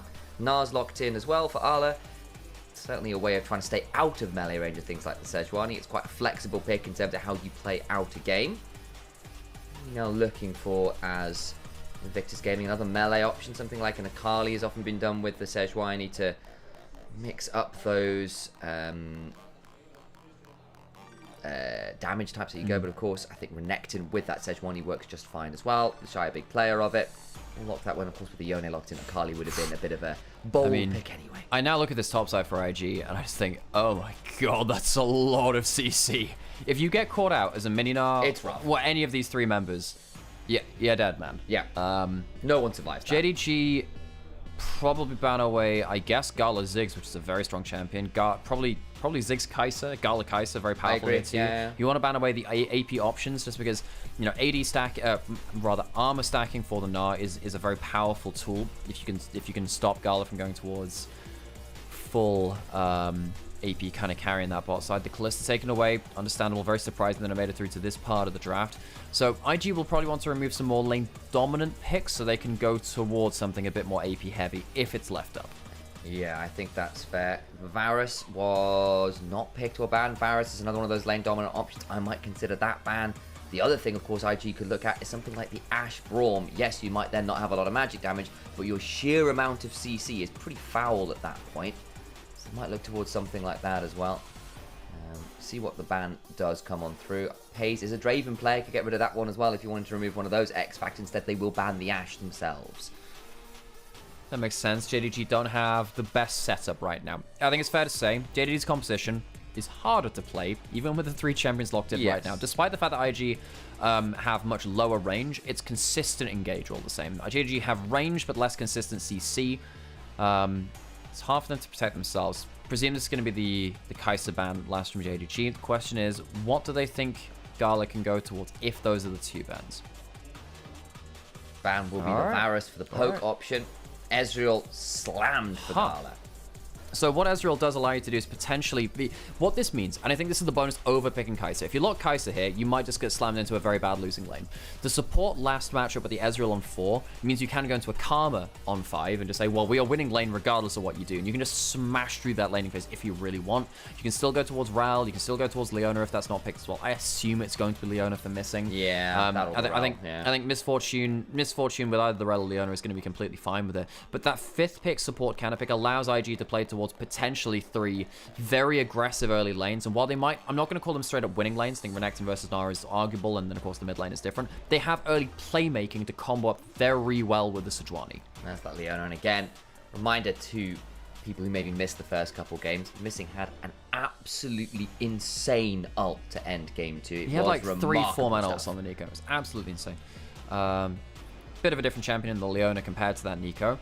JDG, much longer range than IG. Much longer range. If they get towards a mid-game where they're not behind, IG might get blown up before they make it into melee range. So that could be their issue for them. Last pick for makeup. What do you go hit? That's a bit of a different hover. I mean, I think likely you're looking for lane dominance at this point to snowball early. I think with this draft, you're all learning and say, right, we're going to smash lane, we're going to brawl through it. The Braum means you lack some engage from bot lane, but you have so much on top side, you don't matter. You don't mind about that really. Braum comes in, lane counter pick. IG say, all right, all early game, quadruple melee composition. Let's slam home some Sejuani passives and blow open this game before the range and the scaling comes online from JDG. Look, it's a set 1 TFT combo between Sejuani Braum. So the permafrost you get from that Freljordian duo can be pretty damn silly.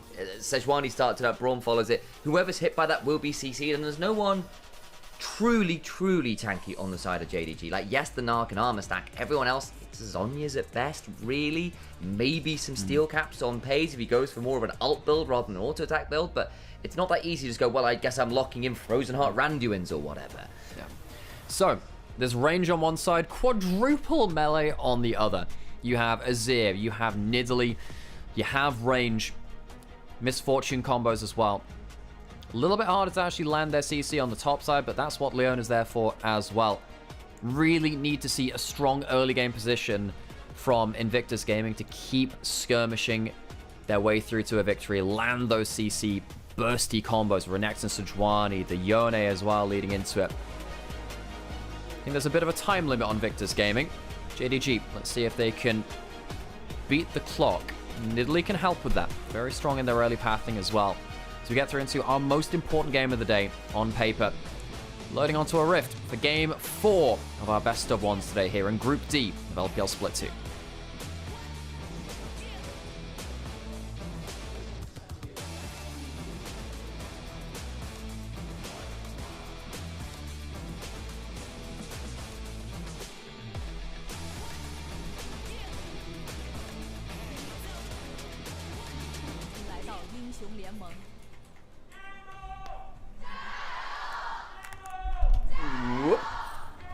Hello guys, that was the sound of me sitting down.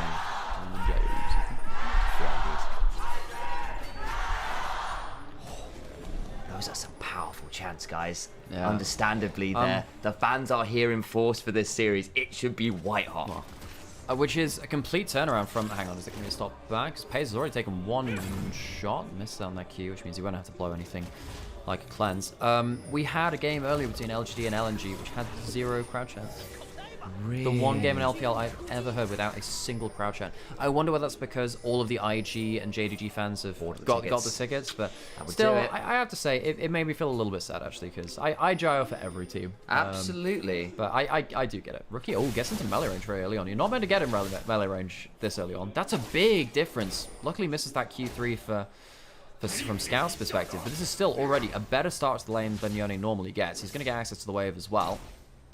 All I'm going to say is, this is Ocean Song Yone, and it is one of the most obnoxious unbinding soul sounds of all time. I hate the skin. It's because this weird Ninor sound. It's like, why is there a siren in my game? And I'm doing slight pet peeve on the skin. Just winds me up, guys. What can I say? Yeah, so the center face happened like that. Mako not quite able to hit that Q there.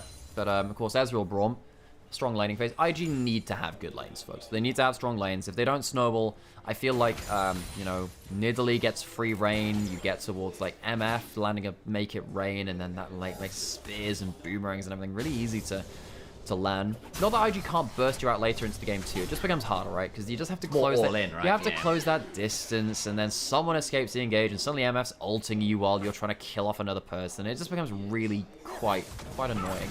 So, early game advantage for IG. That's the name of the game. Yeah, it's very full committal from Invictus Gaming as the game goes on. It's still a good full commit. Hell, it's a brutal one.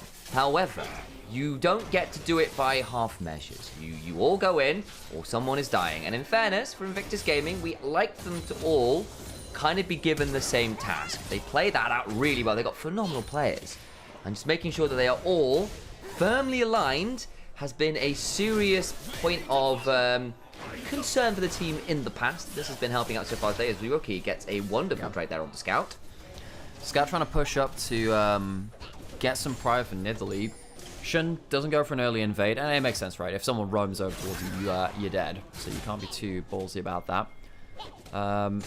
Does mean, though, Shun's just going to be kind of clearing away. Not really able to do anything towards JJ. Not able to get a double scuttle. Not able to get any kind of that Lego of you expect to get in that jungle matchup.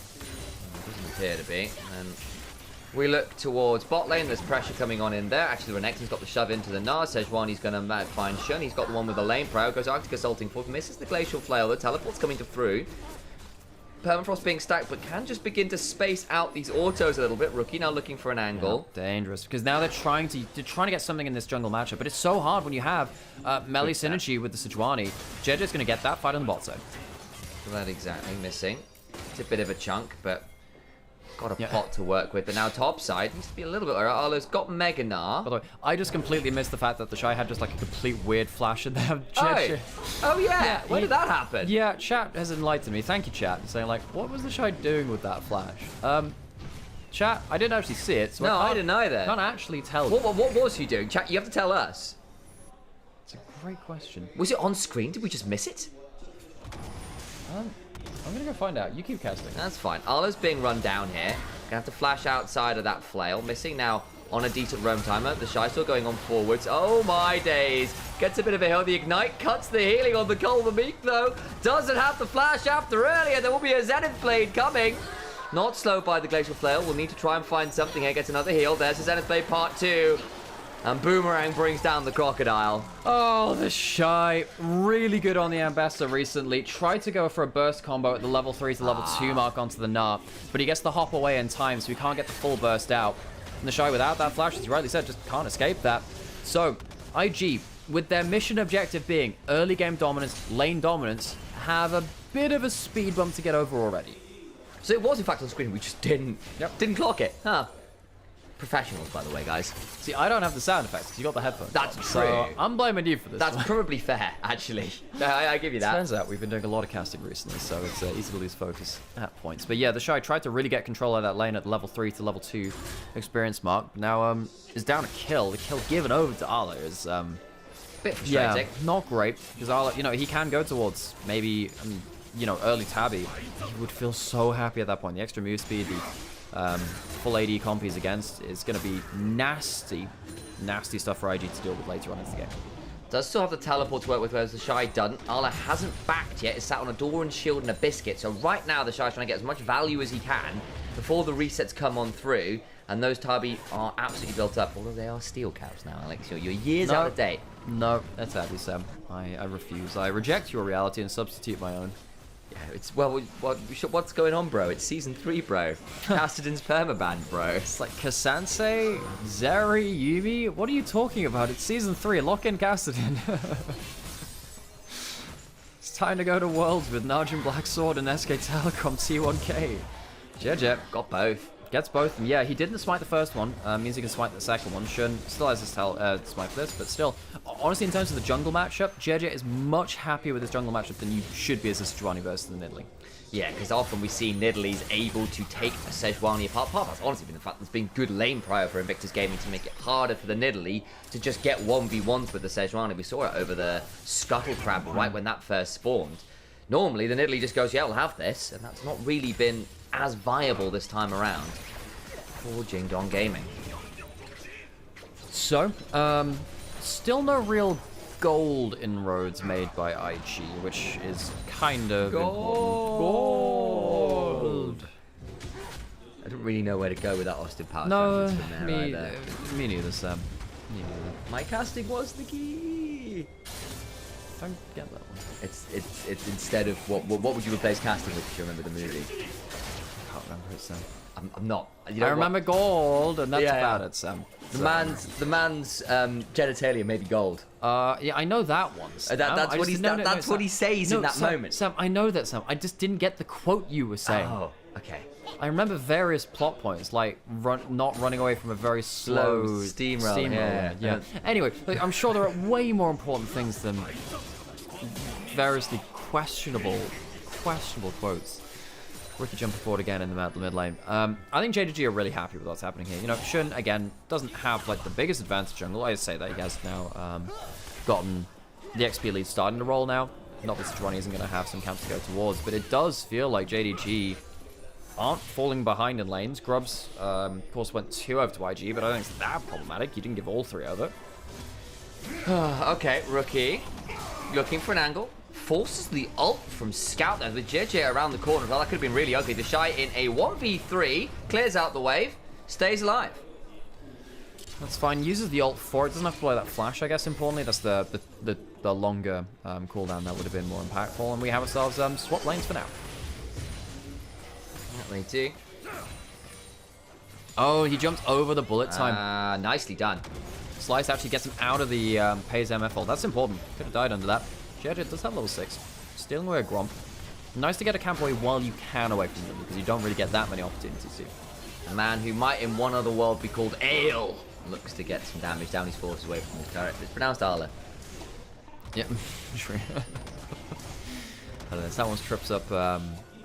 The thing is, when he was on AL, it was, some people were mispronouncing it as AL, Ale. I'm like, that is horrifying. I don't know what the hell you're saying. Is it the player or the team? Or the drink? Yeah. You're mine, I'm in. That's only Bousy allowed to play Gragas now. Just saying. Hey, I think 369 is pretty good at it. I think Bouse and 369, they should have a Gragas 1v1. I would be down. I so would fun. watch that. Yo, someone hit up Cage with Soko. Can we get this arranged? Yeah, can we get 369 I need Bousy? I need 369 v Bousy and a Gragas 1v1. I also kind of need to see Bousy versus the Shy, just for Cagel's reaction. Like, who does he support now? His top laner or, like, his top laner? Yeah. I need to see Mel Gragas tennis as well. Have you seen that? Yes, I have. It's very funny. You need to have two Gragas once. Obviously, when it's your turn to serve, you. That's great. I love that.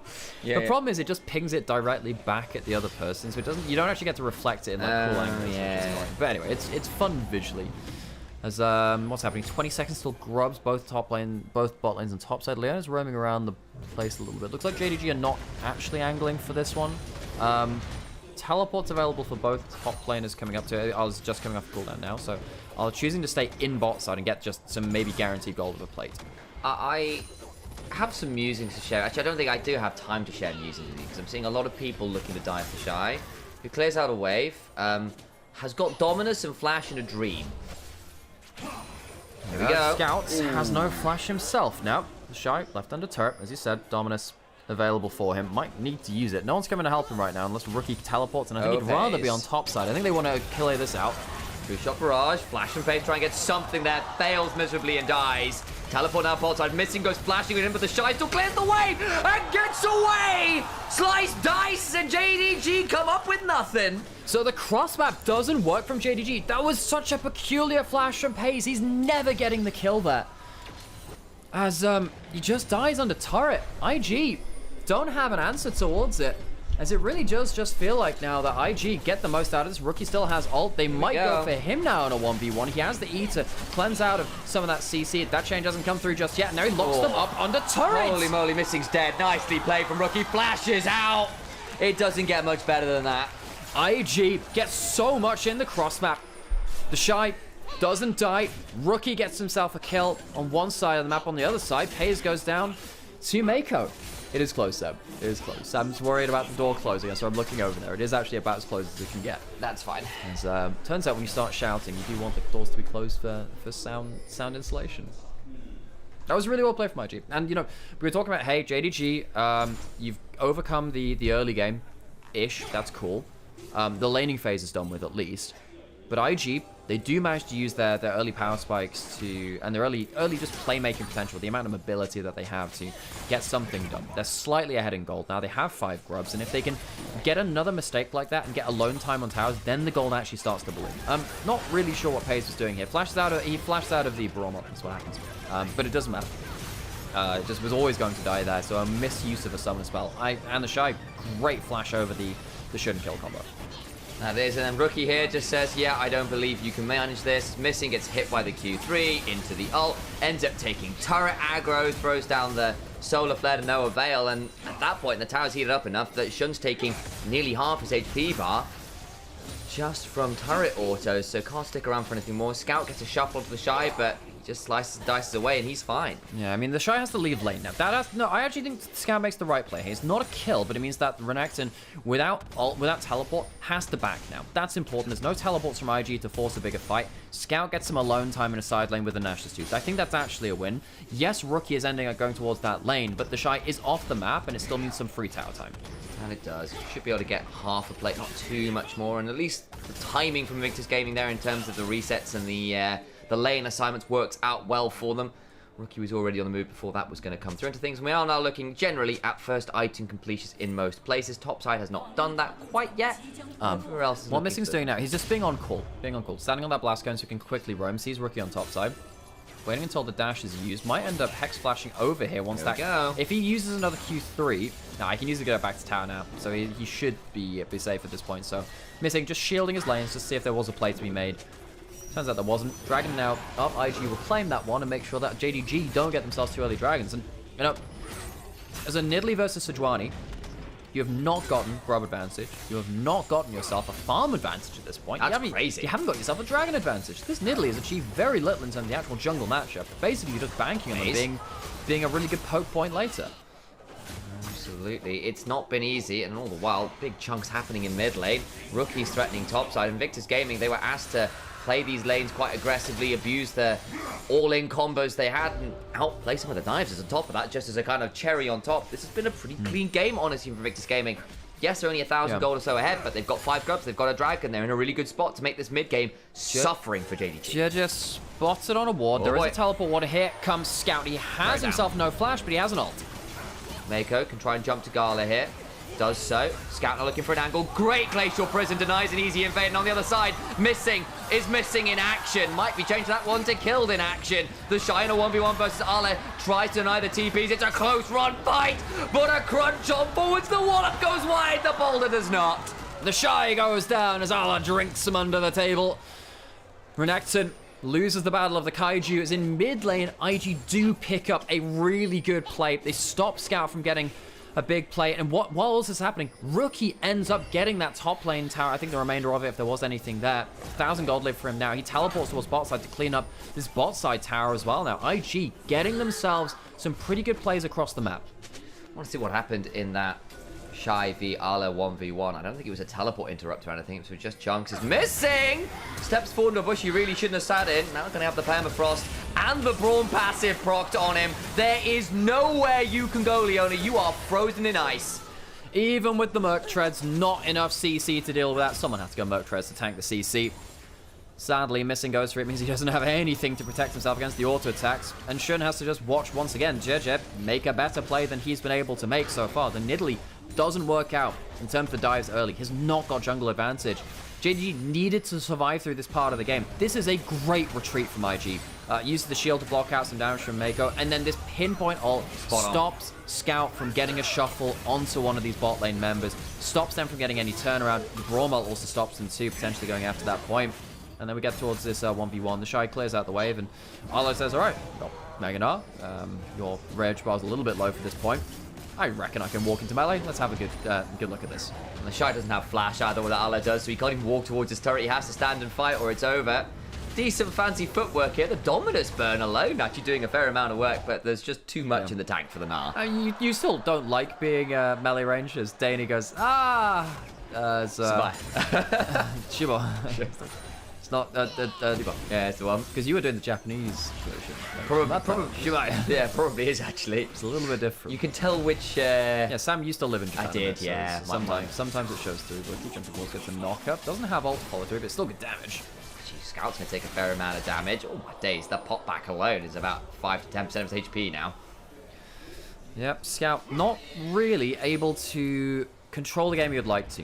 I don't think Scout has actually been the issue this game. He's been doing well to try and trade where he can, get some kind of opening, but he's not really been able to slow the game down enough so he can actually get time in a side lane. IG, you know, ahead 2k. We did say they needed to be ahead, and they are right now.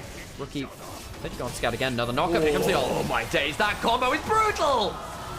Scout is dethroned. That Emperor has nowhere to go. 3 kills on Rookie's Yone as well.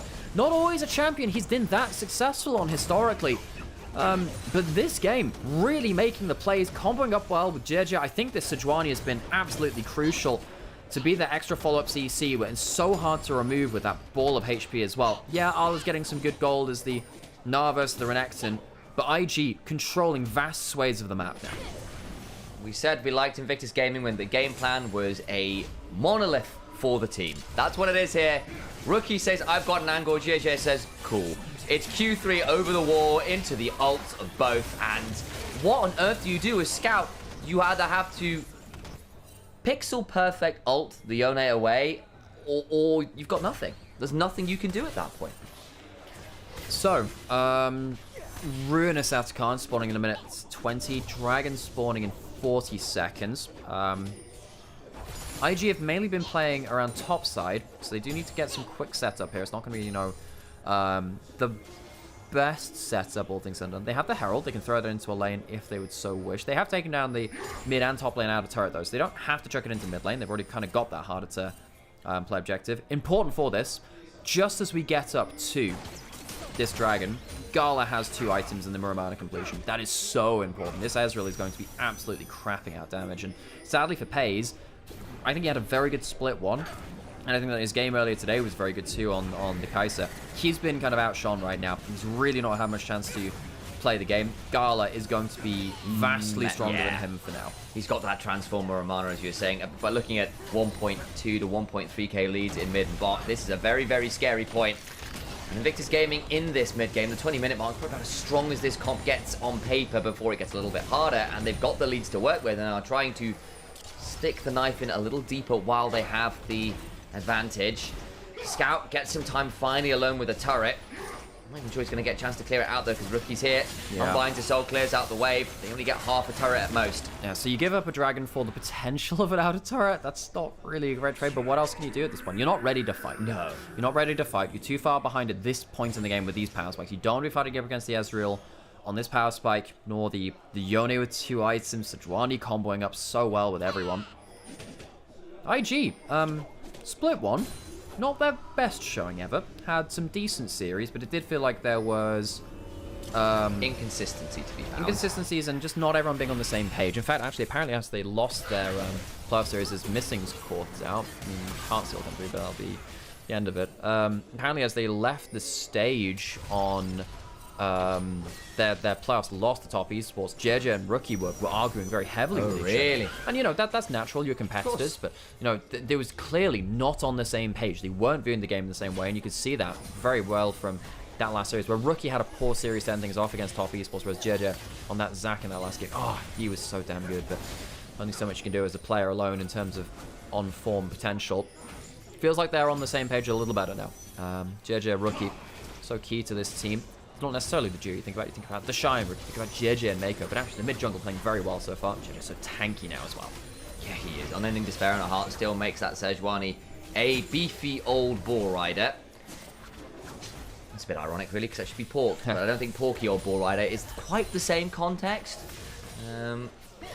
Pays at least at 2 items here, can sit on just the 3 ass boost. Doesn't necessarily need to get the completion, just wants to get those items done. Rookie is basically soloing out Atakan here. Here comes the rest of JDG. Yeah, it's easier to tank than than the other Atakan, because you don't get to, as a melee champion at least, you can kind of stay in melee range and not get blasted by the healing aura. Still getting leashed though. Full patience bar. It's not close to that. They get to go melee range. Mako needs to be a little careful. Tanks up the spear. Here comes the teleport. Jun has got flash, Kathuri to get in, but it's a wonderful glacial prison. Their fates are sealed. The mid-jungle combo up again. Pays tries to ult in desperation, finds nothing. Now the blood petal fight comes on through. You'll see 1 or 2 stolen away, but they can't get that much more. Arla nearly at Mega, could look for an angle. Can't quite get it. The slow from the Stride Breaker, I believe, was enough to prevent him finding an angle. Yeah, so IG, that is a big fight for them. They get themselves the Ruinous Atakan, which will buff up their Grubs. It'll buff up the Dragons, which they have. A Soul if they get that too. And they get themselves a bunch of Petals to increase their XP and their Adaptive Force as well. JDG, completely blown away by the Nidalee and the Sejuani. Shun's Nidalee is just not getting the value. Just not getting the value. You know, Shun is a player which I think he's been inconsistent in his own right, but I think right now, buffered through.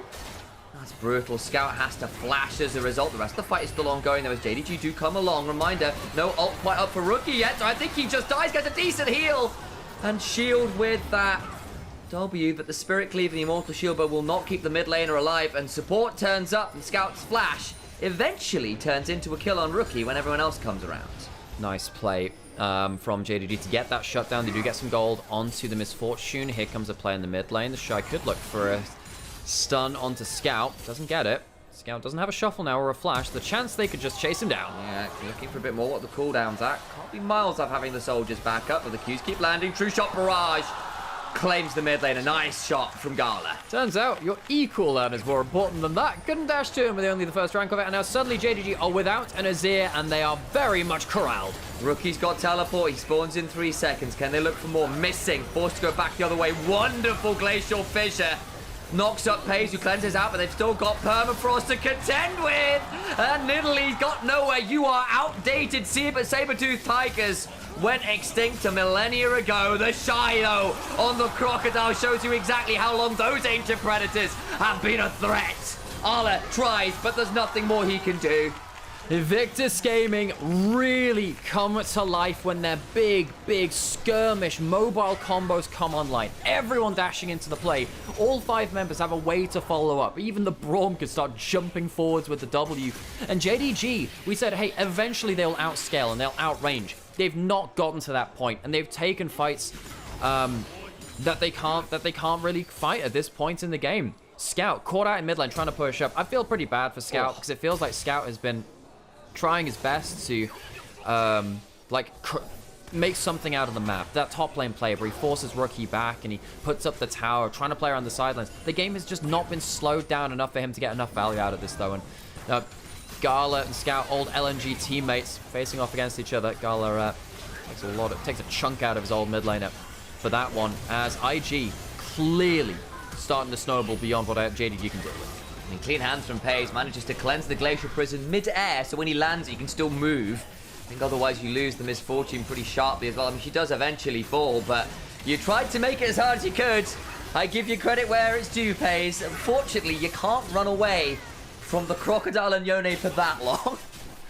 Really good to see IG on the same page like this. We've seen in Split 1, they played a lot of competitions which were just bluntly too hard for them to play out in the very kind of creative ways that they want to. In this one, though, everyone has mobility. Everyone has the ability to follow up with Sejuani or whoever else kind of makes that big play. And it means that their aggressive teamfight calls can just be snappy as heck. Baron now started up, and that'll be something I guess JDG have to try and answer it somehow, but they have to deal with the engage again somehow. Trying to get here in time, maybe look for the Hexcape from Steel, not quite in time. The flyby 2 seconds too late, and now the front line will start falling as Missing once again is missing. The Shy being run down by 3 people, tries to escape, but that does leave Scout out to dry. Hit by the Glacial Prison, takes a huge chunk. Glacial Fissure after ensures he dies. Yes, the Shy falls, but that is the consolation prize, and I don't think the Shy is going to care all that much. Oh, it's so powerful. Now remember, with the Ruinous Azakon, their grubs mean they absolutely crap on towers. It's basically like having those 6 grubs without actually taking the 6th one yourself. They have the Baron buff, they can keep buffing up the minions. That's going to be at least inhibitor down. I think at this point they'll take the tower. Can they stick for more than that? Surely they can, and yes they do. Pace hit with that Braum passive, with the Qs coming on through from Ezreal. Got Scary for second. Mako down at 20% HP though means you probably do need to think about backing with the HP bars totals just that little bit too low to keep I think that last Nidalee spear saves the inhibitor. I thought, okay, might be able to shove through to it, but Shun gets some poke down, but sadly, that's about the extent of the impact that Shun's had. His world-famous Nidalee, the one which he's played as a main for such a long time, it's not impactful in this game. The Nidalee has not been a champion. Tries to go for the Hexgate steal the same, but it was too late. Missing has been left out to dry. I'm not going to particularly criticize Missing for this game. I know it's been one of the things I do quite a lot recently, but it feels like this one, someone just has to eat the CC. Sadly, you are the one nominated to do so. You're the tankiest person at this point, and you have Merc Treads. 0 and 6 though on Leona. This is just a Leona in a losing game syndrome. Yeah, doesn't get to go towards Locket. It's gone towards Bramble Vest to try to get a little bit more armor from himself as well, but it's just not a great fun game. There's been 1 or 2 moments where you go, okay, that's a bit of an overstep, but a lot of the time it's like, look, you are the front line this game, and you've fallen too far behind against a comp that has so much follow-up, so much dive, so much CC.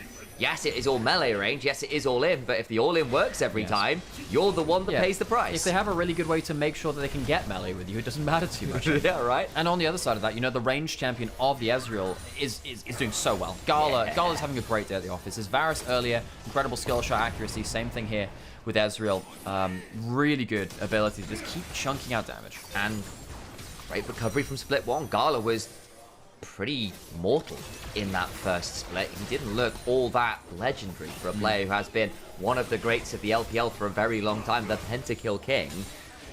Pays and Ruler wish, as that's a wonderful Glacial Prison. Missing will get to flash away finally. Mako puts up the door though. All the while, Arla's actually shoving on an inhibitor turret himself. The Shy though will clear out the wave. Yeah, the Shy is just on wave clear duty. Arla, the one point of strength for JDG, but he's not going to be game winning is the problem. Like, yeah, he can push down a side lane. So what? You can't save your team. There's no one that's tanky enough to tank up that Sejuani ultimate.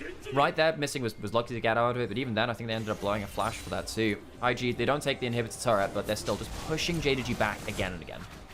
At least for the side of JDG, it's not the most monumental Baron of all time. There's a world where that led to 2 inhibitors. In the end, it's only an inhibitor turret. Arla shoving out that wave on the other side, pretty big. Soul Point for Invictus Gaming, available in just under a minute. We'll keep our eyes on that. I was actually a little bit worried that if Rookie hits that Q3, then Payne just insta-pops. Yeah. Luckily, just misses for the AD carry of JDG. 3.7k gold for Invictus Gaming off the Baron. And bless using chat for my co-caster. Thank you. I'm hey, using... Alex, did you... I didn't take it out to you didn't take it out to you know, it's spring now. It's coming around to that time of year again. Yep. I can feel it in my sinuses. That's... What do your sinuses feel like? Death. Death. Shy could potentially look for a stun. Shun tried to go for a camp steal, tried to get some kind of individual value. Might have put himself into the jaws of death, though. The tap in his ear. No, that's good. That gives them a retreat pack. Well played from Scout to give a retreat. Do manage to hold the line. IG won't look to siege down that Sun Disc. They'll leave the temporary turret alone, but it is down for the count. But hey, better than nothing. And JDG have, in fairness, been relatively good at stabilizing over the last couple minutes. The Baron wasn't as dominant as it could have been. Arla is now going to find JJ. There's 4 members here. Going to try and get on top of the Gnar, who Mars out and hops over the wall, but it means they are now out of the river.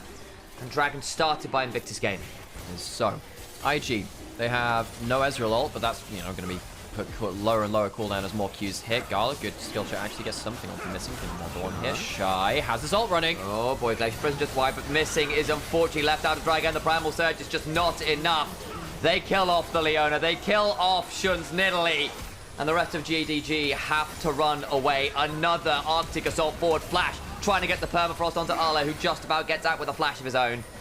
IG have really just put JDG to the sword. I think it's a massive jungle difference. I think mid lane has been a big difference too. I wouldn't even say that Scout is the problem this game. It's just that the mid jungle from JJ and Rookie has been so effective. Gala's skill shot accuracy.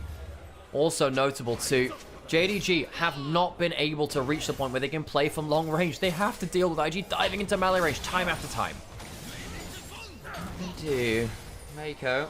A bit of a chunk again. He is the one person it feels like who's sometimes been taking a little bit of poke damage here and there in these sieges. But hey, you're playing Braum's frontline. Doesn't lead to all that much. Soul point secured. Baron in 20 seconds, I think, Invictus Gaming. With these wave shoves, will reset, go back, buy some items. You've got Infedge on Rookie already before that fight. He's picked up a 4th item for this Ezreal's now got a Bloodthirster on top of everything else. It is not getting easier here, folks. So, question in chat, is Rookie back? Well, his game earlier today was good. This one's looking pretty good too. We'll check in after the round robin as soon as we start getting to bigger series again. JJ is so goddamn tanky at this point. And he's probably just going to walk over and just get Heartsteel stacks, isn't he? That's exactly what he's going to do. Missing. He's quite tanky though. You don't necessarily want to prison onto Arla, but does get to hop away, but that does force him out of a potential play. And he's missing someone out to dry. The bullet time interrupted by a Glacial Fissure. Nice work from the side of Mako. And now Gala left to start running. It's a double for him already. Make that a triple. We know what this man is known for. Scout and Arla don't want to give him another penta to his roster.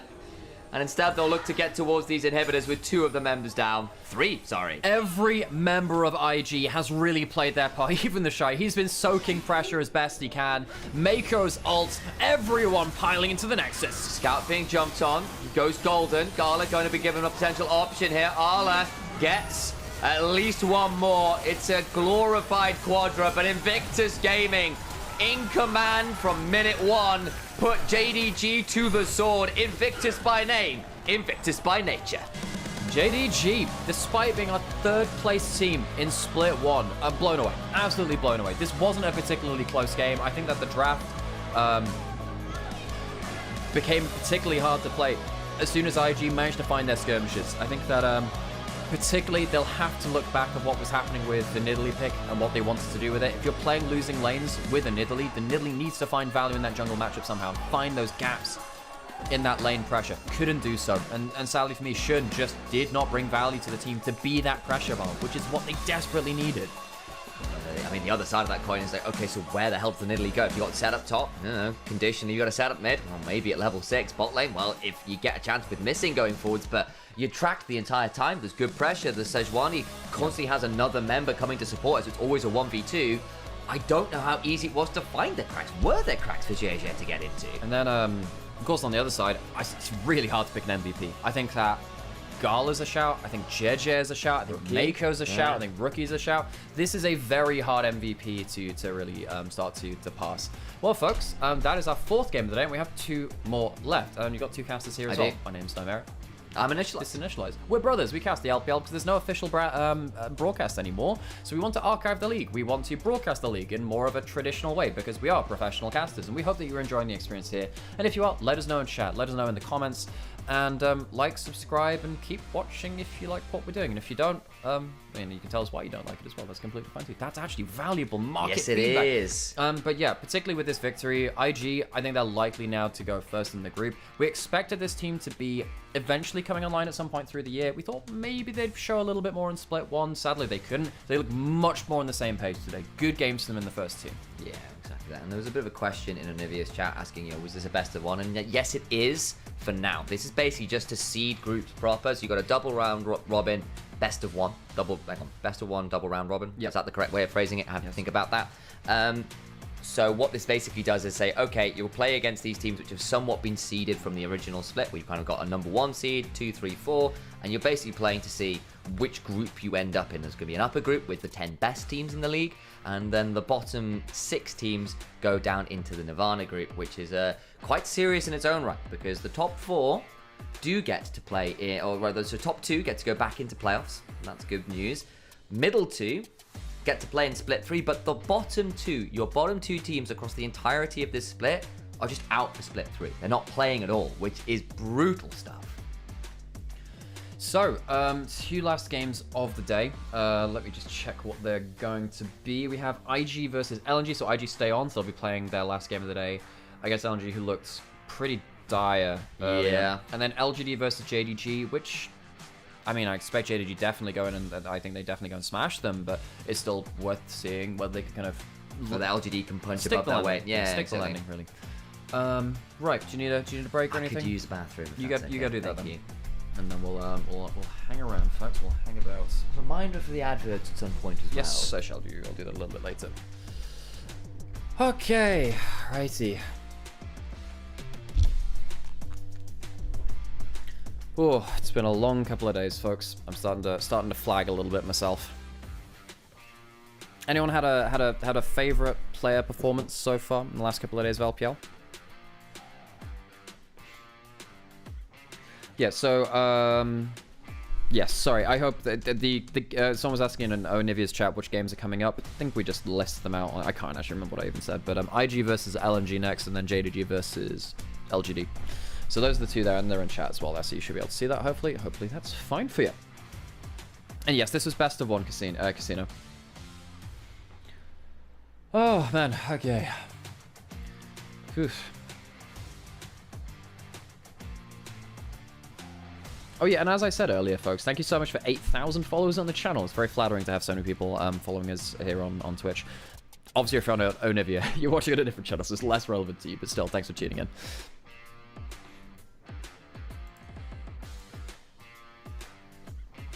Yeah, the missing performance is fucking insane on the Nico. It's really, really good.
Breathe was a machine yesterday on Ambassador. Yeah, Breathe was absolutely incredible on Ambassador for sure.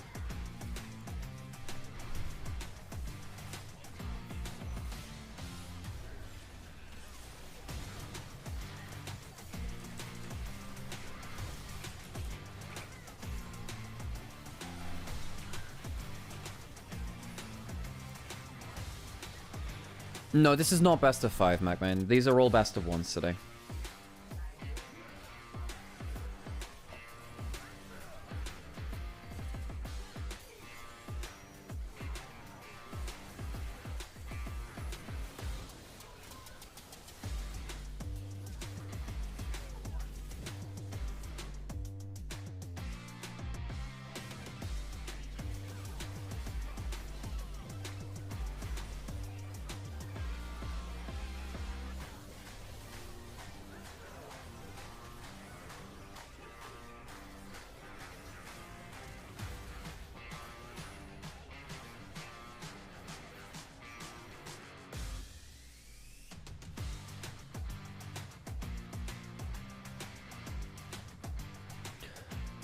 Okay, right. I will put on some Twitch ads because we need them to get rid of pre-roll. Yay! How many more days of best of 1 will we get? Let me check actually.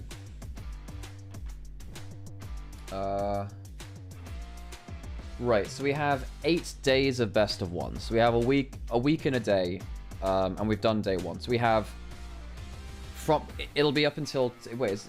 What Tuesday, Wednesday, Thursday, Friday, Saturday. Yeah, so it's basically up until next Saturday, the 29th. We'll have best of 1s.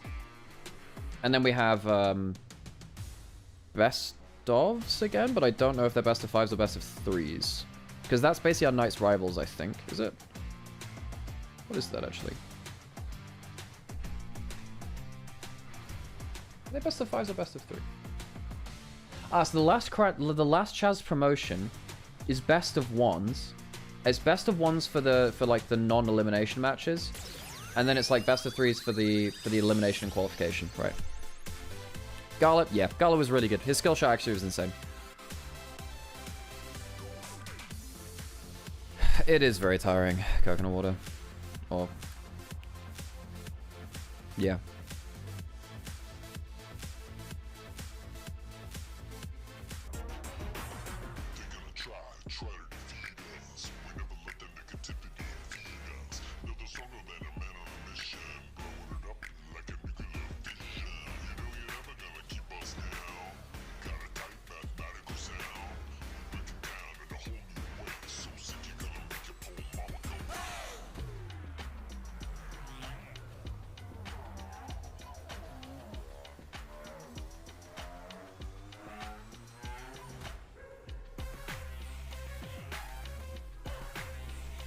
I think JJ earned it. Yeah, he was. JJ was absolutely exceptional. But like, I'm not unhappy that Gala got it. Gala's skill shot actually was insane.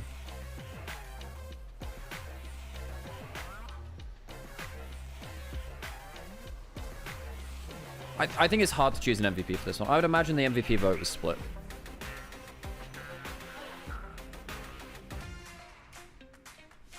So who got the votes? I'll take this off now because they'll show us the votes now.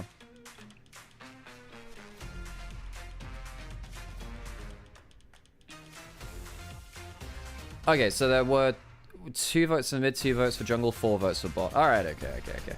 So it's pretty split voting, that makes sense.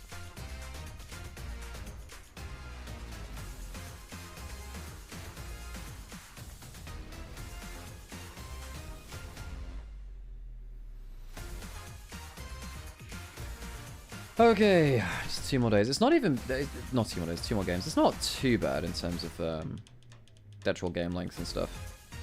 It's actually quite quick. What is that? That was IG choosing blue, which makes sense. Blue side is still like the king of drafting, really. Okay, right. I'm just gonna turn camera off. I need to just doze off, not doze off, but you know what I mean. Turn my brain off for a bit.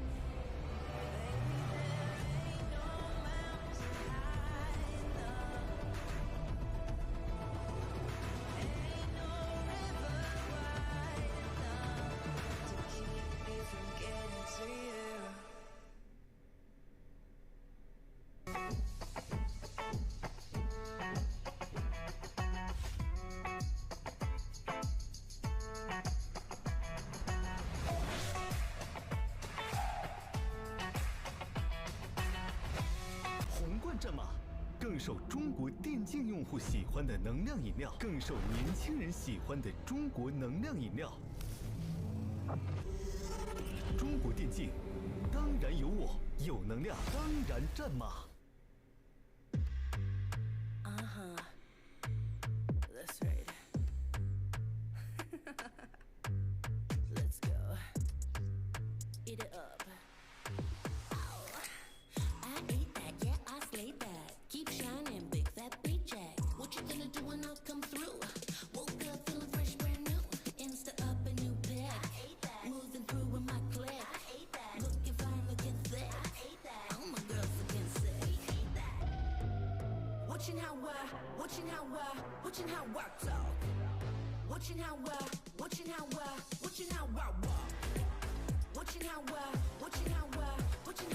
talk. Make it look easy, bullies wanna be me. Come and eat it up. See you, Phantom. Thanks for stopping by. What's the lineups after placements? Are they playing for placement in lower upper brackets? So, Aeon, it's the former is effectively there's an upper and a lower group. So first and second go through into the upper group, third and fourth, well, fourth goes to the lower group and the third plays off for a place in the upper or the lower groups. Like third is kind of like the borderline. And then upper bracket plays a single best of 3 round robin. No, they play a double round robin, and bottom group plays a single round robin of best of 3s. And then that will be used to seed playoffs. The lower group, and then, like, I think it's like, in the upper group, the bottom 2 teams face off against the top 4 teams from Nirvana, I think, to get 10 teams total into playoffs. Does LNG have a good team? No, not currently. Enjoying.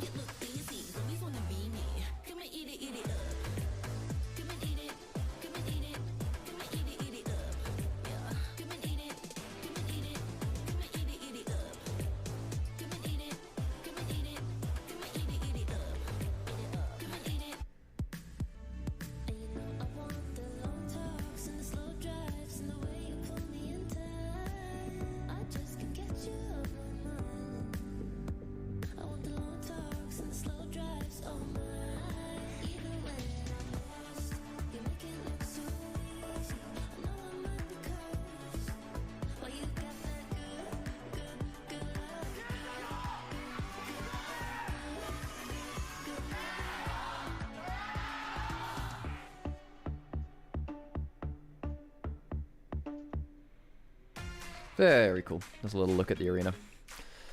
Oh man, I'm quite tired, folks. LNG looks poorly coordinated compared to other teams. Yeah, they do. They really do. They're choosing poor fights when they're actually in winning map states. They're setting up the map to win, and then they're not executing on it well. They're randomly getting caught. Like, draw, hex flashing over the wall in that last game was really poor. A bunch of other stuff. Hey, Apple. Good to see you.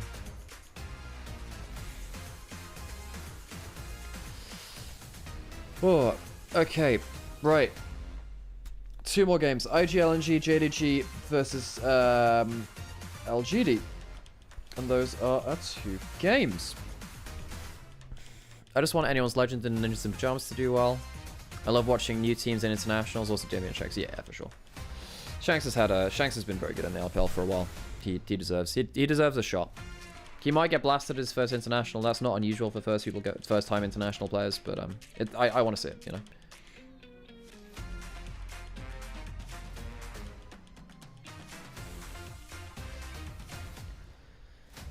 Okay, right, so in this game, I mean, like, LNG are obviously huge underdogs. I think that, no, Argio, thank you. Thank you. Ironically, Shun is missing. Teehee. JJ's back. JJ's been really good. Yeah, I think JJ's been great. Hello. Howdy. How's life? It is continuing. IG versus LNG. Oh, exciting. It happens for a bit. I'm starting to flag a little bit myself. I will take over, at least momentarily. Yeah. Thank you. Yeah, I'm just gonna get away from the screen for a second. You go do that. Oh. No, I agree. Caffeine content of tea just isn't the same. Take man, just 2 more to go. Yeah, for this series, then I've got Lost Returns versus IJC, and then I've got Supervive at midnight tonight. So I just don't stop until about 2 a.m. Hence why I had the lion. Hey, Ruby, good to see you. Sam, don't die. Yeah, I know. And then obviously on then Monday morning, I've got more LPL again. There is no escape. And what time will be at Mere Masters? That's 5 p.m. today. So I'm going to go after these 2 games. I'm going to stick my stream live. Drag all you guys over. And stream for a bit. Then we'll do Dearest Mere Masters co-streaming and go from there. Gala got MVP, was it? Good for him. There's no escape. Leave the country, change the name, start a small business in Morocco. Mabinogi, I'd even be down. How you doing, by the way, Maggie? Mabby. Good to see you. El Otto and Amirmas, not only in their debuts in Brawls, the first ever NLC team to do so. We've been in finals versus LFL before and fumbled. See JDXL versus Carmine Corps.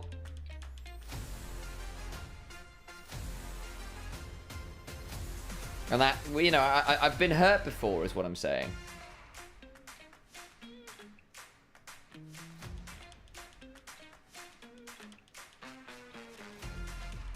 Doing okay, doing some health. Oh, I'm sorry, Mabby. How's life in Anivia's chat? Thunder Talk play 28th this month. Okay. What's your take on the new teams, AL, IG, and TT? I think anyone's legend will be a top 4 contender come summer. I think Thunder Talk Gaming are finally delivering on what I hoped they would. I've liked this team for a while. I'm a little sad it's not done while Yukal was still here when he was really invested in that squad. But I think 1xN or Yichin, depending on your pronunciation, is in. He's a really, really good AD carry, and that should be really exciting. But I'm seeing players back on stage. Lights will be happening soon. That should be pretty exciting. As for Invictus Gaming, if they play like this, the players are fantastic. The issue will be getting these players to align on how they want to play the game. If, say, JJ and Rookie want to play the game differently, if the Shy wants to play the game differently, if Gala and Maker want to play the game differently, that's a lot of very veteran, very vocal players who want to play the game in a particular way. You need to get those players aligned on how they want to do it. It's why the simple compositions have been important, because they all play the game the same way, and there doesn't have to be any debate about how these games play out. I bet my mother that IG will win this game. Sebastian, you're a bold man. Don't do that. It's Mother's Day next Sunday, by the way, for the UK folks. Make sure to do the right thing and send your mum some flowers and all those things. Look after them. As we'll be looking after you as we head into draft for Invictus Gaming versus LNG. Yone banned away alongside the Renekton. Interesting, of course, they just played those 2 champions themselves, but don't want to give that option up with that Yone Sejuani power. Rumble, Jace, away from the Shy. Very potent first picks. Taken off the table. What's the last ban here? Skarner, you'd imagine, would be an option, as would Callista.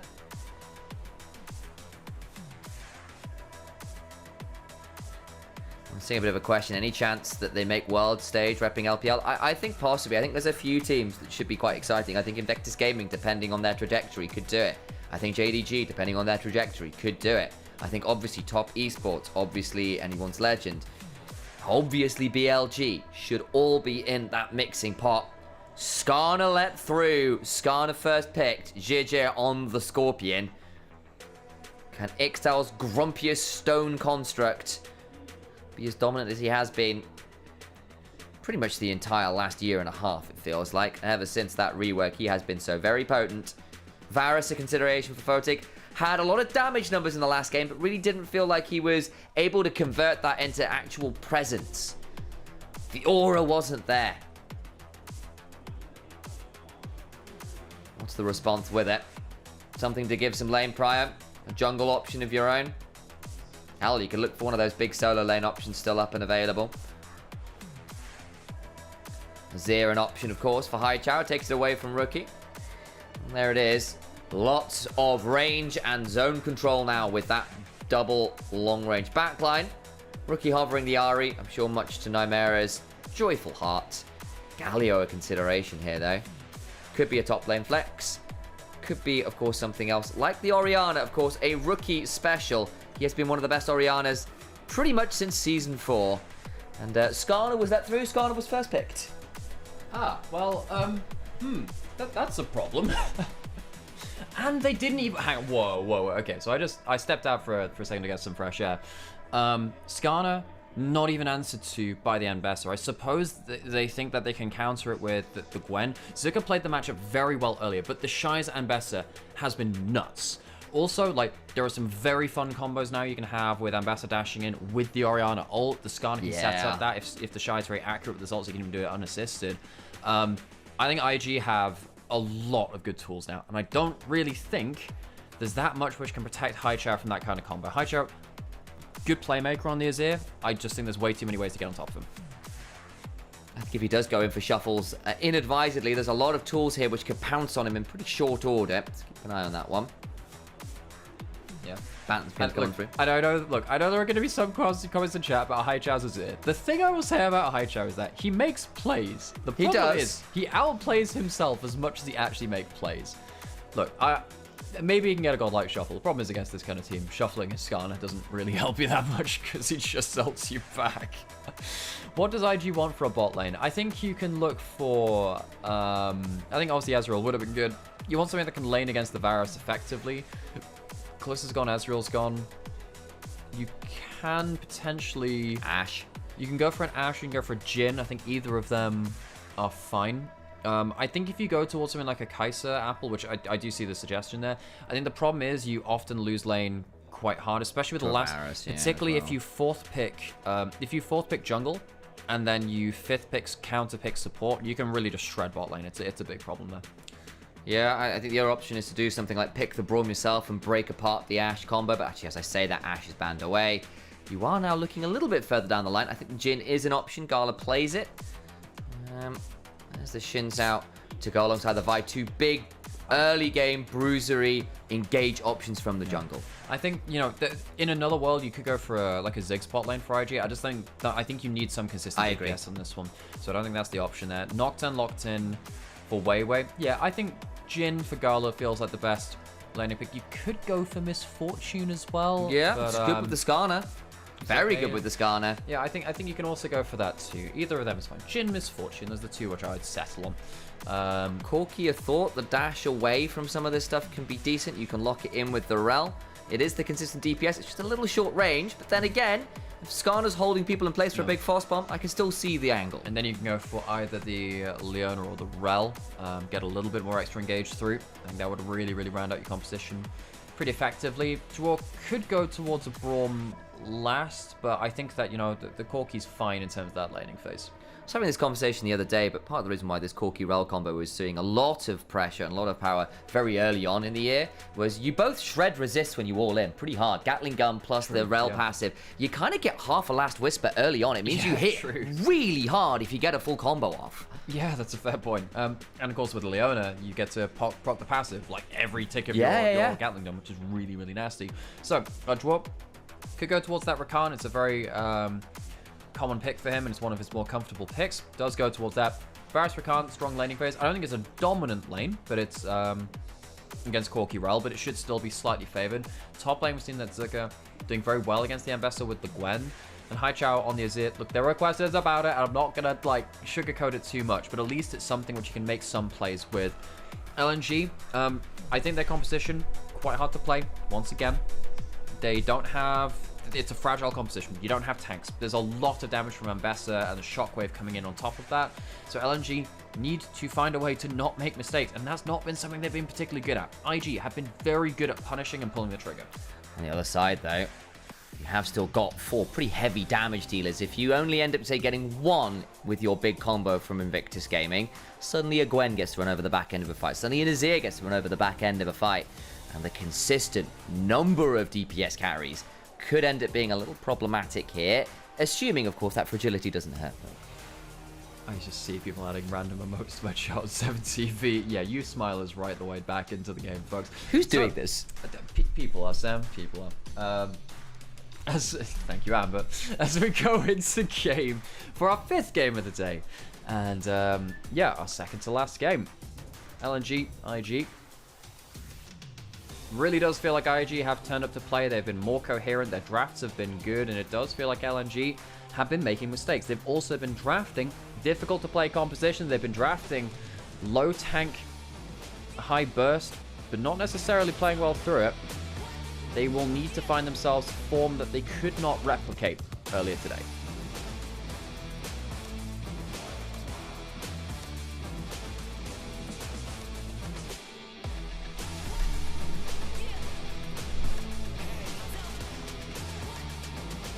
Also, hi Solar Puppy, I did see the chat. I didn't.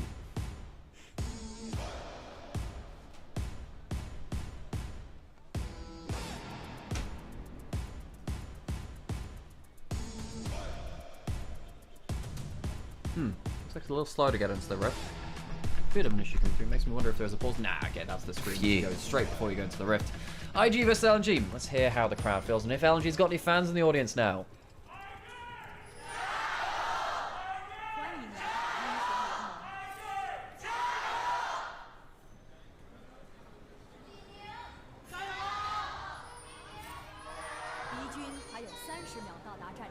There, not that well coordinated for LNG, but there were some people there this time. That's nice. We got some. I was worried for a second or two there, but someone took up the mantle of leader, because clearly there wasn't one there this time around. That's often the way it works. You have the leader come on in who's there pretty much every game, who starts the chance off. So, LNG, just to catch up on what we were saying, just as you were out of the room for a second. I see once again a fragile composition that is easy to punish, has good burst, and decent pick potential if they can go ahead aggressively. If they make a mistake, I think the game falls apart very, very quickly. I think IG, they have more tank, they have more survivability, and I think as long as they don't allow LNG to just dictate the terms of the fight, and they can force some kind of missteps from them, I think they'll be completely fine. Looks to be the case. Rookie trading up the clockwork wind-up passive on Orianna. Doesn't mean you tend to win out on auto trades. Assuming you're not stood in the sand soldier, of course. With Azir, it's a little bit hard to say with that, particularly when you've got the press the attack. Azir has changed that equation over time. Nice Maker goes in. Still going to be a lot of Gatling gun damage though onto Photic regardless. Exactly. Photic had the backstep into the Gatling gun and then also got an auto attack from the Rel. So it was still just, well, still going to get shred on you. Exactly as you were saying earlier. So you can see that the Comet from Varus... It's annoying that he missed that arrow, actually, because that would have been nice potential to get that Comet damage trade back. Really want to see how this top lane goes up. Zucker, ooh, just shy. Well, he does end up hitting the... No, he does end up hitting the Q, though. But he didn't have this 4 stacks, which is where, obviously, you get most of your damage from. That was what he was really good against Ala against earlier. All the while, Photic and Jor kind of shoved in early here, as that early step forward from Mako did get a lot of value on Photic. And again, if you can attack the AD carry, it tends to be pretty valuable, because they're the ones with the less sustain in the lane. Don't have as many potions to work with. Of course, got a biscuit, so that'll help Photic stay around okay. Once he gets level 2, of course, we'll have the hail of arrows to work. Interesting to see he went for the Q, not the E. Was assuming he was going to get shoved in, I assume, then, because obviously E is normally the level 1 option for the Varus for a bit more AoE wave clutch control. Yeah, I'm surprised at that too, because you can really you kind of help slow them down so they don't follow up for an extra auto. The great thing, the big thing about Varus' laning phase, and people often go, well, why is Varus so lane dominant? Well, obviously you have ranged abilities and they've got good base damages, that helps. But the other thing is that you're a 575 range attack AD carry, whereas other AD carries are often 550 range, which means that you're slightly further range, which means they need to take another half step to get in. So if you're trading auto for auto, they take an extra half step. And if they get hit by your E level 1, they're slowed, which means that they take a half step forward and they're slowed. And in that time, Varus has already bought like an extra couple of autos and has the extra base damage. It's very easy for him to get that extra couple of autos off. Dwarf, stunned out of his W, does get his E out. JJ is around, but there will be a ward that will spot him coming around here as Zucker goes skip and slashing forwards with the snip step and gets a decent chunk there onto the Shy. Hallowed Mist finally picked up as well. Still got the full stacks available on that Q. Probably going to be used just here for wave clear, I would assume, or a bit of a chunk under turret has been Zucker's way. He's been doing a really good job of basically timing these turret shots and then skip and slashing away. Shy might well be being dived, doesn't quite get the angle right on the Q, and now Zucker potentially in danger here, but the lacerating slam will not be keyed into a Drakehound step forwards. Nice from the Shy. Survives that early pressure. Obviously dropping a bit of early farm, gets that CC. Oh, good flash out of the brush. Sure, we'll be able to battle dance grand entrance away. It wasn't the flash, actually. I just misread the particles. But still, Now the problem is, look at this wave. That wave is such a bad spot for LNG. So, yes, the Shy dropping some farm in that top side. But Gala going to get an increasing goal advantage from this bot side if Photic and Duo do not get some help with their lanes. Of course, their jungler showed on top side just before this. So, yes, Weiwei's recalled and gone towards bot side now to help them out. But Gala has an XP advantage, lands that level 2 Force Bomb, which is really nasty. And Photic is not doing great in this laning phase, and LNG have had worries as a 2v2, so that's not great to see for them. Photic and Duo have been a duo now for a number of years, right? We've seen these guys together, on V5 together even back in the day. And that was a point when we were seeing things like the Senna for Photic felt really good. He was looking like one of the best AD carries in the world. Hell, that was with Rookie as the mid lane. And then all of that wonderful start to the split fell away, and then the playoffs were not great either, and it felt like a bit of a story for Photic and Duo is that mercurial nature across the split. Unfortunately, this year in general, it's not been that clean. Top lane, again, a pretty tit-for-tat stuff. The Shy, down a little bit here, of course, has been dived. Had to drop a bit of a wave while that was happening, but still solid lead here for the Gwen into the Ambessa. I wonder whether we will start to see more of this matchup, especially if people get more and more comfortable with the Gwen. On this patch, yes, but we'll see what happens on the next one. So it might be a one-patch wonder. Particularly because the Gwen is much harder to play around as a team composition later on. Like, Gwen is not an easy champion always to play around. You bring very little CC. You have scaling, you have side lane pressure for sure, but it's not easy to necessarily play around that. Bot lane being held up by Draw here just to get some of that extra CS back. But as, you know, we were talking about the top lane advantage, but now the bot lane advantage is 20 CS at 6 minutes. That's not great. It's pretty rough, and that's great news from Invictus Gaming, who are playing more for these team fights, not necessarily about the early skirmish. It's okay, we've got level 6s everywhere, we can turn up to an objective fight and 5v5 you into the ground. For LNG, good scaling, decent-ish dive with the Nocturne and the Rakan.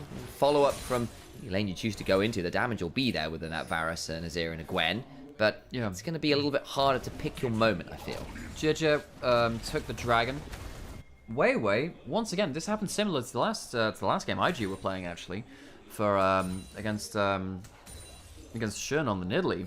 Isn't even going to be able to get the best of the objective trade on the other side. It's going to be a Dragon and 2 Grubs to IG, despite the fact that they have the losing top lane matchup for the early game push. JDG completely happy. He's having a great day at the office. Weiwei, by the looks of it as well, you can see by the XP bar, wasn't there exactly at spawn, right? It's actually nearly at level 6, and I get you're playing a Nocturne. That's pretty good to be forcing for, but you've gotten a CS lead out of it really either, and then JDG claims the Grubs, at least 2 of them. We'll be getting level 6 off this next camp, and then you've got the Skarner at 6, and the early objectives. It's feeling pretty good for Invictus Gaming, all things said and done, and LNG struggling to find a proactive moment, but now that they've at least got that on the Nocturne, maybe there is a trigger to be pulled. Right, where is the game going to be decided around next? Got no objectives up for just now. Level 6 is, of course, just about to be universally available. LNG, reminder, folks.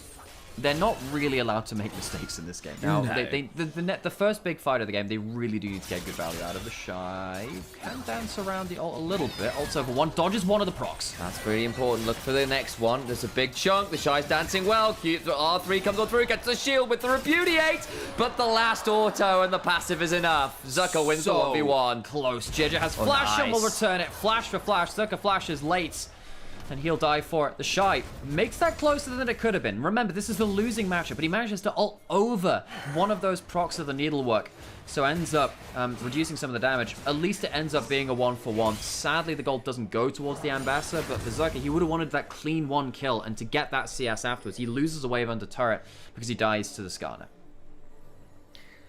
Again, that starts with actually a big chunk onto Zucker. He's down at half HP at the start of this fight, but look at this. This is actually the key thing there. He ults over one of the bits of the needlework, which means the damage doesn't quite come through in the same way. Zucker can just continue to play with his Conqueror, though. This is the big difference between the two, and the Ambassador doesn't have the Conqueror to take as much extended trades. And then, yeah, JDG gets that flash auto, gets the kill. From the step on forwards, it's that snip with the 4 stacks to it, so it still hits pretty hard, especially for that central portion that does the really nasty amounts of damage. And I know that, obviously, like, some people do, but, you know, the Shy lost the 1v1. Yes, he did, but I still think that with Zucker losing the wave, I think that the Shy is happier with that. This is a bad matchup as we're learning on this point. Ult comes through, plans out of Gala can jump forwards. Photic, I think, is in danger. Needs to think about trying to get out of this and cannot. Gala just has his eye in today. Look, he can think about getting out of this as much as he wants. It does not make it a reality. Gala, really good chase down. Fantastic day from him too. 3 games now where he's had a significant impact.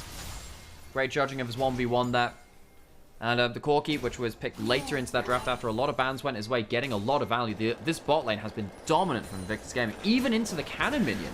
Knows he can win that trade and it says, all right, okay, got that cleanse. Jumps forwards onto him. That last rocket, Photic blows the flash and still dies. Here we go again. Can try and play one outside the Hallowed Mist. The Thunderdome's available. Zerka trying to find some moments to buy space and time. Q3 comes on through. It's just not enough with the needlework either, and they get the kill. JDG has been everywhere.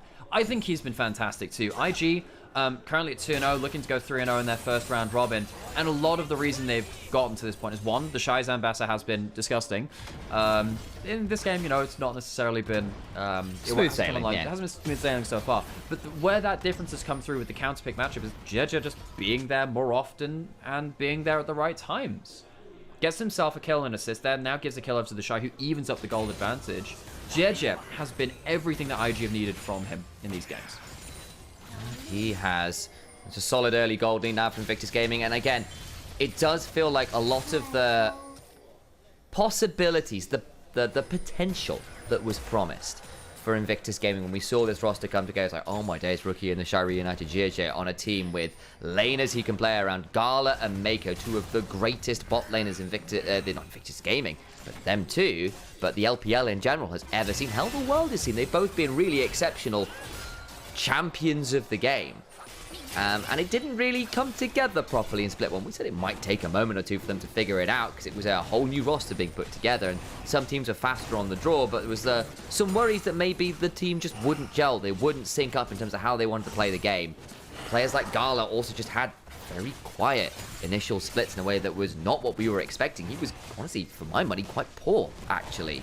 Not today, not from at least this first showing from Invictus Gaming. This is more like what we were hoping for. If it continues like this, I think they could be really fun to watch once we hit the Ascend group. I have to say, I think for LPL fans, when LPL's reputation took a hit at first stand. Yeah. I think that for the last year or two, it's like, oh, well, you know, we haven't won an international tournament, so... you know, is LPL doomed or whatever? I mean, I think that definitely undersells BLG. I think BLG were really goddamn good team. I think there's even an argument, folks, that BLG were the best overall team last year. They made finals of both the big international events. They went to 5 games in Worlds as well, and were like 1 team fight away from winning it. And you know, I think the other teams had either like a weaker spring or a weaker summer to kind of add onto the full kind of repertoire. So I think, regardless of your opinion on it, I think there is at least an argument. But the thing is, with LPL now kind of being under the microscope, having a well-known set of players performing well and giving some hope to the region is exactly well timed. So hopefully IG can make something of this. We don't know how far they will go. There are a lot of good teams within the LPL, but we just want to see them do something because it is hard to not get excited about this group of players if they play well. That's exactly it. Can't blame people for being excited as Zucker now having a lot less fun. Now that he is down that item, down that level, finally gets to level 10. He needed the level up. Here comes the needlework though. It's going to have to be good because JJ is here. And where does Zeka run? Teleport from Chai Chow. That's a summoner for free. That is not looking too great actually because Zucker's going to get a recall, but it just means that IG get that little advantage. The Shy manages to survive that early game because JJ manages to hold his hand through that early game. And suddenly IG have an advantage in both their solo lanes now. You get that teleport from Zerka towards bot side to make sure Rookie doesn't free hit that tower. LNG, the map's destabilizing a little bit. And now they're falling behind. We ask that question again. This is a hard to play competition. You can't make mistakes. The pressure's being put on. How long can you last? Can you find yourself a big fight before you make a big misstep? Sometimes easier said than done. At least the second set of grubs went the way of LNG. It would give the Gwen and the Azir a bit more threat in a side lane, which always feels good. But, you know, the Shy, having got that Eclipse, it's just a very different champion now. And Bessa with that item turns a hell of a lot of matchups around. Pulls away from that. Shy teleports bot side. Rookie has his teleport. Both summoners down from LNG. So Rookie pushing in top lane. If he clears out that wave, can turn up to a bot side fight. I think IG might be angling for using that teleport advantage as it stands right now. We'll see. You might want to keep it for a recall and then kind of switch around the map, get the Shy into top side, and they can use it to teleport towards Herald. That'll be a decent timing. Need to make sure that you use that teleport effectively. And what you actually don't want to do is use your teleport on kind of like a useless play on a bad timing, and suddenly that means that you don't have your teleport when the other ones come back up from the side. Sometimes you get a little bit too ahead of yourself and give the enemy team a bit of a cooldown advantage coming into it. The Shy actually with an XP advantage now too. Now he's really managed to pull ahead in the matchup. That's the one. Do a lot of work, and again, that initial kill with a bit of assistance. Definitely beginning to turn things around a bit in that match. But again, eventually the Gwen will still scale. Has got the Rift Maker herself, so what was the half completion matched up a bit better, which does make things a little easier. Now, wait and see exactly how this game stabilizes up, because again, at LNG, you are still going into a comp that will feel very, very good and very, very stable in the team fights, whereas your own path through those is a little bit more nebulous. You've got a lot of damage, you've got a decent amount of pick. I like nebulous. It's a good word. Yeah, and I think it holds true to this game, because again, you've got Rakan Nocturne, you've got damage, but it's not necessarily obvious who you jump on, how you deal with the Skarner is... Okay, the thing is, I think, okay, they might have to pull in the Nocturne as well here if they're going to do anything about this. Okay, decent buffer through the ground entrance, but it will be the ult burn from the Shy for just a W. Yeah, however, the Shy still makes the right choice here. If he's knocked up by that and then it goes into a charm, then the Nocturne comes through as well. You are still probably dead. You know you're on the weak side of the map. That is the right choice to pull that ultimate there. He's got Rel coming down to his side of the map now. You can see he's playing very respectfully because Nocturne was off the map. He's only just shown now on a ward. And now they have information of where the whole team is. The tower will still form. That is going to be the feats. No, IG got that first, so they already have the feats of strength. That definitely applies there. But the Shy, good play on the weak side for now. Needs to be careful now, though. Here they go. Shuffle away with the Emperor's Divide, but the Magnet Storm comes on through from Mako. But Shorg will come down and turn this around as Wei comes flying on in with the Paranoia. Shy has enough energy, though, to get out to safety. Gala now running at Photic. Lands the Chains of Corruption. Can't necessarily go too much further forwards. Was wondering whether Rookie would teleport something there, but chose not to.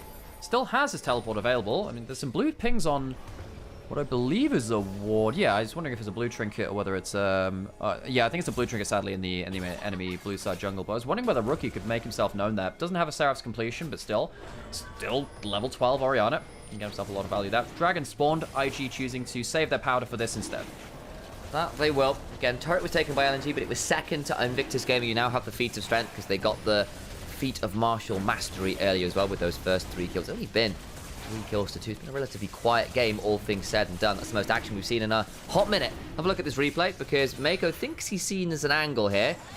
Misses the shattering strike, which gives Haichao the ability to shuffle. Yeah, it means that the damage just can't quite come through. It slows the play down. Even if that does hit, I don't actually think it makes that much of a difference. I think they still end up losing that play. Herald has been started now. Dragon was taken by IG. Are we going to get ourselves a first big fight? We haven't really seen a 5v5 yet. Hexgate's being used. JJ over the wall. You can start crossing it with that Excel's impact. There we can as Shy goes in, gets himself a repudiation. And of course, the Eclipse shields. Wei forced to wear him, but doesn't quite have the ability to do for it all. Rookie self shockwaves onto Haichao, but now Rookie in a especially dangerous spot. Zucker in the middle of everyone. Flashes to try and get something, can't do it. And Rookie brings them down with a command attack distance. IG get themselves the objective. They'll get themselves a kill. And LNG can't make the team fight work. They never really found the targets they were wanting to. It's a bit of a vague term, but the shape of the team fight wasn't good for LNG. Zucker couldn't get his needles through everyone in a line. You couldn't get Haichao blocking one single entrance. You couldn't get Dwo getting into the backline in the right kind of spacing. Mako needs to be a little bit careful now. Caught by the Marisol. Gonna try and drag the Nocturne miles over. They do get the kill. All the way in the backline. Gala trying to go into Photic. Can look for the auto. Gets it. Makes it the 1-for-1. JJ will use that upheaval to get the slowdown. Look for the Seismic Bastion to try and get a bit more value there. Won't go too much further. Ends up being support for AD carry, and Rookie's in mid lane shoving already. I've been so impressed by Gala today. Gala's games have been so good, and immediately just jumps towards there. One of my favorite things about the LPL, this is a perfect example of it. LPL has a way of team fighting, which I call full contact team fighting. There's an ult from Rookie if he wants to pull it, chooses not to. Full contact team fighting is as such. Your teammate is picked off. What do? Do you peel backwards, try and play a front to back? If you play something like Corki, like Gala does that, your answer is, I'm jumping at you instead, because you actually need to deal damage to finish off this pick. Gala jumps at the enemy AD carry and says, I'm going to tackle you full on. And he gets a great value out of it, finds that 1-for-1. Now they get the Herald to go in towards this mid lane and get good value. They do. Tier 1 falls and into things like the Varus. That can be a big deal because what LNG do have a lot of is wave clear. Hell, even the Nocturne with his Q brings a certain amount. So at this point where actually using things like the Herald can be pretty valuable for getting siege opportunities, because otherwise LNG just sit there and clear waves from miles away. Yeah, it's not the best siege ever from IG. They do have decent ability with using that ball, just kind of putting it under the tower and saying, all right, walk up into a shockwave, and of course having some limited poke options from Corki as well, despite it not being as powerful as in the past. LNG, they're in some struggle streets now because they've lost a lot of map pressure. Now, that's not going to be something that they can get back easily. They've lost. They're on the wrong side of town. Struggle streets are here. This is not West Side. Came in the wrong part of this town ain't big enough for the both of us. Which was big enough for Just Invictus Gaming. They're looking pretty spicy for just this group. They're looking for the whole of China. Know their name by the time they're done. Out of all the mid lanes in all the town, they had to walk into this one. Did push that one up. Man, I would totally do like a parody Noir series. I already did like one skit on LEC. It was great. I loved it. Although the mustache was very itchy, I would not do that again. Shy might end up looking for a play onto the high chair. We'll see if he trades ult for ult. He will walk over to this side. Mako is, but he chooses not to pull it off. Maybe worried that someone was hanging out in the shadows. Just a cunning swipe instead, Alex. That's what he uses. And a sundering slam. Oh, that's very cool. Cunning strike. I didn't realize. It's cunning swipe. That's Q1, and the big sort of line one after is a sundering slam. Oh, that's cool. I like that. And lacerates the E. That's the double dash with the circles. Yeah, I think that if you kill the same person enough in one game, you should qualify as such a good hater that your Drake Hound stat becomes a K-dot stat. Beautiful. Hey, Zucker, I heard you like them turrets. Still not good enough to stop these fist slat bullets. Presses ult. Hey, I want to play their favorite song. Oh no, he's really gonna do it. Man, that was one of the greatest moments of TV It was I have so ever good. witnessed. It was a good time, and I'm not even like that invested. That little grin. That little grin. We all know which one it was. Stuff. Anyway, back out onto the map. IG significant gold advantage. Soul point with 30 seconds on a Hex Tech Dragon. They have taken the dragon as the Atacon is. No, the Atacon hasn't been taken as the J version. It's on the top side. But LNG needs to defend this dragon. They cannot give over an early Hex Tech Soul. Hex Tech is too much. Be pretty tricky to deal with. You've already struggled. Adding extra slows into a comp that wants to run at you quite a lot, really, with a Skarner and Mbessa, held the Rel and the Corki. Yeah, not fun. And just as he comes out of base, the Shy gets Shojin. Boy. That is terrifying. 2 items on that is absolutely incredible. Jeja is very, very tanky. You can't just poke him out with that poke Varus. They're going to struggle to kill that Skarner. That is actually a problem. Haven't talked about that yet. What does Photic do in this kind of team comp? Mako is on a flank. It's going to be warded off by said Varus. Actually gets a decent chunk. That's half the HP down on the Shy. Shy's off vision. He's completely off vision. What happens if he hits an ult onto an important target? That could just be the end of it. Here comes the Noxin ult. Wait. Not pulled. Now goes. Look at the Shy. Still on the flank. Shockwave available. Could do so much work in the moment as Haichao desperately tries to stay alive and can't. Rookie running away. Publicly executed is the Emperor. Turns out Mbessa was French all along. Eat a guillotine courtesy of Noxus. Gala with 6,000 damage in the team fight helps clean up the pieces. Rookie baits the engage. Zhonya's does die, but he's done his job. LNG, they are not afforded mistakes in this composition. They are not allowed to make mistakes very easily. And they make far too many in this game. They're too fragile. They shatter. And with a Hextech Soul for IG, that should kill the game. Look where all the gold's gone. It's in Mbessa's hands. It's in Gala's hands. Hell, Rookie's up 1,000 gold as well. It's not getting easy. So look at this team fight again. Because look, Rookie has Zhonya's. And even though they pull all these cooldowns, it just doesn't matter. Yeah, they go onto the Orianna, but as everyone jumps forward, goes towards that, and they take so many cooldowns to kill the Orianna. There's nothing left for the Corki. There's nothing left for them. Zuka has to chase him down with the last couple of needleworks. And that means that the fight is completely happening in the wrong place. You're not doing damage to the people who can actually clean up the fight. The pocket Photic thought he was in, it actually ends up being really dangerous because it was a shockwave that came out later. Rookie held his cooldown for such a long time. The moment they think they have the moment, it's Varus who ends up eating it and then goes down afterwards. Haichao needs to shuffle away, hit by that upheaval. A little bit scared of that XX hold as well. I actually saw that. I was like, that's bigger slow than I'm normally used to with that one. Atacon going to get started up. Of course, Baron up in 40 seconds, and Haichao having to put up his passive already. Taking a lot of damage. Doesn't have a teleport to get back to the play. You know what would be really sucky for LNG to deal with as Baron spawns? An extra GA for every member of Invictus Gaming. Well, thank God they don't have that. Oh, no. Oh, no. Well, hang on. What's this? Is that Voracious Atacon with a steel chair? But here comes Weiwei looking to turn it around with some paranoia. Can try and get in. Teleport's now flying. Not pulled the trigger as yet. Weiwei eats a big cube. Slow from Joa, but he's just going to die. Tries to find an angle and buy space. Rookie in a 1v2 on the other side. Ignores one of the needleworks, but there's still going to be a Q3 available for some people. Corky gets a triple. Gala, he's on fire today. The Shy picks up his lane opponent. Everyone from LNG falls, and Invictus Gaming just clean up around the Atacon. A wonderful team fight from Invictus Gaming. Their team fighting today has been sublime, and I think that with a 7-0-2 Corky, Gala has really been at the front and foremost of that. So good at judging when he can go on his own daring bombing missions. He does such a good job there, picking up 3 kills out of the entire clean ace. It's going to be Baron afterwards, but just watch how Gala plays this, right? Because Rookie knows once again, I can buy time. With Hextech slows, with Zhonya's, I can buy time.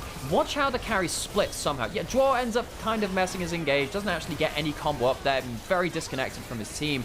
But look at this, the Shy gets onto one player. Gala goes jumping forwards after the Shy's done the work there, and the Shy realizes, look, I can back off. Gala's got the rest of this done at that point. Rookie's buying time on the other side from the one real threat, I suppose, the Gwen in a team fight. But Zucker's not able to get AoE damage for days and days at this point. Doesn't have the gold. And LNG, they fall apart once again. Baron and Atacon combined is a hell of a deal. Withdrawals mean you can be so aggressive on these shoves, and you won't even lose the buff doing it.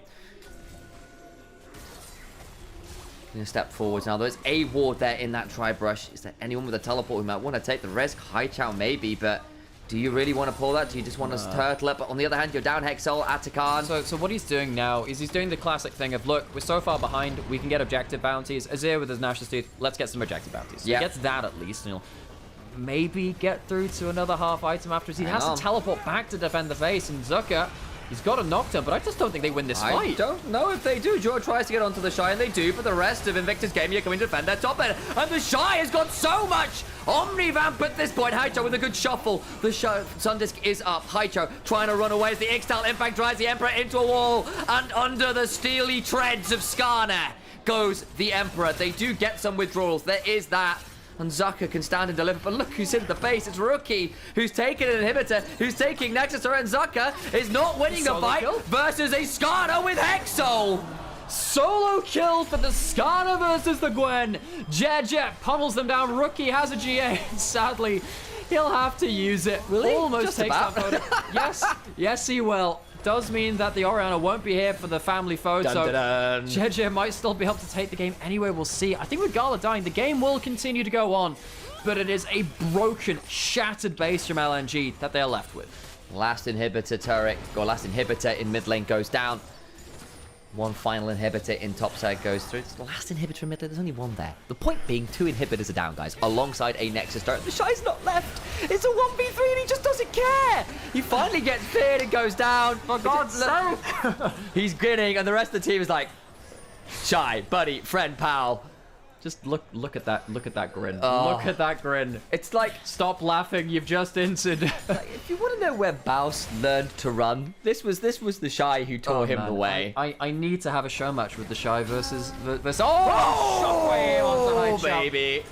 Chao, he might be known as, but he's not living up to that moniker today. Gala pushing in the top lane. That'll be the end of the game. No zip, no wave clear left, really. I feel like I don't think they can stand safely and actually defend their own turrets. Haichao might have been there, but Rookie says bye, Chow, and he just disappears in the blink of an eye. God damn, there's nothing left to be done. Last inhibitor turret, last inhibitor. This time for reals, these guys. I get the phrase right this time. Goes down and double super minions now spawning in every single lane. Nocturne tried to go behind the wave to clear the wave. It. Look, it's a Skarner. I don't think you're actually killing this guy. Yep, he goes out. Wei was clearing the wave. That's all you can really add to this now. There is an Elder in 10 seconds. I guess that's going to be it. I'd like to raise a complaint. Yeah. I made this inhibitor reference again, and they didn't kill it. It's still up with 5 HP. Yeah. I feel cheated by Invictus Gaming. You'll have to bring it up with their HR department. Who's in PR. that? I don't know. I feel like you have to go to the basement where the stairs are broken. It's leaking, and it's in a toilet cubicle which says "Beware the leopard." One of those ones. Yeah. Somewhere out there, Douglas Adams smiles. Oh man, we appreciate them. Mako gonna join the rest of the team. Elder Dragon, it's LG. I mean, they can't even walk up to this. This is just a very slow victory lap now. This game probably could have ended at 2 or 3 different times. An Invictus lap? It is a bit of an Invictory, an Invictory lap. Yeah. Yeah. Invictus kind of means victorious, doesn't it, in Latin? Something like that. So, I think Invictus is more like... It's like victorious. I thought it was more like conviction. Don't think so. Or whatever. Okay, I'm not actually that clued up on that word, even though English is my first language. I speak one language, and apparently I speak it poorly. LNG, they only know the language of pain. Shockwave land! Oh, they get that one. Photic disappears. Joe just about on the fountain behind Joe. Not going to get there, and still Joe falls way to the fountain. He goes, God, just about alive. Zucker tries. Will go golden. Does Rookie prevents the snip from doing as much work as he can, but you can try and stitch this game back together. But the fabric is pulled apart at the seams against Gwen's best efforts. Wei alone. But the demon of paranoia and horror still goes down. Gala manages to go 12, 0, and 5. He is the Red Baron indeed today. The Prince of Pentas doesn't find himself that accolade in this game, but that's about the only thing he doesn't. Incredible game from Invictus Gaming. Incredible day of games. 3-0, putting themselves firmly at the top of Group D. Pulling ahead of JDG, who they beat earlier. LNG and LNG and LGD, the other teams in their group, fighting for survival now, it really feels like. IG, we were waiting to see how good this team would be in terms of them meshing together. The duos of JJ and Mako, the Shy and Rookie, Gala thrown in there as well. All of them international title holders in the past. Could they mesh together? Split 1, inconclusive. Bits of yes, decent amount of no as well. Today, though, very coherent. One messy fight in their first game of the day. The rest of it, sublime. Really good dive comms. Incredible team fighting. Good macro. Great playmaking. And a lot of good individual form as well. That it is. Alex. Hello. Wait a second. We'll do the little intro thingy. Hi guys, I'm Initialise. That's Nymaera. You're on his channel. You might also be on his YouTube. You might also be on Anivia's YouTube. We are brothers. We cast League of Legends together. I'm a play-by-play, he's a colour caster. I'm older, he is younger. I am more handsome, he tries. I was expecting a rebuttal, and I got nothing. This is the sibling synergy you come here for. A little bit of unnecessary meanness, let's be real. Kind of came out of nowhere. He didn't deserve that. Not today, he's been quite lovely. I was about to suggest, and this might be my penance, that I run and get coffee because I'm dying here. You go do that. Do you want a coffee? You do that? Yes. God, yes. Okay, I'm going to go run and get coffee because the tea is not hitting. Sam's going to get coffee for us because it's Sunday in Germany, which means that the stores aren't fucking open. And we'll go sit down before our last game of the day. Right. We all know what champ Nymaera plays. Which one does Initialise play? He plays Evelynn and Elise and Kindred, but he's an Evelynn main normally. Okay, folks. Thank you for joining us today. We've got one more game left between JDG and LGD. So strap yourselves in for one last game of the day. I hope you've been enjoying our coverage of the LPL so far. Yeah, I don't have the shrine, but I've got this. Alex bought me this for Christmas one year. Ta-da! Yep. Because when Sam and I had our first LEC cast, that was the stat. We had the Ari and the Evelynn statues between us. It was very, very cool in LEC. I will get hydrated, and then we'll make it through. No stores open on Sunday. Like sounds like Adelaide. Yeah, it's just kind of like that. It's kind of like the trading day and stuff. Okay, we need a monster sponsorship. That or God, I go through so many energy drinks, man. I go through so many energy drinks. Where is the Onivia guy? Onivia is in chat on Onivia's channel. But yeah, because we've got a pretty good partnership working out right now. Turns out the Onivia Highlight channel has a really big subscriber base. And a lot of you guys really like lolesports, which makes sense because that's what you're here for the highlights of. And while we're doing our own co-streaming thing, we're trying to do more of an official broadcast thing. Why not leverage that audience and get something good for the both of us? So you can enjoy live League of Legends coverage of a pretty high quality over on that channel, and we get to have our kind of our broadcast kind of amplified in that way too. It's been good to do that, and obviously a lot of people on YouTube seem to be enjoying what we're doing here. And hopefully you get to learn a little bit about the LPL and a little bit about our teams, players, and everything else while we're in here. So yeah, sit tight and get ready for our last game of the day. Oh god, one last time today, and then we'll be doing the same thing for the next week. We've got, this is day 2 of 8 of our best of 1 slogs. Store's not open on Sunday sounds crazy. It's really annoying. If you forget anything, it's really annoying. Hello, Angie. What if you sit loose? I don't know. I don't know. Maybe you'll fall off your chair. Maybe that's what happens. Oh man. Tell you what else I've been doing. When I've not been doing League of Legends, Angie and I have been we've been picking up Vermintide again. Anyone a Vermintide player in chat? I've been trying to relearn Vermintide. But the problem is, so both of us play the same character, so we've had to like compromise on who gets to play Carillion. Well, you got 6 other days to buy groceries. I am not organized enough for that, Brucey. I'm sorry. Thank you, Segafax. You've made some very kind comments in chat today. I appreciate it. Oh, Elf Gaming, true. I'm gonna have to remember how to play Carillion again. And now I'm just playing Saltspire because he's fun as hell. It's like Left 4 Dead, but Warhammer. It's great. Oh, JDG's been so good today, man.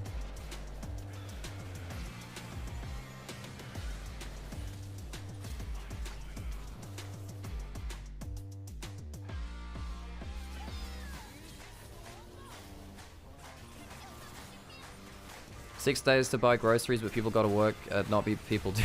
Yeah. The problem for me is that because I work on weekends a lot of the time, it means that if I need something quick and I don't realize it because I've been working on weekends, like I'm at the LEC studio, I don't always get the ability to get something when I come back.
I don't see the argument here. Must mean you work at well over 10 hours. Yeah, so when I'm doing like LEC, so if I'm doing LEC on Sunday and like or if I'm doing it the whole weekend, I do have a bit of time in the morning to go shopping, but a lot of the time I'm prepping for the show day, and then I have to turn up at about 1 or 2 o'clock, and then I'm pretty much only back after midnight.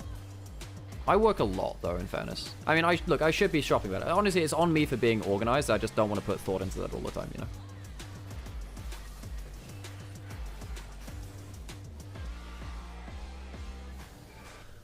know? Okay. One last game. Sam goes to get some coffee, which I desperately need. Jesus. What does it take to get a Red Bull sponsorship? Oh, I'm gonna need it. I would, yeah, I definitely, I'd go through a lot of Red Bull.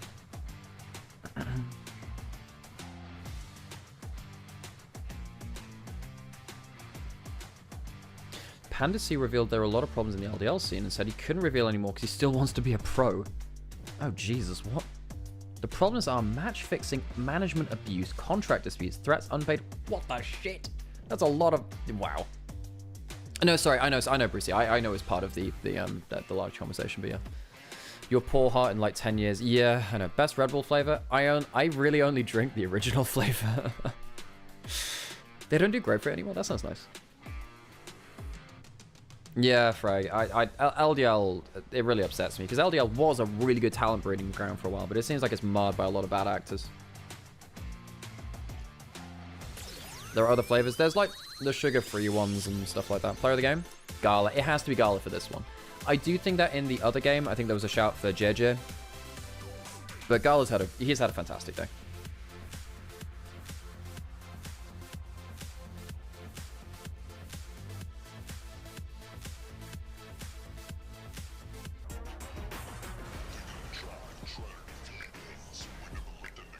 I think for this game, it has to be Gala. Yeah, there's no way you vote for anyone else. I mean, JJ had a great day. I mean, I think you can argue JJ. I think you can. I think for this one, it's wrong. I think game 2 probably was JJ for me. That was such a big jungle difference.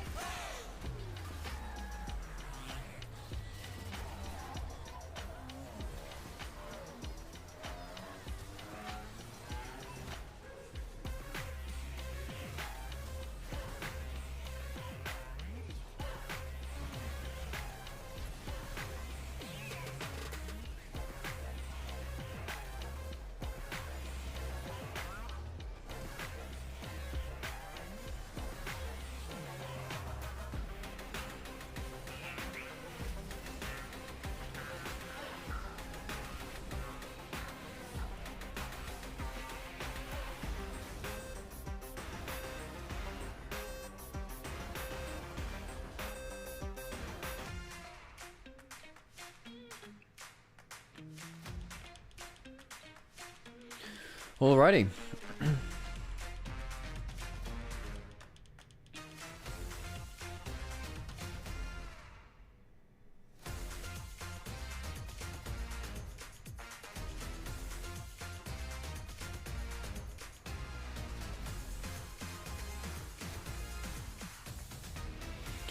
Okay, I need to run some ads on Twitch. I'm gonna turn my camera off just so I can rest my brain a little bit, and then we'll be oh, they'll have they'll do that thing where they do the thing, you know, the thing.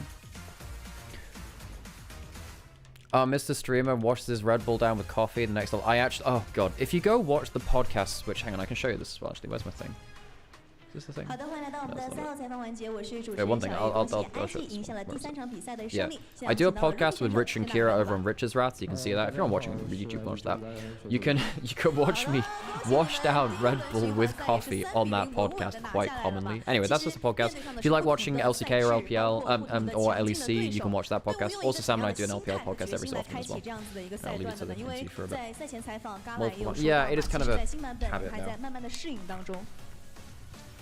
可能是我们第一赛段就是结果都不是特别的完美嘛，然后也不是很美好，但是因为很多那种就是版本的特点嘛，就像换线这种版本，感觉我们还没完全适应。那这个版本的话，我们也没有换线，就是会专注对线的情况下，感觉我们打得比较轻松一点嘛。然后最近不管是训练赛，不管是在就调整的过程中，感觉我们得到那种很多怎么样才能赢下这场比赛的感觉吧。能够感觉到你们在日常的这个训练当中有在慢慢的进步。今天很多人看完你们的3场比赛之后，都在评价说，今天的 IG 稳得让人觉得陌生，但是又应该如此的感觉啊。那对于你们来说的话，你觉得今天相比较之前的比赛，你们可能做的 Is Rookie back? Rookie played really well today. Played really well today. 就是。Stop laughing, Rookie.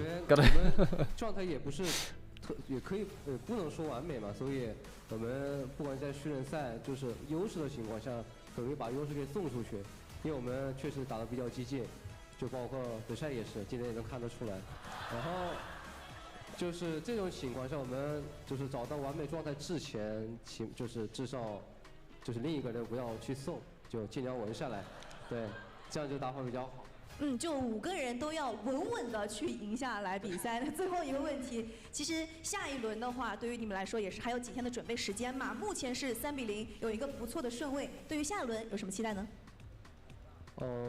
今天也算是就运气比较好，能拿下3比0的这个成果。然后后面的话，希望也是拿到在3比0吧，然后从6比0， Rookie just called out the Shies in. That's great. That's so funny. 到我们赛后采访的环节，接下来让我们稍事休息，精彩比赛马上回来。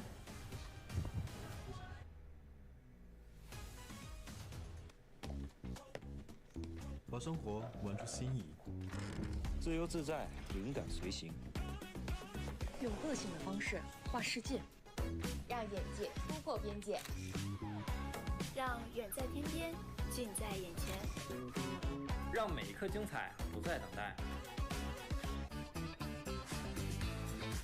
买50系列电脑新品上京东，打开京东搜赛事预测，赢英雄联盟千元礼盒。京东。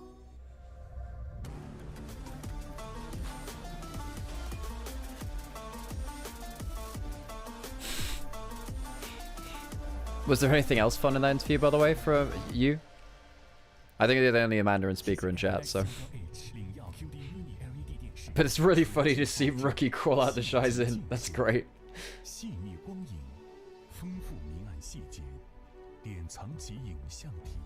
I feel like calling out the int might be a bad thing for IG. It's not like the Shy minds being called out, but what if he keeps inting so the interviews always feature a segment on him? Oh my god, you found out that you found the flaw in the plan.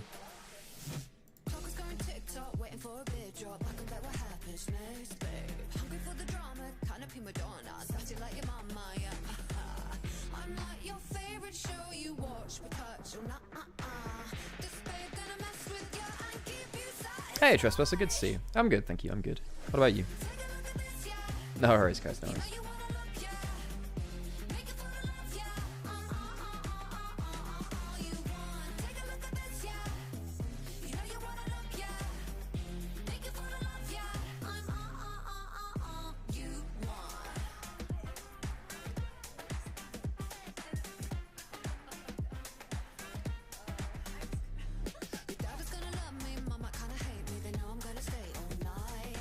This song's kind of a bop.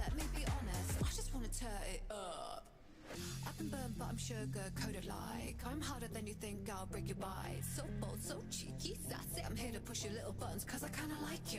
I'm like your favorite show you watch, but touch or not, I know you want. He says something like, last split they were still trying to have synergy with each other. Okay, yeah, I mean that's basically what we picked up as a broadcast as well. And the call out is more like, I think playing stable could be a point of improvement. That's fantastic. That's so funny. Thank you for the follow, by the way. I appreciate it. And yeah, if anyone is lurking and would like to drop a follow, it would mean the world to us. But hey, you do you. As long as you're here and you're enjoying yourselves, makes a lot. We appreciate the lurkers as well. Did Rookie pimp out his restaurant? Yeah, for those of you that don't know, Rookie has his own restaurant. And when it opened, he was serving people. Yeah, with the smile. Yeah, the smile and the like cheeky laughter. It's like, yeah. Thank you, Amber. Yeah. So for those of you that missed the milestone, we hit over 8,000 followers on the Twitch channel earlier. Of course, for Onivia again, less important for you guys. But yeah, I hope you guys are enjoying over in Onivia as well. And obviously for Onivia, they've not really done like live stuff before. So this is kind of like a new thing there. So if you're on Onivia, I hope you're enjoying the new experience from what is normally a highlight channel for live esports content. Of course, then you'll see a lot of these clips again on the actual highlight videos, which is kind of cool. Oh, that was a good wrist crack. Rookie literally cooking. Exactly, right?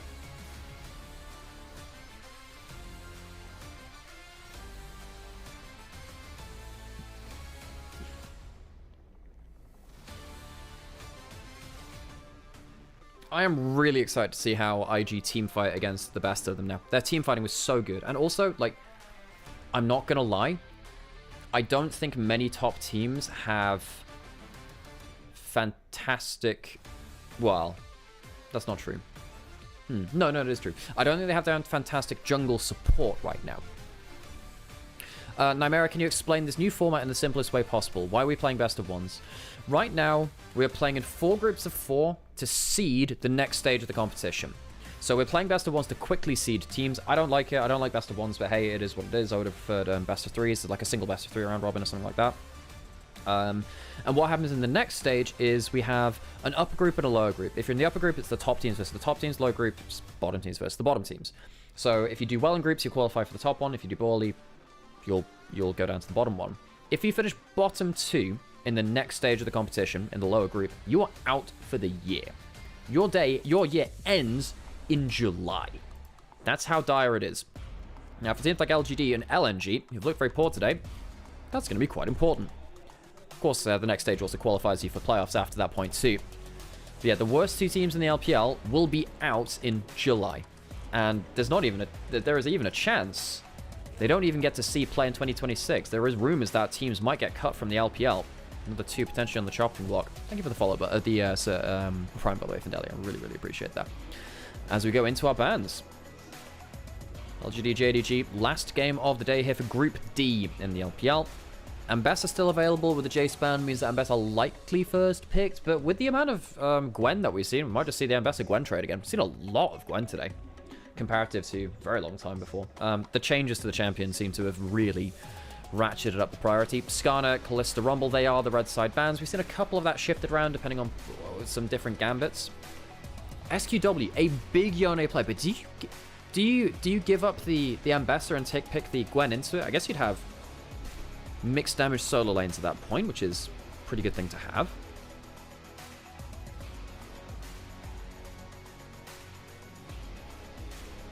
Alright. Yone comes in. Ah, so that's the gambit. They don't want to give Yone Gwen, so they pick up the Gwen Vi instead, because they want the winning top lane matchup. So now, do you pick the Ambessa at all? I mean, Gwen is... Does Gwen win every lane right now? Surely that feels a bit rough. The Renekton's gone, so you can't pick the Renekton as the Gwen, which has typically been a good matchup into it. Like, Gwen's early game is really good again right now.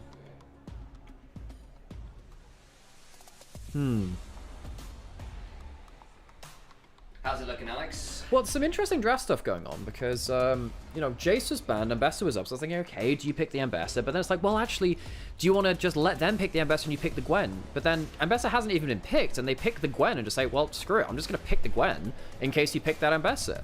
But then the question is, well, you've just blind pick a Gwen at that point. Surely there are matchups which she loses. Sassy maybe going towards the Jax, which is a pick he picked, I believe, quite a lot in the LDL, but let's be honest, most LDL top laners play a lot of Jax. Triple melee topside with the Sejuani is very, very powerful. We saw IG tear apart JDG with that earlier today. No mid laner picked up for Scout just yet. Varus locked in for Pays. This OMG trio of the Sejuani plus double melee carries has been all over the place today. It feels like LGD going to try and go for it today, and it's very good coffee. Necessary. Oh, it's good coffee. And of course, Sassy, quite known for his Gwen as well down in LDL, so I can sort of see that as being a takeaway. Had a really good attempt on it in that win that LGD did get. I do think this is a lot of comfort for LGD's topside. I think they need to because they're against Ala, Shun, and Scout, and I know that they lost pretty heavily to IG. They did. This is still JDG, this is still Ala, Shun, and Scout. And not to mention the bot lane, Pays on Varus. Pays' poke Varus was one of the best in the world at it back when he was on Genji. And I know that was overshadowed by players like Keen and Chovy and Canyon. The whole roster was absolutely stacked. But Pays on that poke Varus was absolutely something special. And now they're banning away some of the safer laning partners, opponents rather, against that as well. So Pays and Missing might just crush through bot lane. Sherry's going to have that Ziggs and Misfortune taken away. Would have been 2 big wombo combos to follow up on the very heavy all-in from the top side of the map. We saw Invictus Gaming go for that quad melee combo with a Braum bot lane, alongside, of course, Ezreal for Gala in that particular version, do a fair amount of it. But interestingly, LGD ban away the Braum, ban away the Renata, 2 big AD support pairings for the Varus for lane dominance. And Alex, it's Arivi. Arivi, as I get my main champion here in LPL. Huzzah. Good things. Really good playmaking duo. You don't have any engage from the Gwens. You need a little bit elsewhere. It's a good laning matchup into the Yone. I'm not exactly sure what build you'll have to go towards here. There's a lot of HP stacking on the top side, but you don't really want to go for a Leandries versus the Yone. Xiaoye does get his Draven through the picks and bans, and it's through. So Xiaoye goes towards one of his comfort picks in that Draven. Not easy to play Draven versus Viari, though. I will say, though, that it was a really interesting conversation that Jack Spectre, of course, who's a big Draven player, and he was talking about when you draft Draven, and why he had some issues, say, when, I think it was Kalista picked it. Yeah. It didn't look good. And it's basically because there wasn't any other point of pressure on the map to get value out of the fact you had Draven, who draws attention one way or another. Either you're ignoring him to play towards the other lane that's going to be problematic, or you're all there Also, giving a free lane for a Jax, giving a free lane for a Yone. Draven is awful versus hyper tanks. There is no hyper tank on the side of JDG. You don't cut through something like a Sion Leona. You do basically nothing at that point. They block you out of the team fight. You also want some extra consistent damage sources so you can be a little bit ballsier. Now, even if I mess up and go 1-for-1, I can get the cash in and it's still fine. That's still okay. The Jax can now carry. The Yone can now carry. You've got 3 consistent auto attackers on the side of LGD. JDG, with that Alistar locked in, will have a way to block the front door a little bit. I think LGD come away with a decent competition, you know. I think they have a lot of ways to dive in. I think that you have a few worries in laning phase. I think that Gwen versus the Jax, we'll see what Arla's going to do, but because the nameplate of Arla is there. I don't think that Jax is bad into Gwen. I think Gwen should probably win that, actually. JDG come in as favorites, but I think LGD have given themselves a good shot from the draft. I'm also now looking at this and I'm seeing the side of LGD with that Sejuani Nautilus. It sets up for the Jax follow, the Yone follow. Hell, that Draven cash in really, really well as well. So I think if for whatever reason you start losing vision control, it could still get quite dicey here for JDG, who don't actually have that much of a front line themselves. It's be a good hallowed mist at best, it sometimes feels like this game. Yeah, sometimes the Gwen W is your front line in and of itself. We shall see how valuable that is as we load into our last best of 1 of the day. 5 games down, 1 more to go. LGD versus JDG. JDG come in favorites, but if LGD get themselves an upset, suddenly JDG will find themselves at the bottom of the group at 1 and 2. They'll be tied there. They'll be tied there with LGD. Which would be kind of wild, and of course, with the head-to-head being what it is, it would certainly make things very interesting. Of course, there would still be another round robin. We still get another day of these groups at some point. We've got lights, camera, and shortly having some action mid-jungle from JDG. Very spicy, but then you look at what's on the side of LGD. That Sejuani has a plethora of locations to put her presence into play. With melee synergies at Draven bot side, I am expecting some spice in our opening 10 minutes.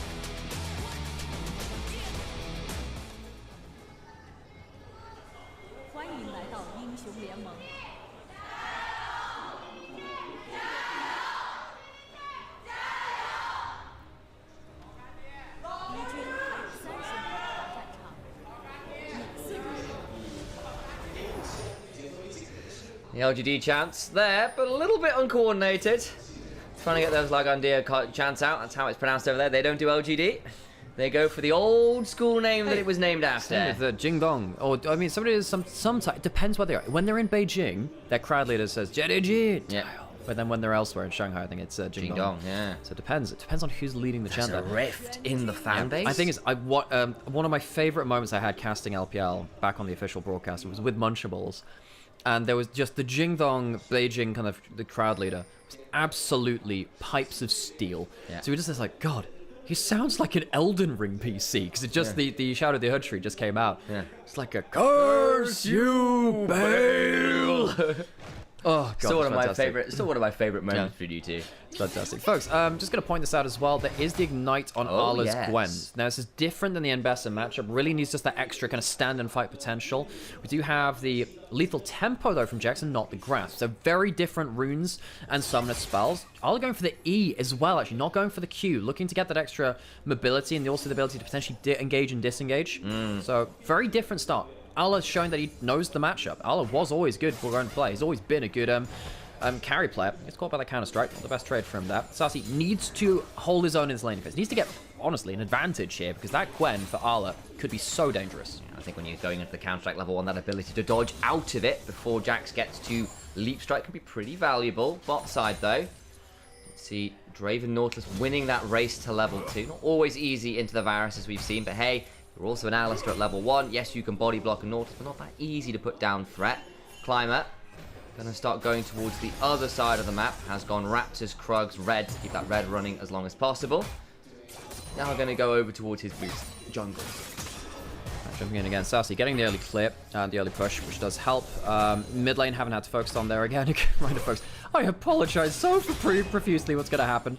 Because, yeah, whenever Ari's in the game, I'm kind of obligated to talk about the champion I have 2 million points on. And there were actually some years of my life I probably spent more time playing Ari than I did seeing my parents. That's quite scary. That was when I was at uni and I just spammed that champion for a long time. Yeah. And we'll see what Scout can do. He's been a very good playmaker on the champion. He wasn't historically a player I viewed for Ari, but over the last year or two, he's really gained my respect. YCX doing a good job of just holding the bush right there.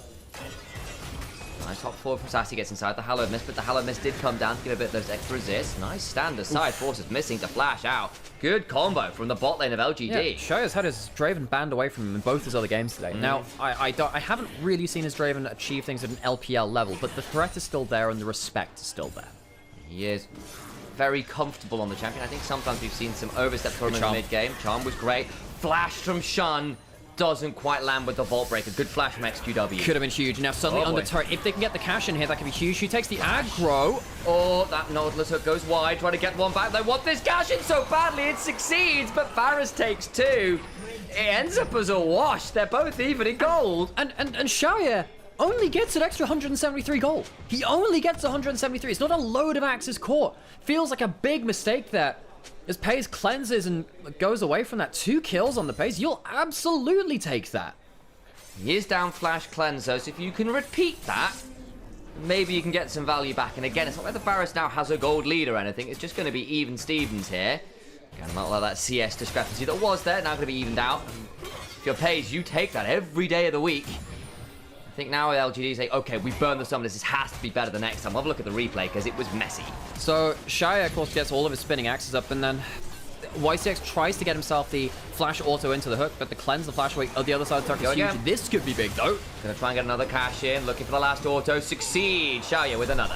It's only like an extra 90 gold again, but hey, sure, you'll take an extra cannon minion worth of gold. Shaya starting to get some gold. The dive under the turret, that wasn't good. This time, though, this is clean, and it means that now Paze is just kind of stuck wave clearing for himself here, and Shaya starting to take off. JDG not in the best position now, are they? No, they're not, and again, Paze without the flash, without the cleanse, has to be very careful about how he fights now, because the Draven will still kill him. Yes, he survived that first 2v2, but what about second 2v2, Alex? Don't think they have those, Pip. Missing no summoners. Does need to be careful. I was worried about the Alistair lock-in for the laning phase. I think the Salted Varus is particularly good. Particularly good. Yes. Oh my god. Salted Orc. Oh man. Do I have time to talk about Sir Christopher Lee? Everyone familiar with Sir Christopher Lee? Oh yeah, great friend of him. Big Ari player, I hear. Great big Ari player. Yeah, you know, not only was he in like the precursor to the SAS in World War II and betrothed to like the King of Sweden's daughter or something. He also was, yeah, the best Ari player of all time. So yeah, apparently Peter Jackson said, by the way, when you're acting, then when you're stabbed in the back, you need to act like this. And he said, you don't need to tell me how someone who's stabbed in the back sounds like. And he's like, I feel like this man has had actual experience in this. That's very concerning. Don't ask what Christopher Lee did in the war, apparently, but there we go. No. It was known as the Ministry of Ungentlemanly Warfare. Sounds about right. Which is a hell of a classy title. I think they even made a movie out of that, but I'm not sure exactly what that led to. But anyway, look. Apparently. It led to a movie, that's what it did. So, have some grubs going down on the top side. Turret plates going down.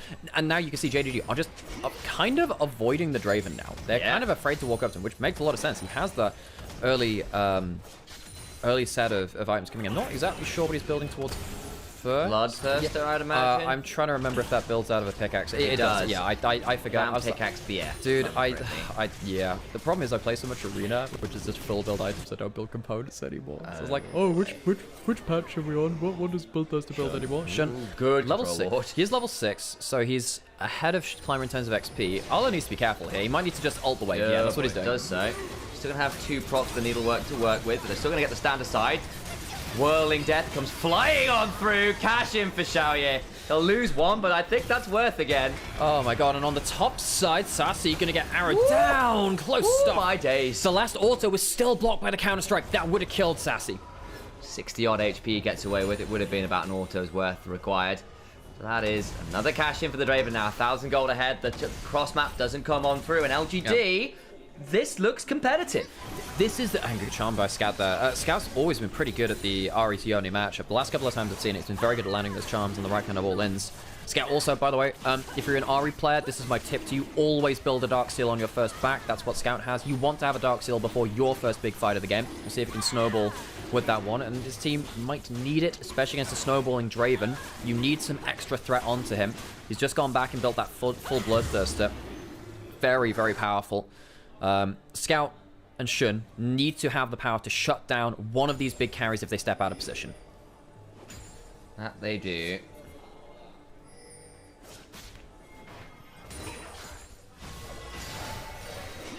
Xiaoye Bloodthirst completed. It's just nasty, man. And now it's like, okay, you can't even walk up and take half-hearted trades. You either finish the kill or like you go home empty-handed. It just gets harder to like stand and deliver against the Draven. Like you try diving with the Vi Ahri, and you know actually you got combos like this coming from XQW onto Pays. Oh my days, doesn't stay for too much longer with Chains of Corruption coming off cooldown. Could be a little while still, so would have been fine. But a big chunk onto the Varus, who's continually not been allowed to lane freely. Yeah, and that's the big thing. You lose another wave. This is a big thing that the LPL really revolutionized many years ago. Sometimes you just throw ults and like an ignite or a flash at someone to get them out of lane, to get control over an area. The map shun goes forwards. Needs to be a little bit careful now. There is level 6 from Climber. There we go. Xiaoye's going to go on forwards, headbutt away to stop the whirling death. Could flash forward from what won't do it, but I'm missing's in danger. Doesn't have the level 6. Trample's not going to be there. The permafrost doesn't come on through.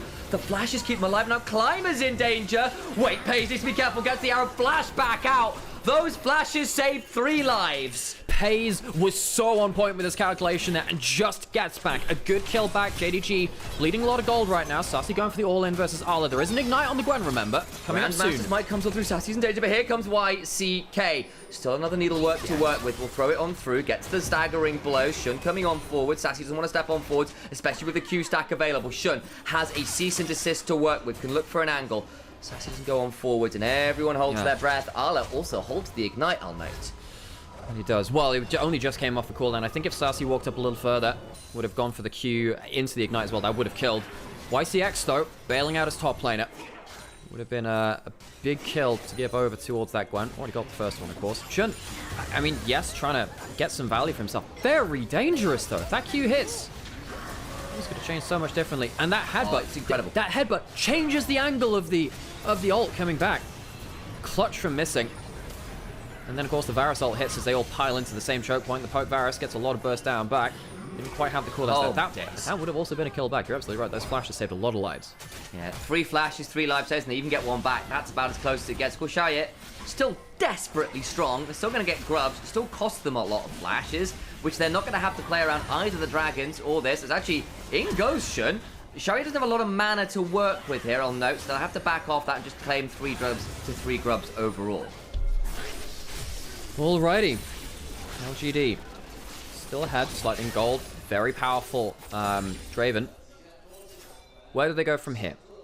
Got that 1 game against LNG earlier. Now it feels like you're really playing with the big dogs now, really. JDG did lose to IG. It would be considered an upset if LGD were to win this game. There is a second round robin to happen. It's not the end of things, but still worth noting. XQW, I'd like you to hit that plant at some point there. Get the plant. Get the plant. He didn't get the plant. I can scout all in here. No, he doesn't want to. No, you can angle flag. I appreciate the angle. I actually. I'm going to say, he just uses E. He's not going to have that to work with. And also, Scout has Malignance and he has Dark Seal now, so he's happy to start trading ult for ult a little bit more. It's a little bit rough versus Yone, because if you mess it, hang on, Ale's going in. He has the Ignite as well. He pops it. Misses one of the needleworks, but I think an R3 will still be pretty dangerous. Misses that one too. Now Sassy could have to go forwards, won't quite find it. Ignite down, ult down, and Sassy just steps to safety. Good footwork from Sassy. Walks out alive. You can see the all-ins get really, really tense between these two because you don't have the grasp on Jax, you don't have the clutch healing, and you also don't have the extra HP as it builds up through the game, so you can get cut down just a little bit easier, a little less tanky than you would be when now you have the lethal temper. Better all-in damage, but still, Arla, very strong carry player, starting to flex the muscles. YCX around the corner. As is missing though. He is Scout. still pretty threatening. Hasn't really been able to get involved all that much, but the gold lead that was there for LGD has kind of disappeared, largely because, actually, if that outplay around the Raptors got them a lot more than I think LGD were comfortable with, they still nearly have got this first turret down bot side. XQW can look to threaten that, and you've got enough grubs to be annoying with it.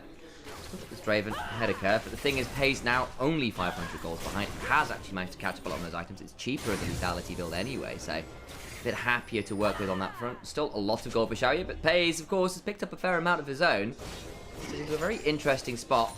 Discrepancy actually beginning to build more towards top side actually as well, where this Gwen has managed to get ahead of Sassy's Jax and Ala, who early rounded that Gwen. Ooh, this so might far be a delivering. Okay. Just wondering if there'd be an ult coming out from Pays. No, he didn't want to trade the ult for the cleanse. Could have done so. Instead, just gets the recall cancel.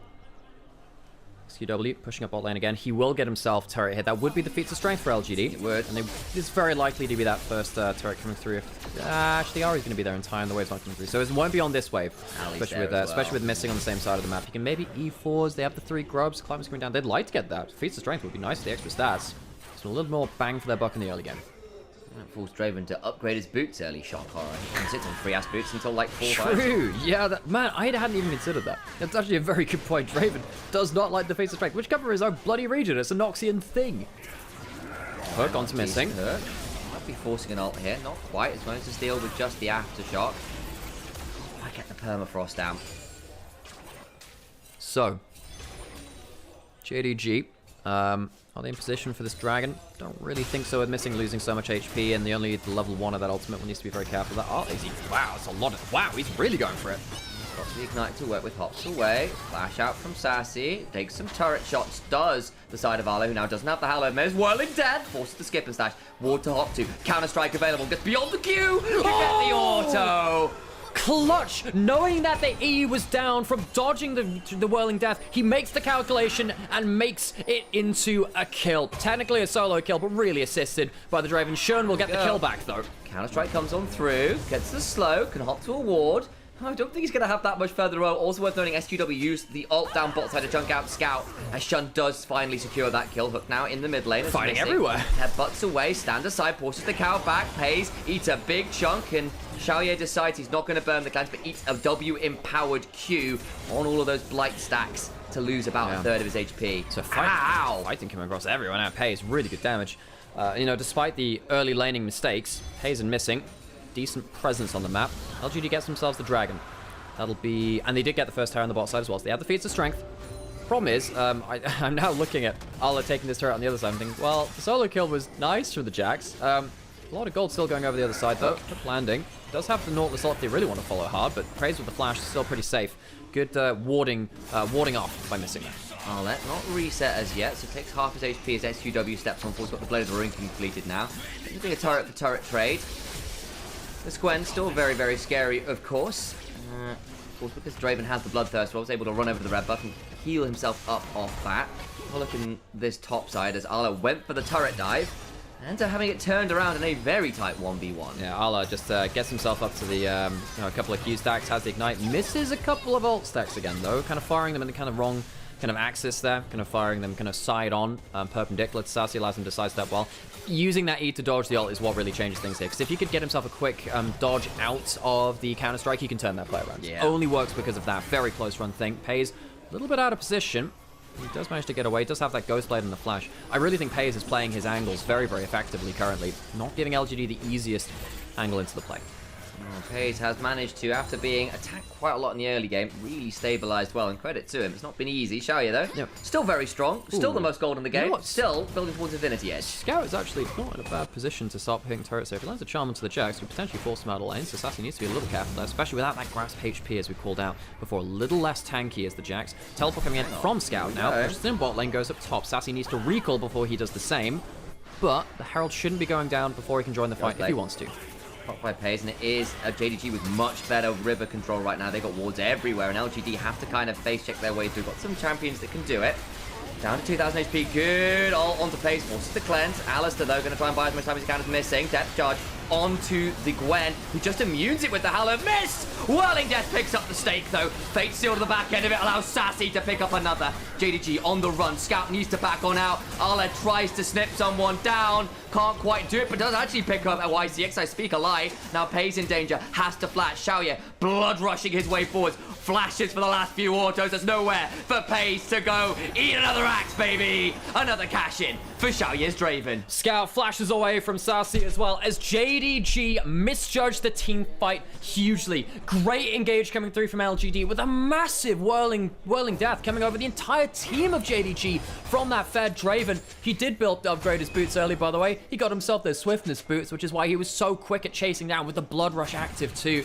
Charm misses early. Missing has to pop his ult quite defensively and not the best spot. You can see that, you know, Missing gets a good combo, but this follow-up just isn't there at this point. Even with Ala, you know, getting his ult across multiple people, he doesn't stop the damage coming across the team. That ultimate coming through from Xiaoye was absolutely disgusting, and it feels like the damage is done at that point.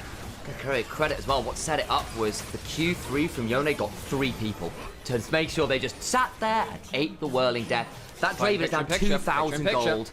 Going in that picture-in-picture, you're absolutely right. We come back to live as XQW helps Xiaoye pick up a sick kill. 2.4k ahead on a Draven who backed after the fight at Herald for Infinity Edge. He's got a crit cloak too. This Draven will one-shot a lot of these squishy members. And you know what? Coming into this game, one of my biggest points of concerns was Xiaoye and YCX versus Pei's and Missing. I thought, okay, you know, not a bad bot lane, but Pei's has been on very good form in Split 1, and despite, you know, Missing, I have a lot of complaints about him. His games earlier today were pretty decent.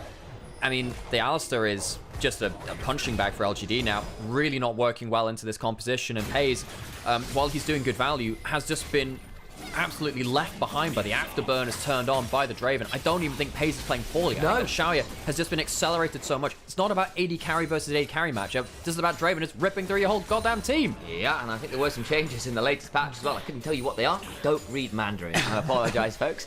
But there's some notes there on the screen, and you know, it is worth saying again, like, Pei's genuinely did a fantastic job of stabilizing after multiple dives against him. It just hasn't been enough, and we had this conversation before about, look, part of what makes Draven scary in a comp like this is you can't afford to put pressure just towards that bot lane because you want to make plays with the Viari like this. You want to try and get some value, but XQW comes teleporting in, looking for Scout, can't quite find it. It's a TP burned, it's an ult burned. Oh, Missing. Afterburn Flash is missing, trying to body block for his AD carry, but Jaws managed to headbutt Taxi his way out. He has had a few good headbutts this game. Remind you about that Raptor pit play to re-angle the whirling death. It's not been entirely poor from Missing, it's just not been enough. It's been a hard task for this poor Alistair. Arla takes a out of turret. At least Arla's getting some good gold. Yeah. Vi's ahead too. Shin getting good gold on the Vi. It's just, they've not been able to determine the fights. The Gwen has not been doing that team fight killing damage. Shin has not been getting those killer combos.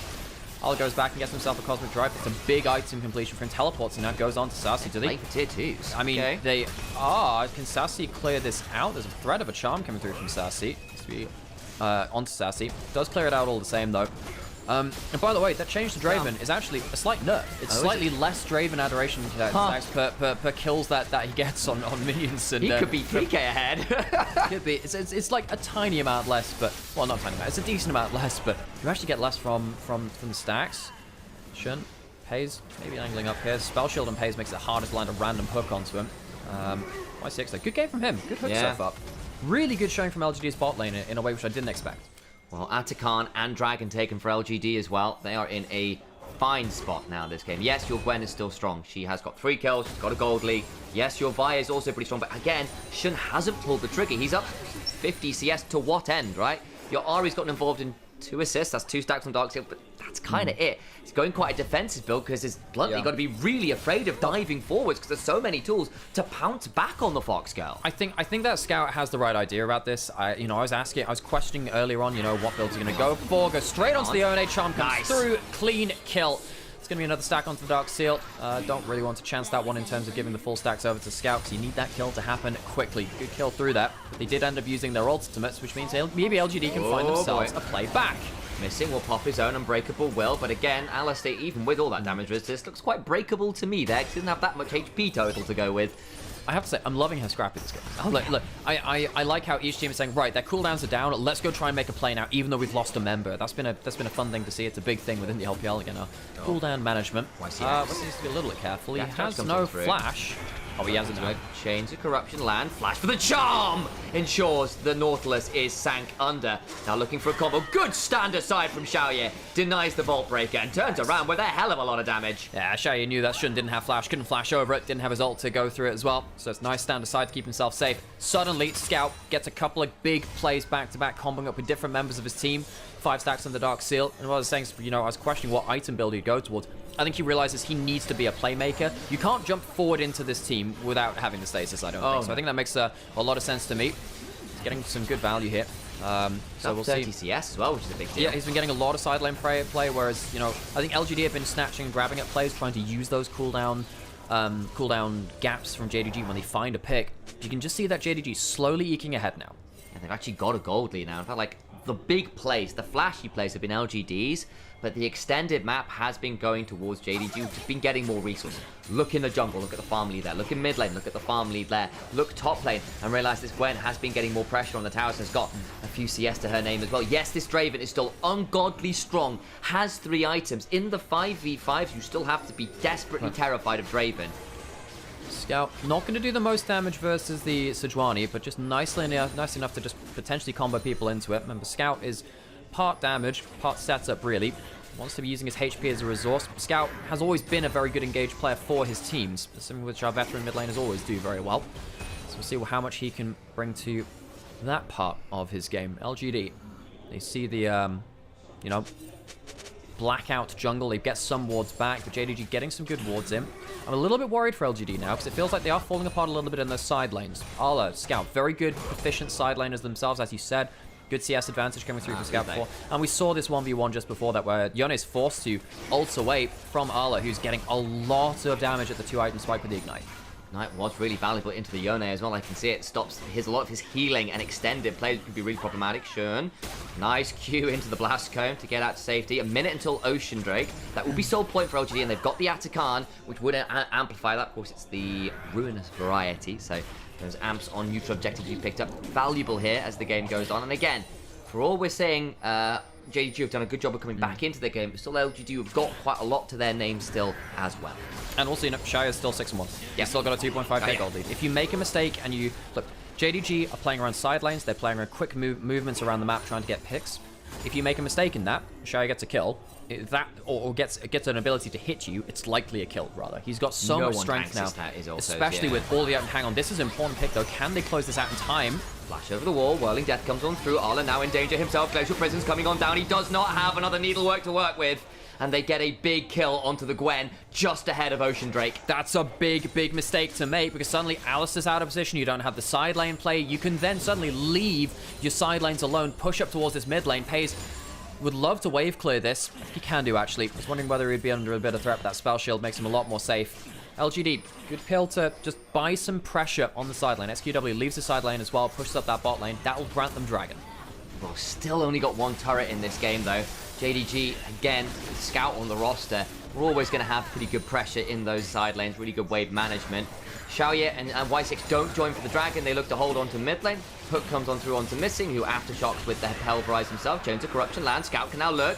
Potentially, Xiaoye. Oh, flash for that headbutt back, but then Nautilus turns around with his own death charge, looking at auto onto Missing, who's got the Z's convergence running. Xiaoye trying to get those autos down to get as much work as he can, but it's not going to be enough. Xiaoye now stepping back, lost 20% of his HP. Sassy looking for an angle, Fate sealed, flashed away from, and the ults go wide. JDG stepping well. Xiaoye needs to flash, stays alive. The Orb of Deception doesn't come on through.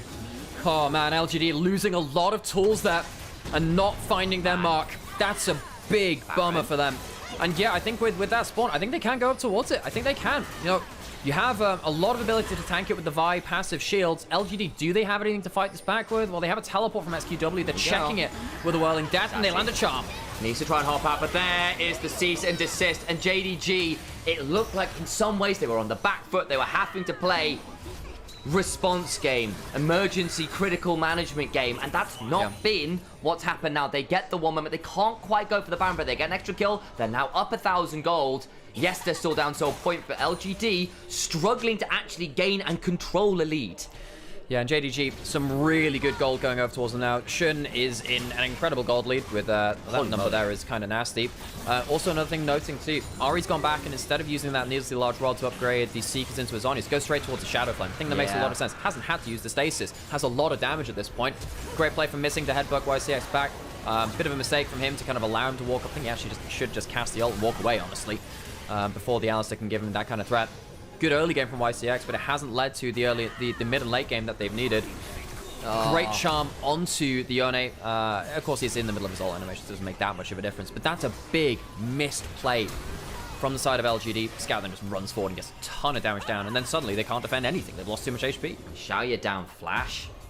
Suddenly a lot more vulnerable. Down this mid lane tier 1, suddenly a lot more vulnerable. There is a lot of dive from JDG when you've got Ari, when you've got Python, hell, when you've got an Alistar. Certainly got ways to really follow up on that big dive combo. Varus as well with the poke variety has quite a pretty significant ability to be an artillery piece as well. Good charm onto Climber though, not exactly the easiest target, but here comes the rest of the team to make it a bit harder. Sassy threatening with the counter strike. Good ult. Down the hollow radiance. They're going to try and get in the background of this. Sorry, hallowed ground. That's the one. Climber in danger. Gets her back away. Stand unite. Stand aside. Stand aside. As I finally find the correct stand ability rifling through my brain. It's not a shed in the game. Pays hit that Varus ult midway through the Sejuani Q, by the way. It almost stunned them all into the choke point. Pays really good skill shot accuracy there. Because JDG, yeah, they're starting to take over a little bit now. I think that LGD, they've been losing in the side lanes, which is a problem, but now they're also losing when they're grouping up. So where are you actually winning? You're winning in isolated plays with the Draven. He's not been given enough of them for LGD to really be a threat. JDG, they haven't taken the Baron just yet. Not far off it, though. Not far off it. However, until they take that Baron and Draven has been, you know, dealt with, there's still a chance for LGD. Xiaoya can still maybe find that one miracle angle, particularly with the extra move speed, with the feats of strength Swifties, and then also the Blood Rush and the Zeal. Maybe he has the mobility to chase down someone randomly in the middle of a fight. That could be the difference, but it's a slim win condition for LGD. JDG feel like they're very comfortable playing out this phase of the game. Understandably, Xiaoya's going towards a rapid fire fourth here. He's getting a lot harder for him to just stand in range now that there are some damage items in. There's actually some logic to say just stay on the Zeal. The move speed's already there. Yeah. Because, you know, that could be go fine. what, GA last? You go for a QSS maybe to get out of the charm. Maybe a little bit different there. He has gone for the rapid fire. Okay, right. So that's now a move point, but those initial rapid fire autos do hurt. Yeah, the 3 items behind having the QSS means that you can play more aggressively into the Varus system. We'll see what he goes towards last, and whether it's something like a shield bow as well, also not a bad angle. JDG, black out the Baron. Here we go. Can anyone really face check? Is anyone really in position? Sassy would have to teleport. They don't have the best wards right now, and they're one remaining one just left. Oh, decent glacial prison. Buys some time, but Missing will just ult himself down to half. They need to find their way in. They know it's happening now. Climber headbutted away, trying to keep the Sejuani out. Missing likely going to fall here. This Climber trying to get into the bit, won't quite make it happen. The cease and desist. Xiaoya's down! Xiaoya's down! As Xiaoya dies, he's brought low. And they make everything work out in the back end of the play. Scout has so many ult charges to work with. Sassy might pick up one, flashes away from Shun. He's got a GA. They get Xiaoya for the first time in a very long time. And the Baron fight is a one deal for Jingdong Gaming. Sassy goes down as Shun and Scout close out their final quarry. JDG pull LGD to the Baron, and they make it their graveyard. LGD, their star, well, their star in this game of Xiaoya died once in that tower dive early, and this is his only death since then. But he just couldn't get the value down. Watch again to see how Pays and Scout, I believe, end up getting most of the damage down onto that Draven. Xiaoya gets a lot of stacks of his lethal tempo stacked up, and he gets a lot of damage down. But then watch this. Vi, Ari, last arrow comes through, triple combo. Xiaoya didn't have the flash and just goes way too close to the triple damage threat. And of course, Shun has so much damage. He is actually a carry at this point. Level 16, crazy gold advantage in the jungle. Gets a lot of value onto the Draven. Pays landing that empowered Q onto Xiaoya, brought him low. It was a massive deal. A bit of vengeance for all the dives that poor old Pays was dealt with for the majority of this game. Tries to play this one out, but there's the Vault Breaker from out of vision. There's nothing for Sassy to do, and the game that was playable for LGD just looks so much harder again now. There's that Magi's, by the way, on the Ari. 10 stacks. Like I was saying, folks, if you're playing Ari, You always want to get a Dark Seal because this item is the best item in the game on Ari. You are very good at protecting your stacks. You have Azonias, which means you get to get that stasis to, again, protect your stacks. You get to play so aggressively with this. Very, very strong. You should probably upgrade it a little earlier, but that's my one little gripe. Scouts had a good game on the pick. JDG, they've had to claw their way back into this game. It's not been a clean game. I don't think JDG should be walking away feeling particularly happy about this game, but if it's a win, that'll be what they came for. Well, shield down, gonna try and jump onto Pays. Whirling death, fate sealed. Pays is dead. Big moment. Xiaoye now free firing, can look to break the back of this Baron. Shun cues away, trying to find an angle. Scout goes looking, but just doesn't have that much damage yet. Now Arla has finally turned up, looking to turn around, and Shun goes diving back in. They've still got a decent amount of knockups. Charlotte trying desperately, cannot do so. Gwen back to doll form, is inanimate. Scout without got a flash, but no ult. Away goes Shun, eats a big axe from Xiaoye. Scout gets a decent charm, still holding on to that flash, using the Foxfire move speed to buy some moments. He's dead, and goodbye, stacks.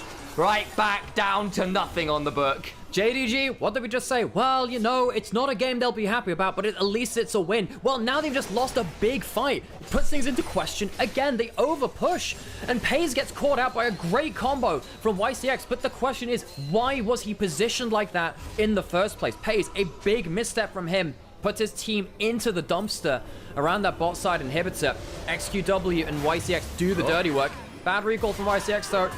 A bit of good, a bit of bad. The Nautilus will go down after all the hard work.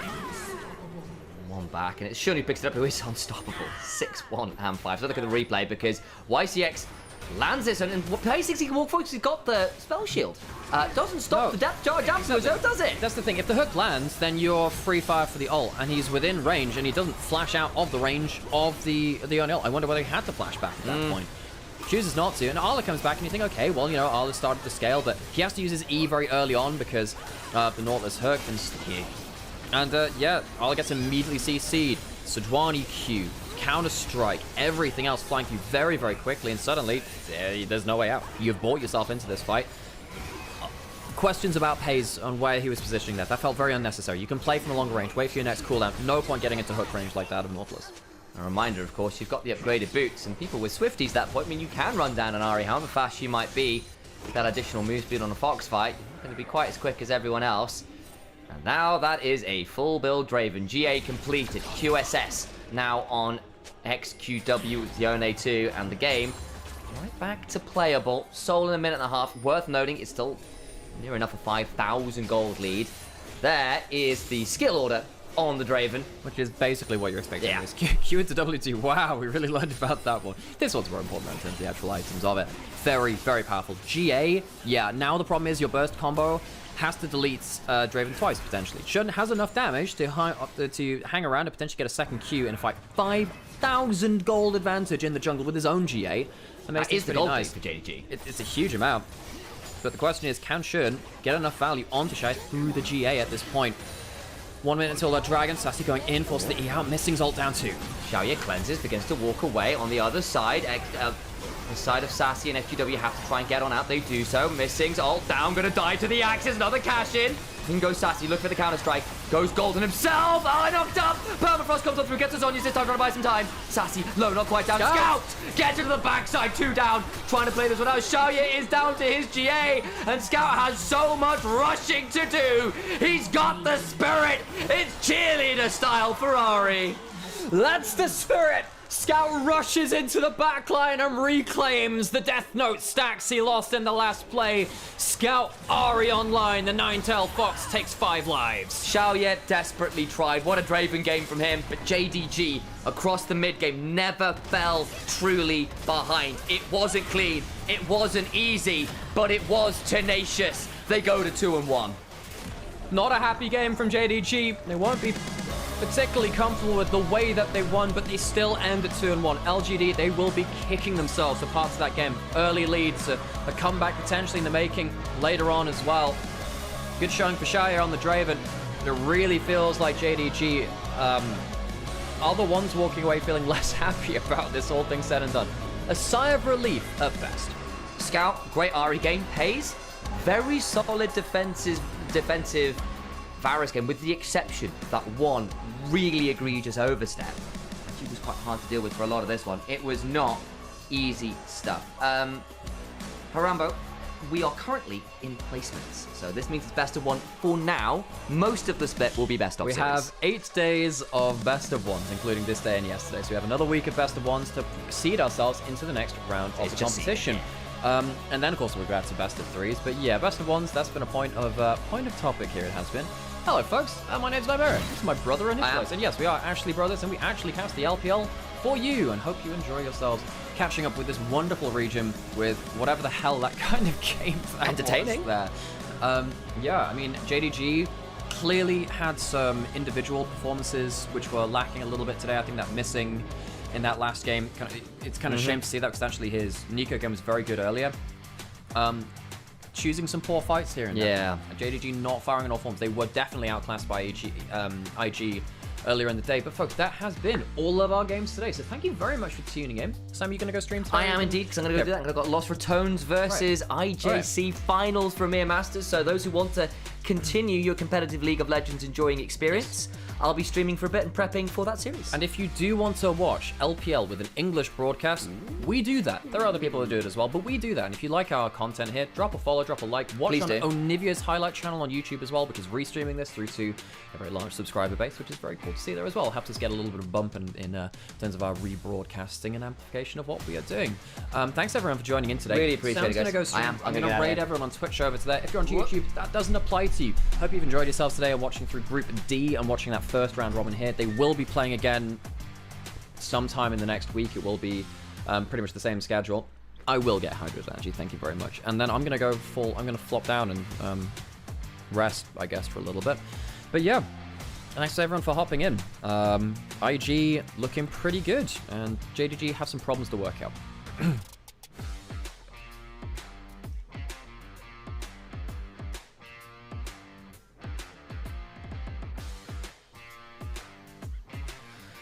Alrighty, okay, I need to switch my brain off for a bit. That's what I do need to do.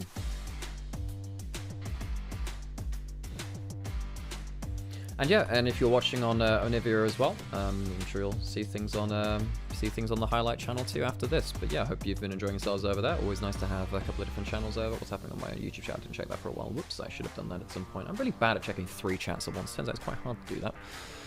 Scout has to be our MVP. Has to be.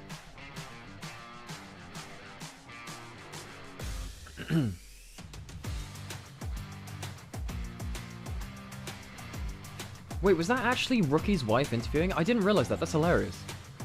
Lost, I didn't realize that earlier. Oh my god, that was hilarious. I didn't realize that. Oops. Thank you, Gwen. Appreciate that. Yeah, Rookie and his wife are actually really adorable. In the same way that G-Sun is married to Bang of SKT fame, and they did some stuff on broadcast once. It was very funny. It was adorable, actually. I honestly, yeah, it's obviously a little bit parasocial, but it's just nice to see people like have happy relationships like that on camera. It's nice. It's very feel good. The wife buff, yeah. Well, the wife buff initially came from Durnby, who married his wife and then won Worlds in 2019. So damn, you can't beat the wife buff, huh?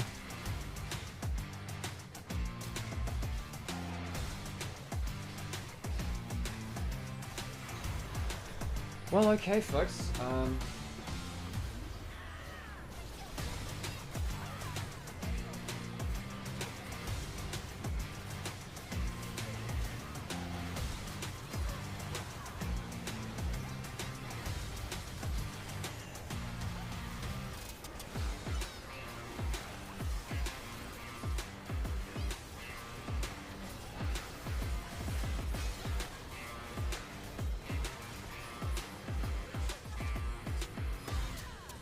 We'll leave it there, I suppose. Whenever Sam's done with his stream, set up his stream, we'll raid over to him, and we'll see that. And if you're on YouTube, folks, again, thank you for watching us. And just a quick thing as well. It means a lot to us that we see those nice comments and stuff. I've seen some people posting stuff on social media. It means a lot too. If you do have a chance to pick out your favorite clip from the stream or shout us out on Twitter or Reddit or wherever, it just helps amplify the signal a little bit more and let more people know that we're doing this. It's yeah, it's really cool. Wasn't Malphite a favorite champion of Durnby's wife? Yeah. So there's a really funny story about that. Durnby gave Malphite a world skin for the one game he played of it in group stage, and his wife has never played it. Even though his wife said, it's like, oh, I don't know how to play anything but Malphite. Malphite's just the easiest champion. I'll play that. And his wife has never played the goddamn world skin that he won for. Oh my god, it's so funny, man. The thing is, Doomby's wife is like mega rich and like very, very kind of like very, very posh and kind of like part of the establishment, stuff like that. It's like, I feel like these things might be beneath her. I feel like, I don't know whether I'm reading into that too much, but it is so funny just be like, that's lovely, darling. Let me go let me go drink my champagne. Oh god, I find that very funny. Well folks, I guess we'll wait for our MVP. Sam, let me know when your stream's live. Huh? Cool, I'll raid you over to him. Well, folks, thank you very much for joining me, and I will see you all next time. I'll see you in about 2 seconds. See you there, folks. If you're on YouTube, see you now.